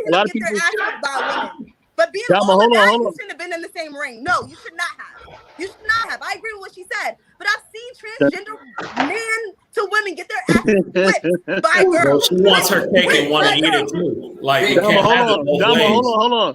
How about you know? Hold on. Listen. M3. Listen, I know we got to close out. Let everybody share what they got to share. And then, Damo, look, I know you got to clock out. But listen, when you clock out, don't go nowhere, okay? Because we got to talk to you after the stream. Don't go nowhere. Please. Me and you? We got to talk to you. Don't go nowhere. Go ahead. Sorry, that was rude. Sorry. No, it's cool. At least you acknowledge that part. Oh, I man. do acknowledge when I feel like I did something wrong. We love this, Dom. Queen, listen, Queen. I have no negativity towards you. I have no hatred towards you. Nothing. You know what I mean? I'm talking to Queen Dom. You know, I have most high respect for you. This is just what we do. We debate. We talk. You know, that's just what it's about, man. This is actually just a business. You know, but you have your opinion. Everybody else got theirs. So I just want to let you know. Don't take it personal with me. I don't have no bad it's all love. either. It's all love. For sure. Yeah, I don't got no bad. I think you're wrong and masculine, but I don't have no bad blood against you. Right, but just telling me that I'm cutting people off and I'm being this and that when everyone's been doing the same. Well, you were. I mean, that's the truth. That was the problem for me. So you saying you wasn't cutting people off? Yeah, but I wasn't the only one. So why other people weren't called out? Why am I being called out? Y'all cutting people off too? Because now I'm going to be honest with you. I'm going to be honest. There have been, but you're like the number one person. You're on top of the list. That cut everybody off. Okay. I'm just saying. I'm just want to be honest. Take that. That's fine. Okay, that's fine. Listen, if I was in your shoes, hey, I'll take you too. Yeah, I'm just me being honest. M3. And look how the other women on the panel. See, men respond differently to femininity. Like when Queen talk, the Queen forever talk. Men respond because men love femininity. We calm down a little bit. You, on the other hand, you meet with aggression. So of course, you're gonna have men naturally meet you with aggression. I should be able to talk however I feel. I shouldn't have to talk. You right. You can talk how you feel. That's where my frustration is coming from, and that's where when it was like, oh, you're being combative. That's how I felt. So because I'm a woman, I'm supposed to talk a certain way, and I don't like that. Femininity. Well, certain men just won't deal with you. That's all. I shouldn't have to. Certain men just not gonna deal with you. Okay, guys. So I don't think right. Hold on, we got M3 sucking, everybody. Use the mic. Okay. Hold on, guys. We're getting close, damn, this is gonna probably be like the longest stream, I think, right? I think the longest was like 4:30. I'm not for sure. But anyways, we're getting close to like the 10 o'clock Pacific time. But Kris, you have any last words you want to say? Yeah, I was just gonna say, I don't like Queen. I think is a perfect example. Like, she doesn't lower her voice. Queen's voice is very assertive, but it's not. It's not in. Sorry, go ahead. Okay, no, go ahead. Who you talking about? You talking about me? No, yes. Talking about you. She ain't talking about yes, Queen forever. So I think what the men are saying, like I said before, it's not what you do, is how you do it. And the way that Queen is coming across is not like, I want to be right. It's, I want to help. And maybe the way that you're coming across is, I want to be right. I want to win. And that's probably the masculinity that the men are feeling. Okay. So I don't want to be right. I have the feeling that I have. There's no way I could be right on a panel of 6 or 7 people. There's no way I could be right and with an opinion at all. That's what they're.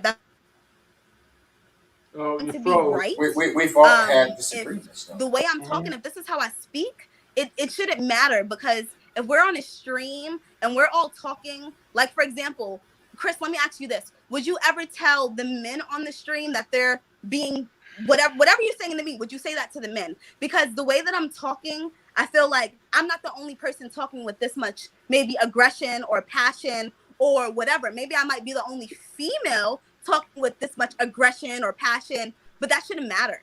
It should be if anyone else on the stream is talking with as much passion and aggression that I am, then it shouldn't matter. None of that should matter. And Queen, definitely, she is assertive. I'm not saying that. But whatever it is that I'm doing, if I'm the only person out of everybody who's doing it, I will take that. But if you're saying that I should be more feminine because I'm a woman, or I should talk a different way or bring it down, or deliver it differently because I'm a woman, I will never in my life agree with that. And that's what I'm gonna say. But no, men, listen. even the men aren't talking as aggressive or masculine as you. So I respect that. That's what I'm saying. If you're saying that, I respect that. If you're saying I'm being the most masculine out of everybody on the stream, then I can understand that. Then I can take that. No, you're just the loudest. Huh? I'm just the what? You're just the loudest. Oh, well, no, my vocal cords are loud. I'm also at work. I'm also on my phone. So I might just be loud because the room is also quiet. So it might be an echo as well. So that as well, I can agree to. Yeah. All right, everyone, we're already reaching close to 10 o'clock. So we're going to just start off real quick by shouting everybody else's, hey, hold on. What can let me drag this real quick. All right, Dom, if you have any social media or any shout outs to anybody that you want to shout out to, feel free to do so. Oh, so, the Queen _Dom. I'm never on social media, but that's what it is if you're looking for me. All right, for sure. All right, High Value Nurse, thank you for joining in to the live stream. What's going on, man? Y'all can find me at the High Value Nurse on YouTube. Just giving game about the nursing, and we do a platform similar to this. I try to do something every day just to keep it popping. Y'all go check out the Traveling Heartbeats YouTube vlog. We almost have 500 subscribers on that channel. So we cruise around the world, travel around the world, and I appreciate M3 and Hall of Fame and Eddie King, and the whole Knowledge and Relationship family. Y'all go subscribe to them. Let's get them to 1 million. So, hey, thank you so much. Yes, sir. Yeah. Queen, Yes, forever sir. 21 until 2022 comes. Then you want to change that. Hi, you can follow me on Instagram, Queen Forever 2K21. You can follow me on the Knowledge and Relationships platform, the Awesome Lady Streams on Saturday night. See you there and have a good night. Okay, and then we have Kris, the Blooming Ebony. Hi, everyone. Thanks for having me again, Mr. M3, Mr. Hall of Fame. You can follow me on YouTube at The Blooming Ebony and on Instagram at The Blooming Ebony. I talk about femininity, growth, accountability. And this week I'm doing reaction videos and showing the difference between logic and emotion and how that can bring you down in arguments. Oh, okay. All right. I'm looking forward to tuning into that. And then we have our music coordinator, DJ Eddie King. Yeah. Let's go, man. Yeah. I just want to say, well, first of all, I want to give a shout out to everybody, man. You know, this show, man, today, man, to me was the best, man. I don't think I've been on the show for longer than 4 hours. It's usually just like an hour, some minutes, maybe 2 hours. But man, you can thank Dominique for that one. You know, I want to give a shout out to CJ. You know what I'm saying? Make sure everybody like and subscribe to his channel. And Mr. Hall of Fame. You know what I'm saying? M3, Kris and Ebony Bloom. Please like and subscribe. Oh, I'm sorry. Kris, the Bloom and Ebony. Please subscribe and like to her channel. Shout out to Queen 2K21. You know what I'm saying? She was up in here cooking. You know what I mean? She was in here cooking. You know what I'm saying? Big shout out to you. You know what I'm saying? But I gotta give a shout out to Queen Dom. You know, so she held her own. You know what I mean? She was in the jungle. She held her own, man. You know what I mean? And I definitely want to give a shout out to you too, Queen Dom. Look, no hard feelings. You know what I mean? It's all love, man. Don't take things personal. Please, people, subscribe to my channel as DJ Eddie King on YouTube. Like and subscribe, please. Thank you. Okay, and then we also want to just shout out to like our guests. First time ever, the Lone Wolf. Yeah, it's my first time on a panel, and I do like appreciate your guys, you know, and just like the opinions and stuff on like the female nature, the feminism and the the transgender, the shit and etc. And like for me, you know, just I don't use social media. I'm very I'm very just old school and yeah, I can't wait for the future streams to just actually the conversation and just the more and more and stuff and and also the one more shout out to the shout out to Kevin Samuels for actually just helping the fucking just Asian brothers out there, man. Hey, thank you so much, Kevin Samuels. You helped me out a lot. So. Oh, you're Asian, you say, Lone Wolf? Oh yeah, yeah. Okay. Yes, sir. Yeah, man. Shout out to Kevin Samuels, man. The guy's been just I don't know, man. Hey, that brother's been helping me out. You know, just because I feel with the the Asian American community. I mean, they need to be more the self-awareness stuff of the female nature and stuff, and yeah, man. Shout out to Kevin Samuels and.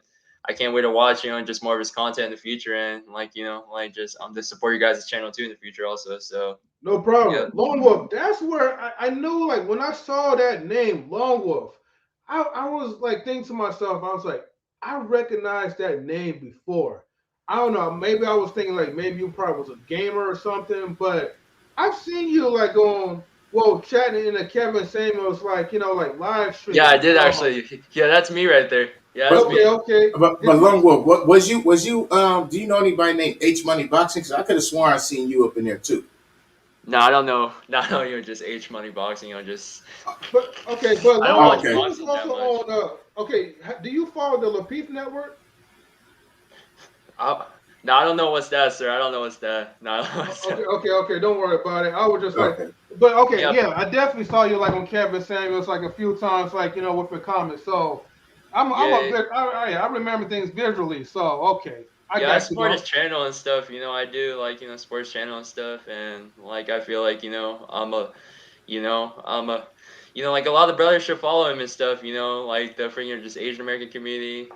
I mean, like especially, you know, just because I have a couple friends and stuff. You know, I'm the kind of, you know, just to mess with the wrong, like the woman and stuff, and they're on child support. So yeah, I just gotta be more self-aware and stuff myself too. So all right, cool, man. Hey, hey, it's good to have like, you know, the first like, you know, like Asia, you know, onto yeah, like the live stream. So we look forward to like, you know, have you like, you know, sometimes like, you know, on the panel, you know, sometimes in the yeah, for chat, sure. bro. So yeah, Yeah, thank you, man.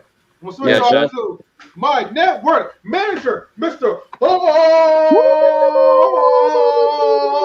wait, hold on, wait, no, hold on. Let me do it over, man. My voice didn't sound right. Mr. Oh, man. There we go. That's Oh man, thank y'all so The much for being a part of the knowledge and relationship experience. Listen, we growing, y'all. You see it. You see it right before your eyes. You know what I mean? And for these other streams, for the other streams out there, listen, we coming at y'all. So we coming at y'all next. You know what I mean? We saying little things. Our little friends are saying little things. All we waiting for you to fire the bullet. We want the smoke. You know who I'm talking about. You know what I mean? Y'all know who we talking about. I want to smoke with y'all for real. You know what I mean? Like for real, for real. I dream about it every night. I want to smoke with y'all. And I know y'all by name too. Now some of y'all been ignoring the little messages and all that. It's all good. I see the hate and the little back curve and whatever. Y'all try to get at my other homie, my guy, but I ain't gonna say his name. You know what I'm talking about. But yeah, we see y'all, you know what I mean? And we got y'all. We gonna definitely lay y'all down flat on the ground, for real. Now, back to business. You know what I'm saying? Thank everybody for the relationship experience. We truly appreciate y'all. Man, thank y'all for holding it down. You know, we definitely love all of you guys. You know what I mean? And thank y'all for always just pushing things forward. You know what I mean? And man, if y'all believe this show was incredible, the content we got coming for y'all is gonna be so much better. We got DJ Eddie Fridays coming up. yes, sir. Yes, sir. Yes, sir. Our very Yes, sir. own music coordinator, Yes. you know, extraordinaire producer. You know what I mean? Yes. Who Yes. just organizes music in a beautiful way. I just heard his beat, you know, today it was incredible. His whole new beat today was incredible, man. The Tropical Island joint, man, phenomenal, man. I Thank think you, for man. Tropical Beauty, something like that, but it was beautiful. You know Thank what you, I'm saying? man. And we got DJ Eddie Friday. He's gonna be working with other artists too, y'all. We're gonna have other artists on the panel with them. We're gonna be talking about music. There's gonna be people singing, people doing freestyles, people rapping. So yeah, if you're into music, please come to DJ Eddie Friday. You know, coming Fridays very soon. Also, we got Yes. a sports edition coming up very soon. You know what I mean? We're gonna cover a lot of sports issues. You know what I mean? Just to give you the feature. We're gonna definitely talk about that Brittany Renner, PJ Washington thing going on right now. We're definitely gonna get into that. But that's gonna come through the NBA season. We got y'all. We coming for that too. And we got the non-relationships political in November. You know what I mean? We gotta talk about the politics, man. Y'all be coming with our great educator Jessica. You know what I'm saying? She's gonna be doing non-relationship political side. We're gonna be doing that. You know what I'm saying? And don't forget, you know, Monday, Thursday, and Saturday, between 5:30 Pacific Standard Time, 7:30 Central, 8:30 Eastern, okay? And then Saturdays, the Queens Race Supreme. It's ladies' night. Please like and subscribe to our channel. Check all that content out. Monday, Thursday, you know, is our regular non-relationship topics, and we got a lot of stuff coming for y'all. We got so much content, you know. And I just want to say, you know what I mean? It's always non-relationship. You know what I'm saying? Forever.